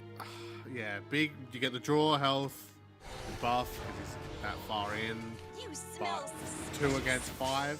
so this is for Yeah, run that this I in. kind of wanted to deliberately be eaten up anyway. Then what? You got 9 damage. They're This on is good. board. Victorious Slater. Yeah, this is gonna be good for Chrysone here. Gonna see the Kagemitsu gonna run in. Yup, double Kage. Big meats. I'm pretty sure is that lethal. Is it? stand Oh, it is 4, yeah. That is. 5. Yep. Octa Yep, spell. that'll do Yeah, it. wow. Sword gang, boys. Let's go. We did it. We got the W. We out here. Both these guys, again, in their first rounds, very convincing wins, 2-0, and now they're 1-1 apiece, which means now we're going to see Chrysone's Buff Dragon going up against Zanrik's Evo Rune. Yeah. So now take that portion of the buff dragon that he's talking about, move it here. We're good. No, that's how we do it in production. We quite. fix it up. It's all good. It's Matchup's don't a worry little about the different, but opponent it's thing. fine. It's fine. But no, it's going to be a fun one. And this is the thing now, right? Zanrik saw him before, right? 2-0 in the quarterfinals. He's like still all smiles, having a laugh even at the end of that match. His spirit's still up and high, which is obviously great to see. But now you got to go 1-1 in the semis against Chrysone. This is where it's at against Buff Dragon. Evo Rune, 2 deck types, so we don't see too often as opposed to their opposing counterparts. And this is where it can go either way here. Sure, put your bets down, put your arguments down for both sides, but I think it's honestly still 50-50 here now because of that. Yeah, again, Chrysone's list is a little bit more aggressive. He's got things like the Coral Shark in there, just for potential early game high roll. The Drac on 1 is great. Fantastic. Wow, look at that curve, dude. Look at that curve. Fantastic. That's like, I think, the second best, maybe even first best starting Dragon Hand we've seen all day. Yeah, that is nice. That is some good stuff. And look at that, it's a free 2-2 to take out with a configuration there, if you want. Or do the tried and true, the Dragon Master Plan. Working at it since 2016.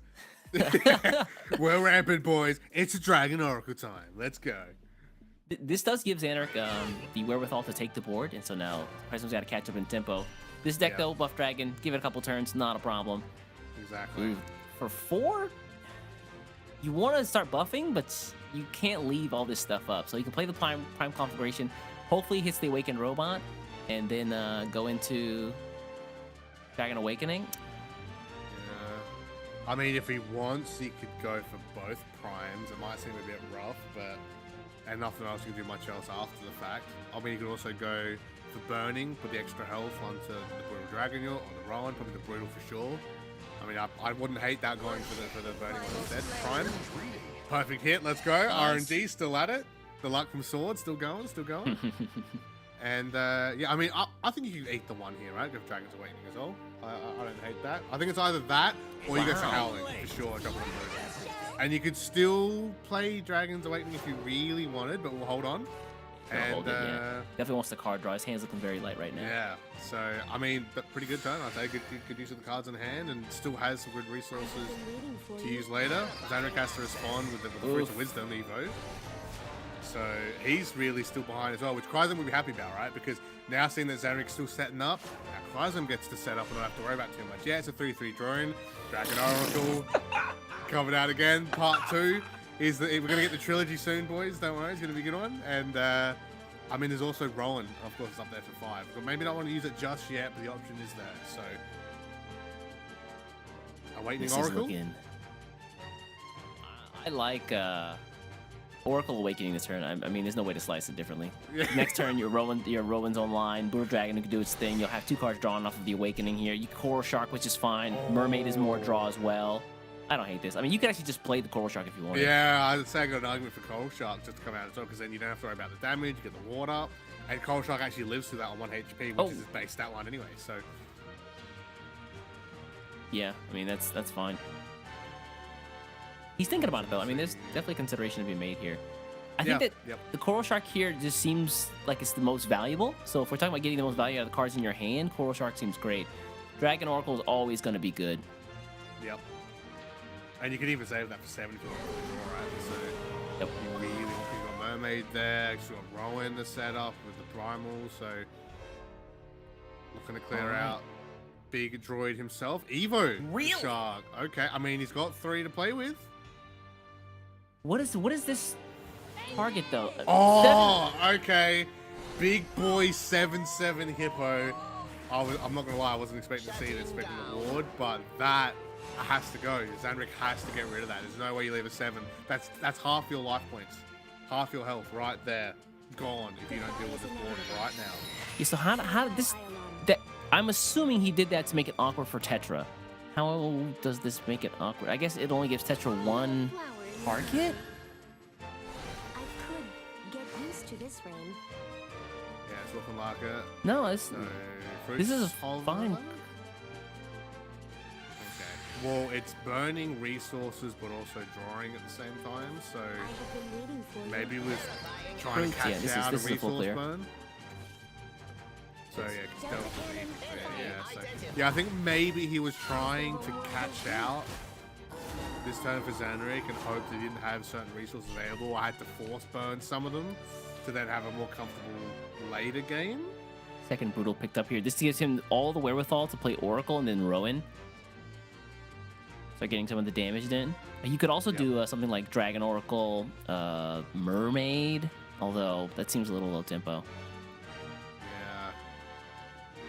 just thinking of when do you play your lower cost cards now? Because obviously, like, it's just going up from here, right? So, like, Yeah. it's I don't know. I'm kind of liking the Rowan a little bit. I'm pretty happy to keep Oracle for next turn, just to get that draw if you need it. Because I That's mean, you're true, one we off will get the draw overflow for anyway, right? So it's like, and you should have a good turn 7. The thing is, there's a lot of times where you play Rowan alongside something else so that you can get the immediate buff off of the damage. Because again, that Dragon Spear is a countdown amulet, which means it's going away at some point. So if you drop it now, you lose a turn on the countdown spear. This guy is gonna spin this though, and then Prime Confirmation is give it her. Yeah, that's fine. Still get the buff. Yeah, this is alright. Get the play point. Get the draw on top of that. That's iffy. I don't. Draw's not great, but Dragon's Awakening is again more cycle. So yeah. So and at least he's got that now, so that the next draw won't just be one of those spells, and he goes off. Yeah, right. So Odin comes out. So finally seeing him come through. This is going to be a problem for obviously Chrysone to deal with. Fight the face, when you kill it, another bandage on top of that, straight into another storm. And you've got Parasol in hand now, so alright, yeah. Oh, number 1, Rowan will come out. Wait, is that? Wait, what? Okay, yeah, fair enough. So he clears out Odin. Of course, yeah, Fafnir will vanish once it's maneuvered, which is good. Yeah. Oh, nice, gets rid of it. Not even gonna happen. Thanks, Prime Conflagration. That's right. So now he's down to 8, and we're at, I'm gonna say game point here is for this one here, because Chrysone could win next turn. But it all depends on how Zanrik handles it. Of course, he's got a lot to help him here to make sure he stays in the game. Okay, he sees the Tetra. Chrysone. It's not 5th, thank God. Let's see it. Oh no. Tetra with the buff here. Chrysone knows he has lethal in hand. Get used to this one. Yeah, it's just can Zanrik get out of it, right? Can he hold on? Parasol, gonna get him the health back. Gildas, oh, it's gonna get health, yeah, in this. Did he pick up the Guild Assembly right there? You think he did? Yeah, he did. Yep. So is that at? I mean, he should get what, out of health range. back? Hopefully. Well, he's got to run some stuff in. This dragon can't stick around, you know? Yeah. Okay, we're tracing the past as well. The extra bell ringer. Okay, that'll buy him time.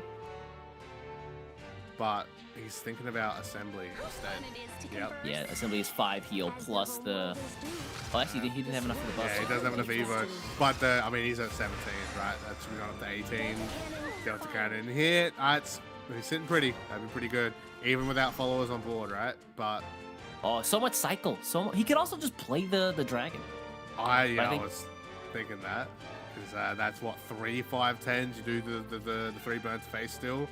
Then hand it back over to Zanrik, being like, okay, try and get through this. But you have to be weary of Jupiter though. That's the. Yeah. So it looks like we are going to see the second Brutal Dragon. Going to cycle a bit more. There's the third in hand. A third one? Yep, going to drop it. Recover some play 3 points. out for Windstrike heal. Dragon Newt. Yep. All Storm, baby. All Storm all the time and heal. Ooh, I like this. That's right. We are all face, gentlemen. All aggro. Let's get it done. That's all right. Surviving on 4. Going on 1. Correction. So Zanrik, can he clear this? Hold on. There's Jupiter. I've just seen Chrysone right now. Yep. And Jupiter comes out. All right. 1. Goodbye. 5-10. And heal. And draw. I'm at the point right now. I'm at the point right now where it's difficult to commentate this because I'm so awestruck by how close this match is. that's how close this is. That's the zone I'm in right now. It's absolutely nuts. Because again, 1-to-1 semifinals, winner in this goes to the grand finals. We still have grand finals yet between these two guys, and they've been at it all weekend here for the Feb Cup. Tetra's gonna get the free evolve, so that will clear 1 Dragon Ute. Get used to this range. I like that Zanrik is just keeping those Delta Cannons in hand. I mean, that's 6 damage he can send upstairs. But I mean, he has to worry about this board. It's also going to be the detective. That's another free evolve. So he holds on because Delta Cannon. It's got. Where does his Delta Cannon go? This is important for Chrysone. Delta cannon, fire. It's going face. Oh, I don't know if I agree with that. he pursed his lip there when that happened. He's like, that's a problem. Yeah, because now you still have a Dragon Ute, you still have the spell, insta kill on the ward. as Nice, well. nice. And Three- Wales up. That's it. That's Oh it. my Chrysone is God. in the grand finals. Your man, the sword legend. Wow. The big man is, so you can see it on camera. He is cheering right now. Wow. You gotta give up to Chrysone, man. That guy is always at it, and to see him take a dub this early on in the season, the first man. SVO for the SEO region. Alright. You got This is the state I'm in, guys, right now. Chrysone. Yes, the boys, we did it. Australian slang swear words. Let's go. So good that he's here. But on the opposite end, Zanrik, 2-0 in the quarters. 1-2 in the end here for semis. First time in the top 8. Literally just misses out getting to the grand finals. Really feel bad for the man. But at the same time, feel great for him, right? It's his first showing here and already showing up at this level. Once against Dream Life and so close against Chrysone. That is what to write home about. And a lot of momentum to ride on as well and for the future of the 2020 season. That means, guys, that let's take a look at the bracket very quickly. Take a look at all the matches we've had thus far today, because we've had some slobber knockers, some great matches back and forth, some good 2-1s, some good 2-0s. See there on your screen coming up right here. We've got... We saw Bema's run earlier today, taking over Kaori. He took it over Finalist in a crazy semifinals game, and that means that he's going to be going up against Chrysone in the grand final very soon. Again, Chrysone's journey here has been through Styx, a very big competitor in the SEO region, as well as Zanrik, who honestly impressed me with his level of play, not only from his fourth craft, which I think was almost flawless in every sense, but everything else he's done today. I hope to see that guy back. EMT, that's a great pickup. Just heads up, guys. Absolutely. I mean, we talked about the Evo rune, right? It was kind of that. I don't. What's the word I'm looking for? Like kind of like that, the unexpected deck, right, coming into this lineup, and it showed up and did work. And again, only just missing out even at the end there with Buff Dragon Chrysone, which is lucky that he's able to play out those last few turns perfectly with what he had. And it could have quite easily been a Bema Zanrik matchup in the grand final. So seeing probably the best piloted forest of the day, fantastic match in Evo rune as well. It's like we said, right, big ups to him and hope to see him later in the year. But Chrysone, Bema, Persona 5, Dawnbreakers, a true tied match, right, that we've had for many years between these guys. I know time after time after time. And the grand finals, guys, you want to stick around for this. It's going to be a huge one. Don't go anywhere.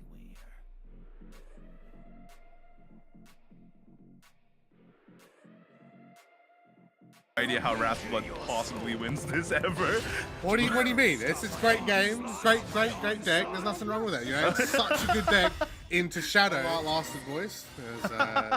We had blood on top 4. That's about as good as we're gonna get, but it's fine. It's a lot of good. Frost Golem as well, just to get an extra draw. Yeah, so that next turn he can potentially Imagination. Well done. Yeah, Well done. I mean, Back to full defense. Stay there. They don't let go. That's Fina right now. Absolutely insane.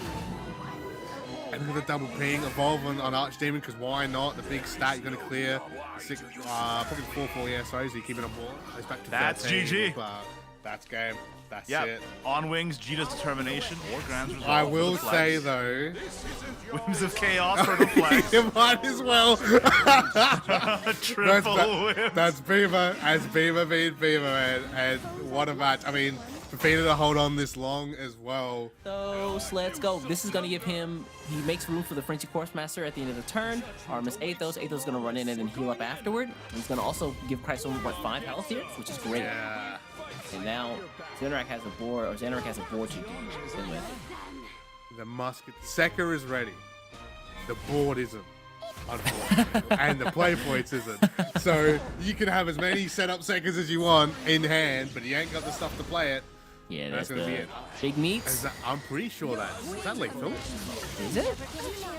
Oh, it is 4, yeah. That 5. Yep. Octa Yep, spell, that'll do yeah, it. wow. Sword gang, boys, let's go. So he clears out Odin. Of course, Yeah, we're gonna that get here will- Freyja up instead.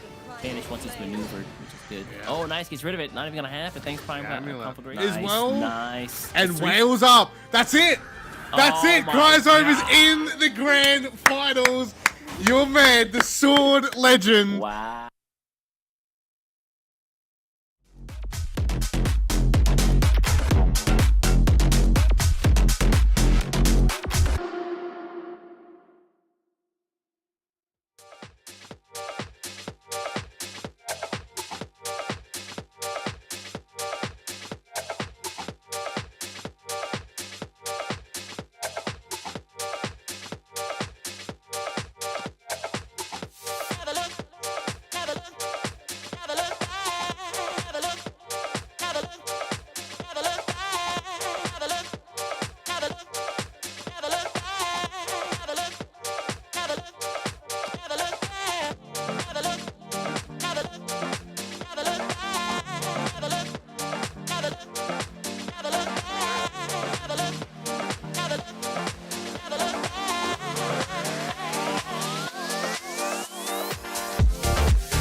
me laugh.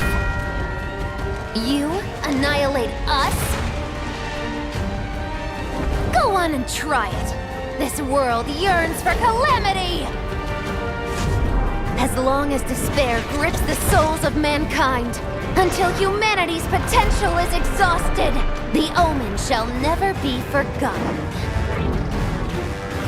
We shall taste your potential and devour your determination. When you find yourself writhing in anguish, let dread consume you as you crumble to dust!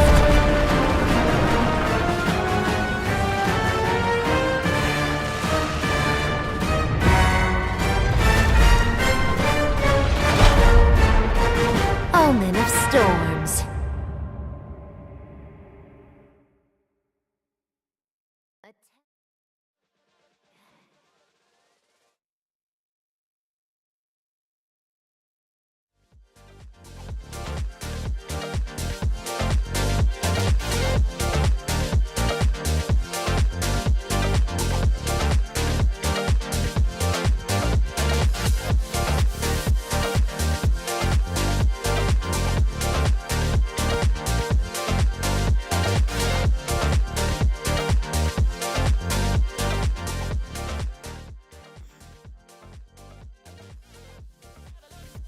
Welcome back to the Shadowverse Open for February 2022 for Southeast Asia, Oceania. All three of us are here now because we are at the grand finals and it deserves all three of our attention. Man, what an insane tournament so far. Loving the pop-offs, the upsets, and I couldn't ask for a better two finalists. Bema from Team Sonar 5 and Chrysone from Team Dawnbreakers. Yeah, let's take a look at the bracket, man. This is crazy. Like, if you talk about the SEAO region, these two guys are definitely in the contention for some of the best players we've got. And with the lineups that both of them are bringing, we know this last fight's gonna have some fireworks for sure. Oh yeah. Bema with more of that standard set, but tried and true, right? That Evo Shadow, Burn Dragon, Chaos Rune out on a tear all day. But Chrysone repping the boys out in here, you know, the guys who show up with the weird stuff, right? The stuff that you never expect to win. Buff Dragon, Aggro Rally Sword. I know the Sword guys are absolutely cheering on the Twitch chat after that last one as well. Yes, we are. And yes, yeah, it's going to come down to like literally that battle right of, well, first the band battle is going to be huge here. It could actually decide potentially how the grand finals even turn out either way, right? Because of how impactful it can be either way, the amount of options that are up for ban here. But even just the matchups between the players, right? We talked about before, Bema and Chrysone, two of the most well-known, biggest veterans of Shadowverse, let alone you know, our region scene, right? And have these guys battle it out. Like, this is going to be a huge match. Let's take a look at their deck list one more time since we are in the grand finals. If you're just tuning in, this is what we're up against. Or what are we up against? We're not playing, but Yeah, we're gonna watch. The 3-on-2, let's go. We're going down for that numbers. rumble, mate. We're Rally going down for the Cat, rumble. We're the Evo secret player. boss at the end of the stream. No, so Bema from Team Sonar 5 is bringing Evo Shadow, the most consistent deck, and he has a very consistent version of it, as we were talking about. Two of Shao, two of Linkstaff, and everything else, three of, no one of shenanigans here. Just clean, cut, consistent, concise, has a clear game plan. I love that production's pulled this up. If you missed this joke, guys, earlier today. Bema was so confident we saw a 1-2 Shao drop. Yeah, we did. Just the follower. And at that, I mean, it worked. So that much. Yeah, Gobby's feeling hungry, you know? That's all I gotta say about it. Yeah, okay, all right, okay, but yeah, as you said that right, you like literally the most almost perfect shadow list here. Everything's all set, ready to go. There's no chaotic, unfortunately. Some guys like it, some don't, but it's trying to treat here for Bema, and yeah, definitely a great deck to watch out for. Let's take a look at his next list here. The curse has gone to me, East. I can't say it anymore. Let's take a look at the next list here. The Burn Dragon. I mean, we've seen how fast this deck can clutch wins out of nowhere. Turn 5, turn 6, Galmew coming out, Fudo burning them down. I think it's particularly interesting because in this finals, we're going to see Burn Dragon versus Chrysone's Dragon, which is definitely a different version of Dragon too. So we finally get to see which one comes out on top. There's so much burn damage here. Galamu, Fudo, Roy's face, Brutal Dragon in its face, Rowan himself. It's a lot, man. It's a lot. Yeah. And, you know, we talk about right, how Rowan, you know, we'll say the engine of the deck, right? Kind of the go-to where a lot of the burn comes from. Bema won turn 5-6 without it in true fashion as well. It was scary how quick that match win was and how he's able to do it. So, could it happen again? I don't know. Maybe the option's there, but it's definitely that deck that we know Bema's very happy to bring out, obviously, and hopefully doesn't get banned against. Okay, and let's take a look at the last list here. Oh, East, we're on the same wavelength, bro. Ooh, Hey, it's Chaos this is the Room. band list. All right, let's take a look at the next.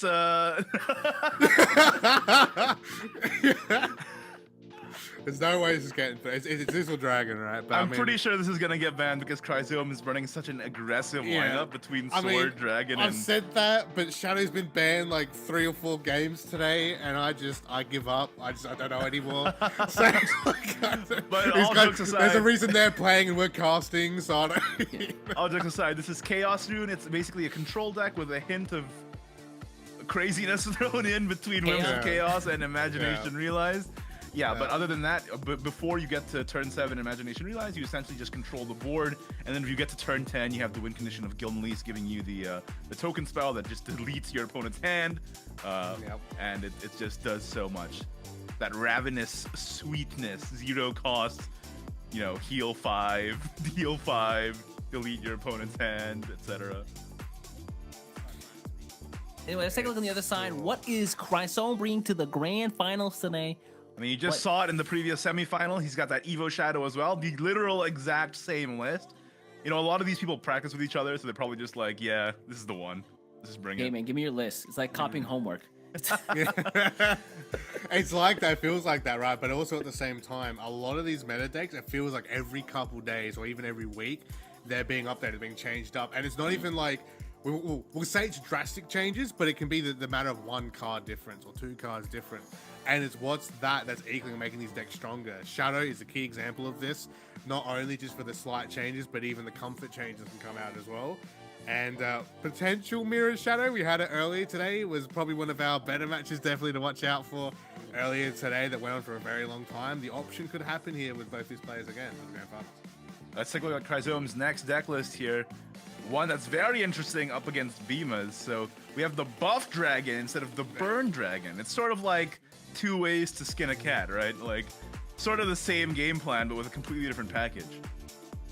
Yeah, we've seen a lot of cards in both these lineups. They kind of do similar things, but they, again, either support the burn game plan or the buff game plan. Cards like Prophetic Dragon over something like Ignis Dragon. Ignis Dragon.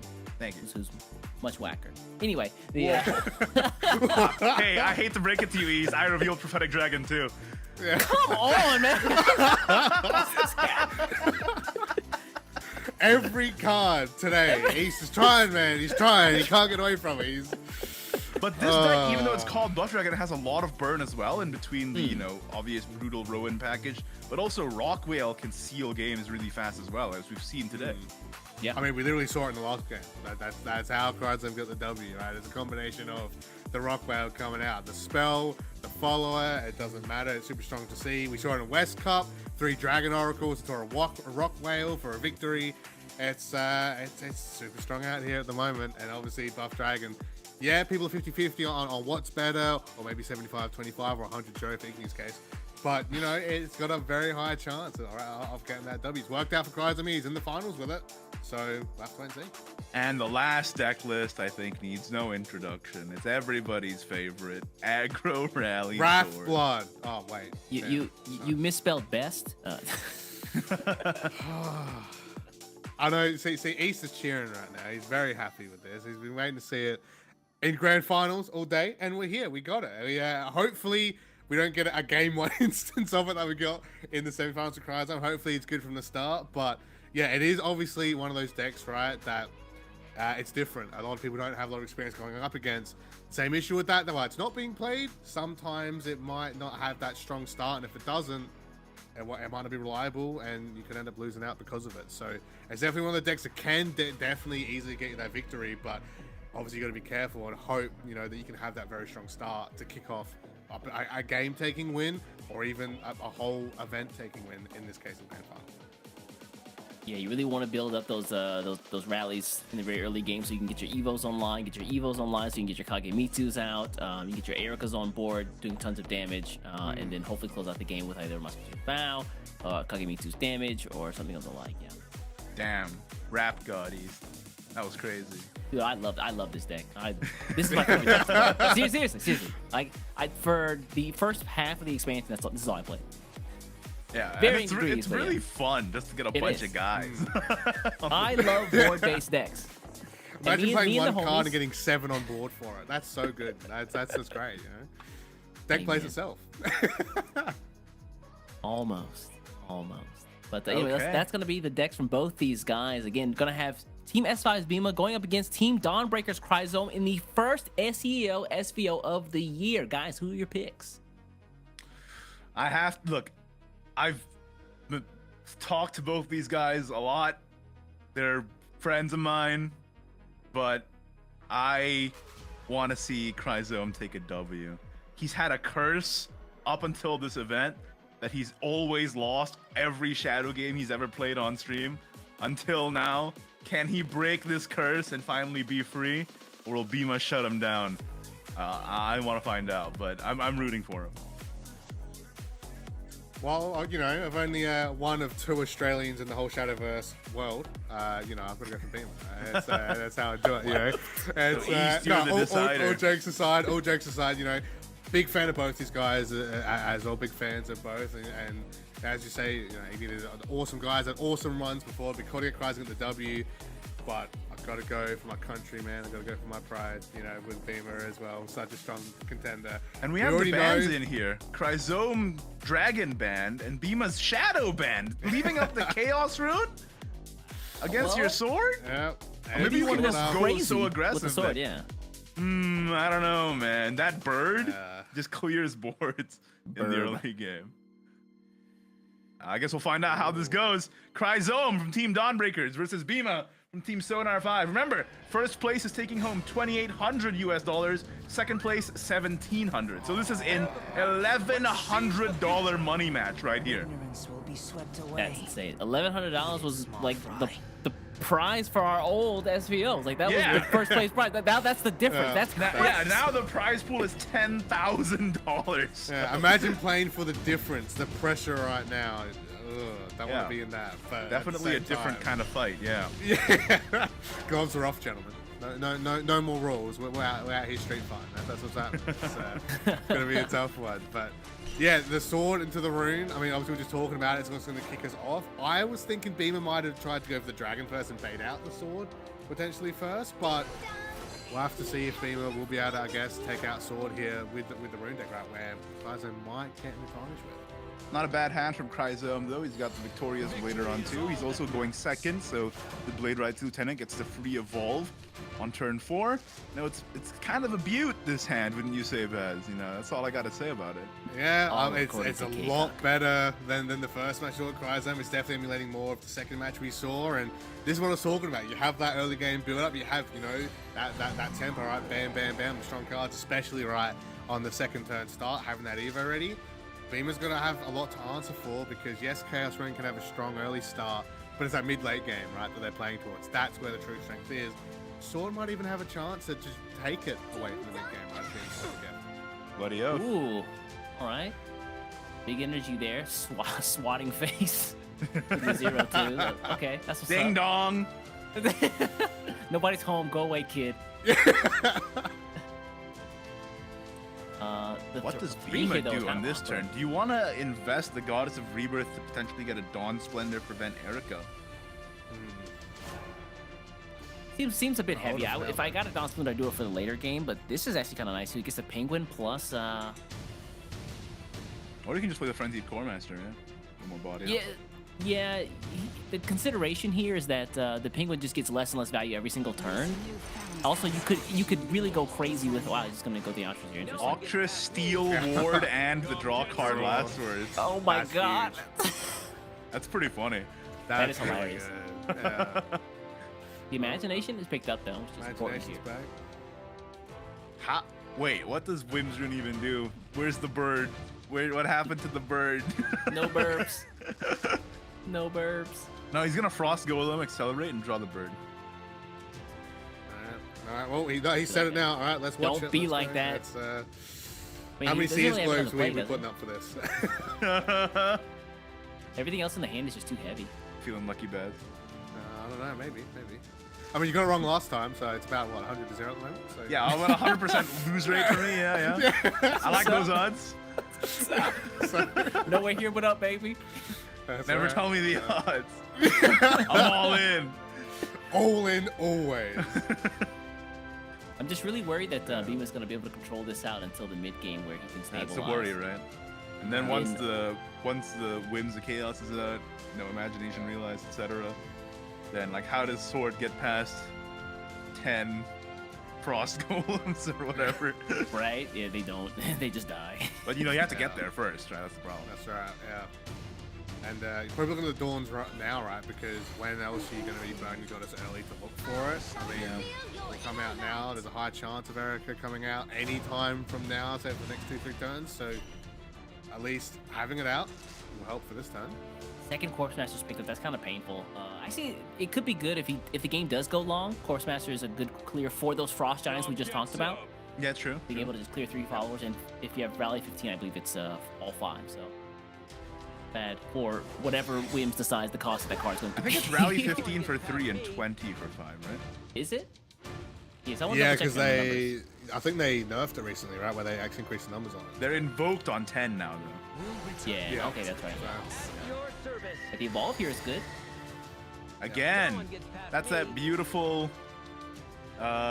Blade Rights this Lieutenant free evolve on 4 going second. There's only 5 followers, right? You just evolve Octress. No one gets Get past the- me. The loot spell. Yeah. yep. You do evolve, Octress, play the penguin, yeah. 6. He needs to get Rally Cannon up, so that's duration for running in there. Also, a 3/3 with ward is better than a 1/1 that does nothing. There we No go. one gets past me. Buff up Octress, go face. Yeah! Yeah. Fat Octress! Go. Yeah. Will not buy He the game cannot whims this board. Like, there's Yeah, a you reason why can't- Chrysone no traded whims in that avoid 1/1. Because Yeah. if he whims now, it's over already. Like, that's funniest really the part prime is- consideration of why he played that penguin now. The funniest part is we've already seen Bema win without using Wind, though, which is like, right. So we already know it's a possibility. Probably not so much now. No, Yeah, no, because he no, has no. to get to But, Imagination Realize first. Yeah, He'll die That, if that he- was the difference, doesn't. right? So, but now it's like, okay, cool. Got Rogue, got Imagination, have about 2 play points, right? This ain't happening. And yeah, it's kind of like, where do we go from here? I mean, That got Bird early finally. Octress just totally skewed this game into Chrysone's Yeah. favor. Yeah. No Mavella is actually pretty big here, too. Yeah. If this was a Mavella, this would have been. Oh!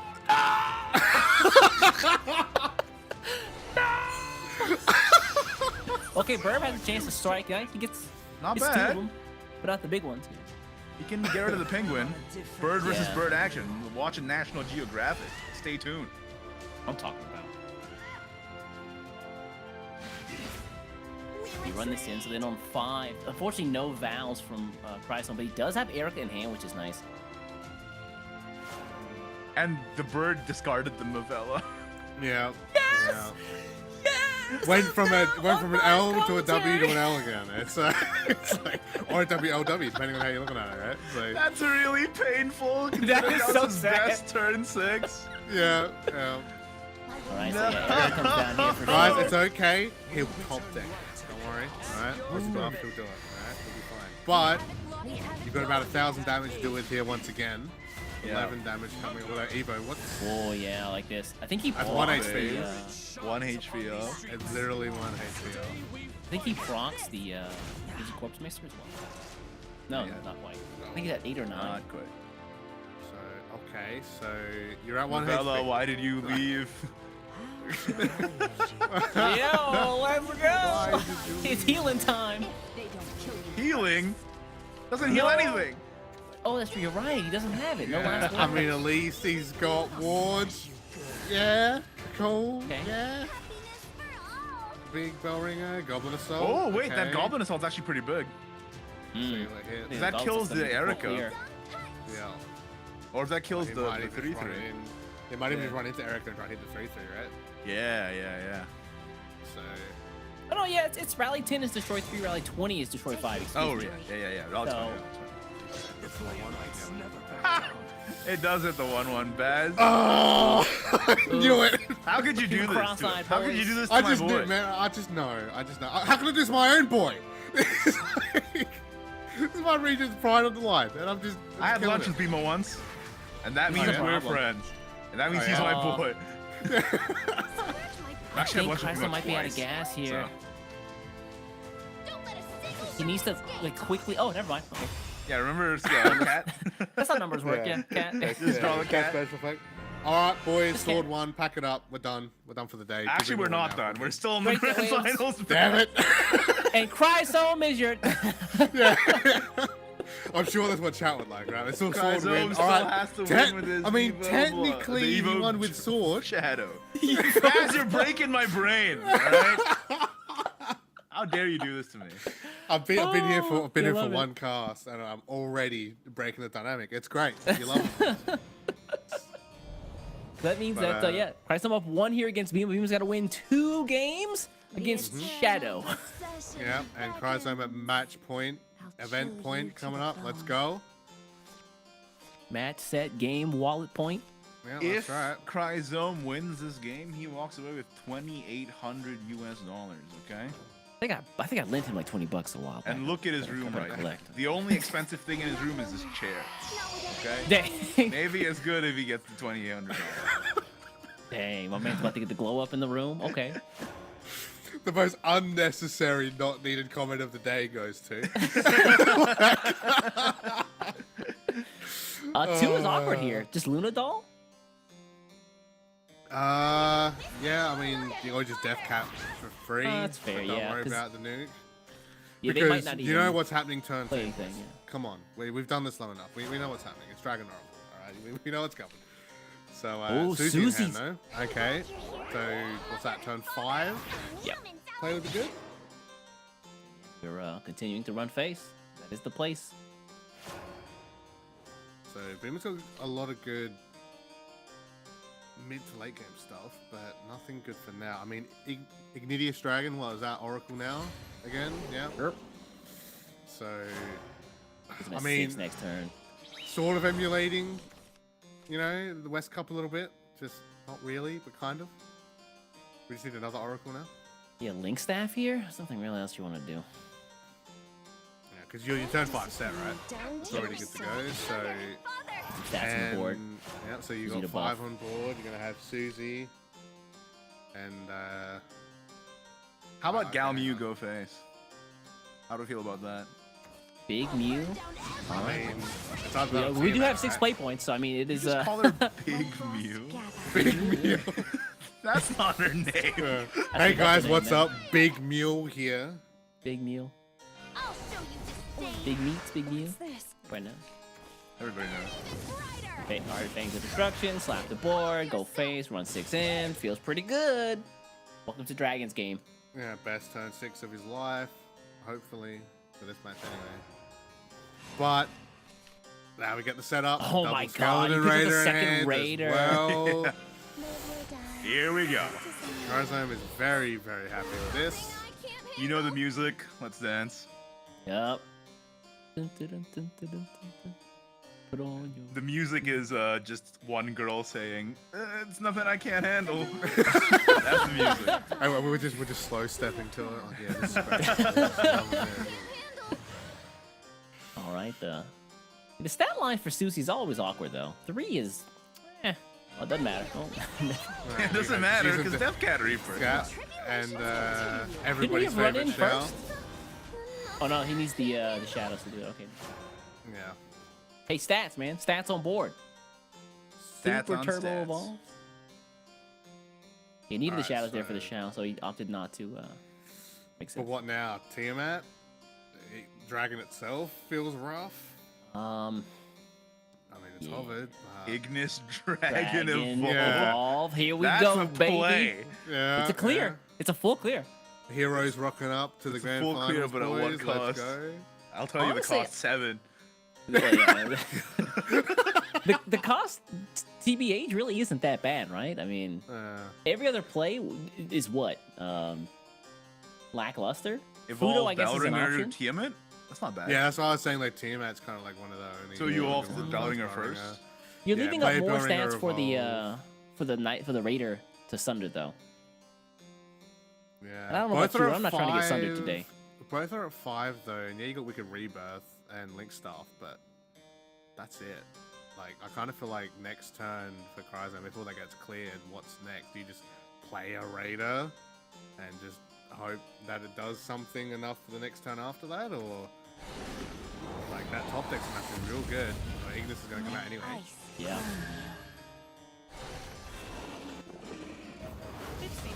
I kind of love this. Hard cast Ignis. It's just like my anime. Yeah, he did it. That's Protagonist energy now on Bema. well, the most ironic part is it's going to be followed by another anime card, right? So let's do it. So, unless what? If you don't use Skeleton Raider, is it Link Staff Wicked Rebirth? I even had doubt saying it out loud then. I don't even, unless you Ghost Rebirth.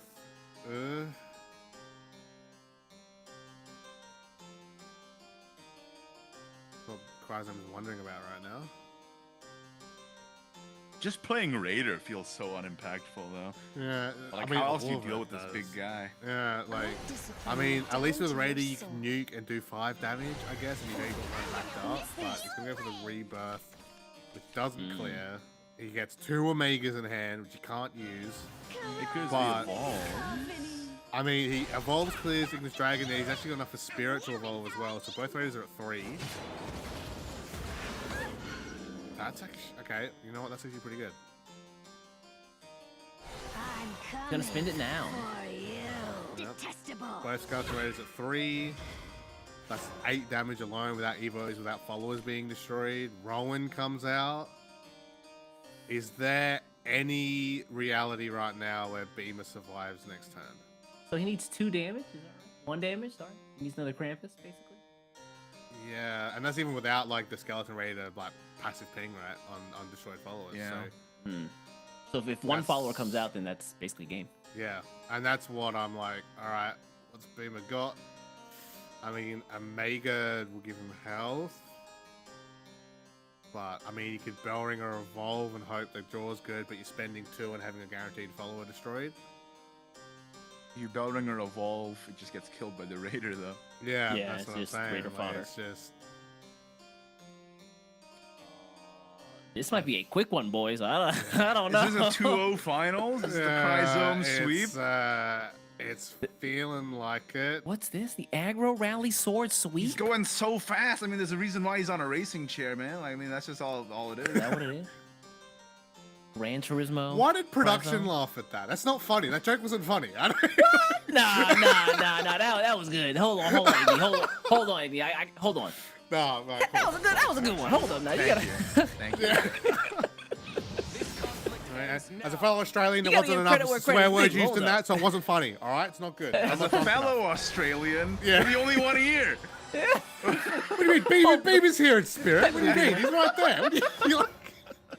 Alright, Dragon Spear here into Rowan, and then he hides the Rowan behind Tiamat. Interesting. Yeah, okay.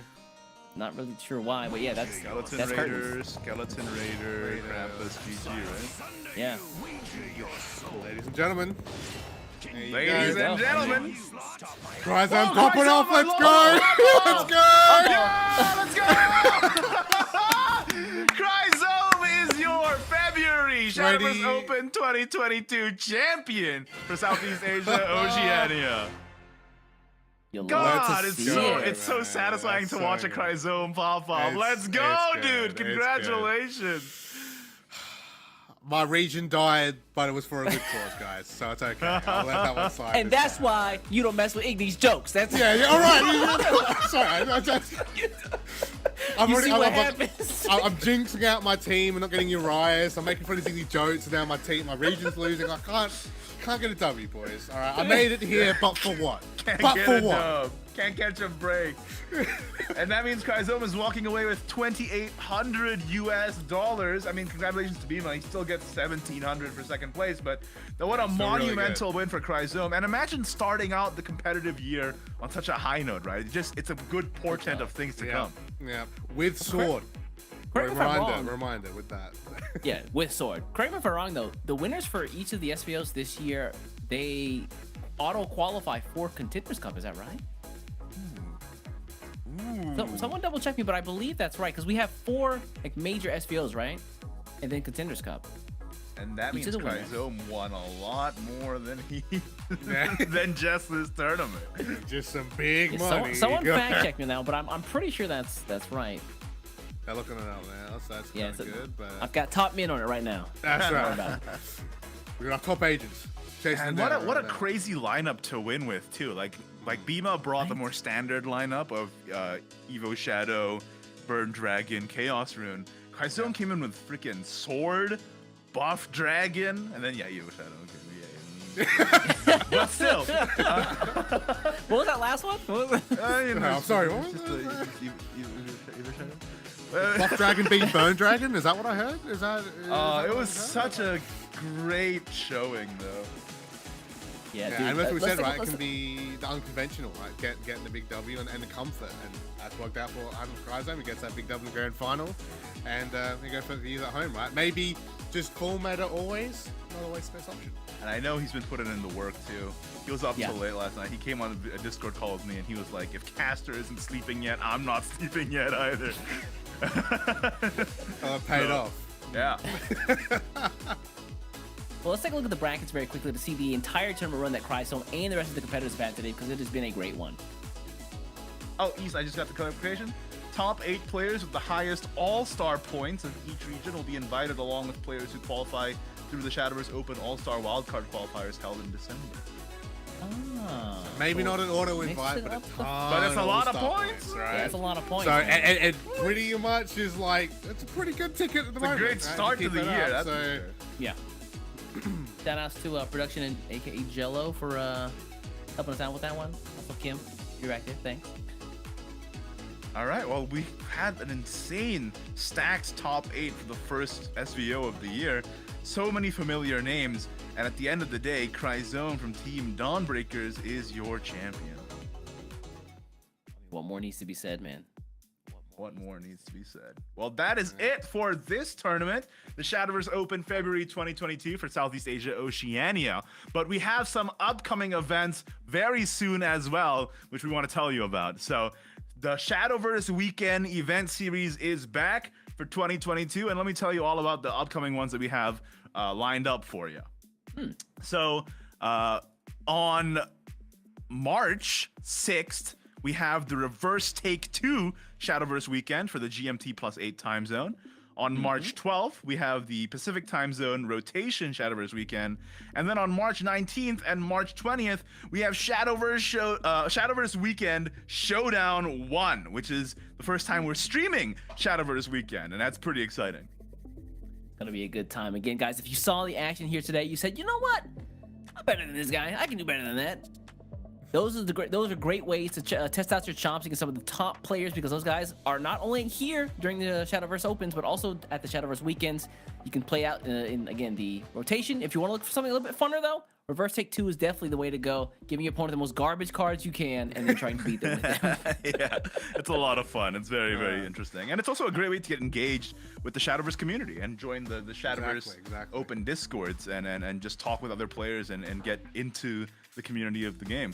And it's also just a great way to practice too. So yeah, take note of these dates, join the Discord, Shadowverse Open Esports Discord, and yeah, participate. Yeah. Also, one other thing. Speaking of the Shadowverse community, we are actually running a poll on emblems. So if you want to take a look at some of the emblems, or actually choose some of the emblems that you can win here, do us a favor and go on our Twitter after this and vote here. Ooh, Those are tough some good choices. choices. Okay, That's those are very some good hard choices to choose Alright. from. Make your choice can I- right now. Make Yeah, your choice right Finally, an now. absolute Mono. zero. Mono. Mont Cerberus. You guys are the worst, man. We're all I swear. different now. We're Such this bad is taste That's all okay. around me. Civil No, it's War fine. is breaking I'll out have right no, here. it's okay. I'll have Mono, and you guys can have your garbage picks. It's fine. I'll just have mono, and you guys can have that. It's fine. All right, have It's fun fine. with your That's rust everyone's bucket. I'm gonna be Yeah, here. that's what I'm I'll be an talking about. absolute zero. Okay. Me and the dogs? What's up? Oh, Me you and know my who can dogs, settle this Saturday? argument? Yeah? You in the chat. So make sure to watch out for the poll on Twitter, Best segue. which is going up after this tournament. Absolutely. And show these people that I am the right one. I don't know about Come that. on, dude. Or you know, rep me and choose mono. The perfect choice. He's literally. I'm right. actually I not could be that wrong. invested. You can pick who you know. like. Okay. It's not definitely us. Cerberus So, comes with 2 dogs, and everybody likes dogs. That's all I'm saying. That's it. Well, But anyway, guys, that's going to be it for us here at this Shadowverse Open. We'll catch you for the next one. Again, Shadowverse Weekend coming up very soon, so I'm not sure if it's either going to be us or the West guys, but I think it'll be somebody. Hopefully Mark not your just calendars. Chris. Yeah, be there. And yeah, hope you guys had a lot of fun today. Thank you for watching. Thanks to production. Thanks to the lovely commentators I have on my, I guess the top and my right. I but tried to not do too a much. heart, but it's dodgy. My fingers going weird. You know what? Just accept it. You know, it's Yeah, weird. It's a I'll down take under that. heart. And yeah, I guess we'll see you guys in the next one. Take care. peace. Let's go. This is going to give him... He makes room for the Frenzy Course Master at the end of the turn. Artemis Athos. Athos is going to run in and then heal up afterward. And he's going to also give Chrysone, 5 health here, which is great. Yeah. And now Zanrik has a board, or Zanrik has a board to deal with. The musket. Sekka is ready. The board isn't. Unfortunately. And the play points isn't. So you can have as many setup Sekkas as you want in hand, but you ain't got the stuff to play it. Yeah, That's that's gonna be the it. big meats. Is that, I'm pretty sure is that lethal? Is it? Well, oh, it is 4. Yeah, I think that is. 5. Yep. Oxygen Yep, spell. that'll do Yeah, it. wow. Sword gang, boys. Let's go. So he clears out Odin. Of course. Yeah, We're gonna Fafnir get will- Fraser up instead. Vanish once it's maneuvered, which is good. Yeah. Oh, nice. Gets rid of it. Not even going to happen. Thanks, Prime. Yeah, Amulet. Conflagration. As well. Nice. And That's 3. Wales up. That's it. That's Oh it. my Chrysone is God. in the grand finals. Your man, the sword legend. Wow. The It is, biggest Call her Big Mew. Big Meal. That's not her name. Hey that's guys, the what's name, up? Big Mule here. Big meal. I'll show you disdain. Big meats, big meal. This Right now. Everybody knows. Alright, Fangs of Destruction, slap the board, go phase, run 6 in, feels pretty good. Dragon Spear here into Rowan, and then he hides the Rowan behind Tiamat. Interesting. Yeah, okay. Not really sure why, but yeah, that's Skeleton curtains. Raider, Skeleton Raider, Krampus, GG, right? Yeah. Ladies and gentlemen. There you Ladies go. and gentlemen, Chrysone popping Chrysone, off. my Let's go. Let's go. Chrysome is your February Shadowverse Ready. Open 2022 champion for Southeast Asia, Oceania.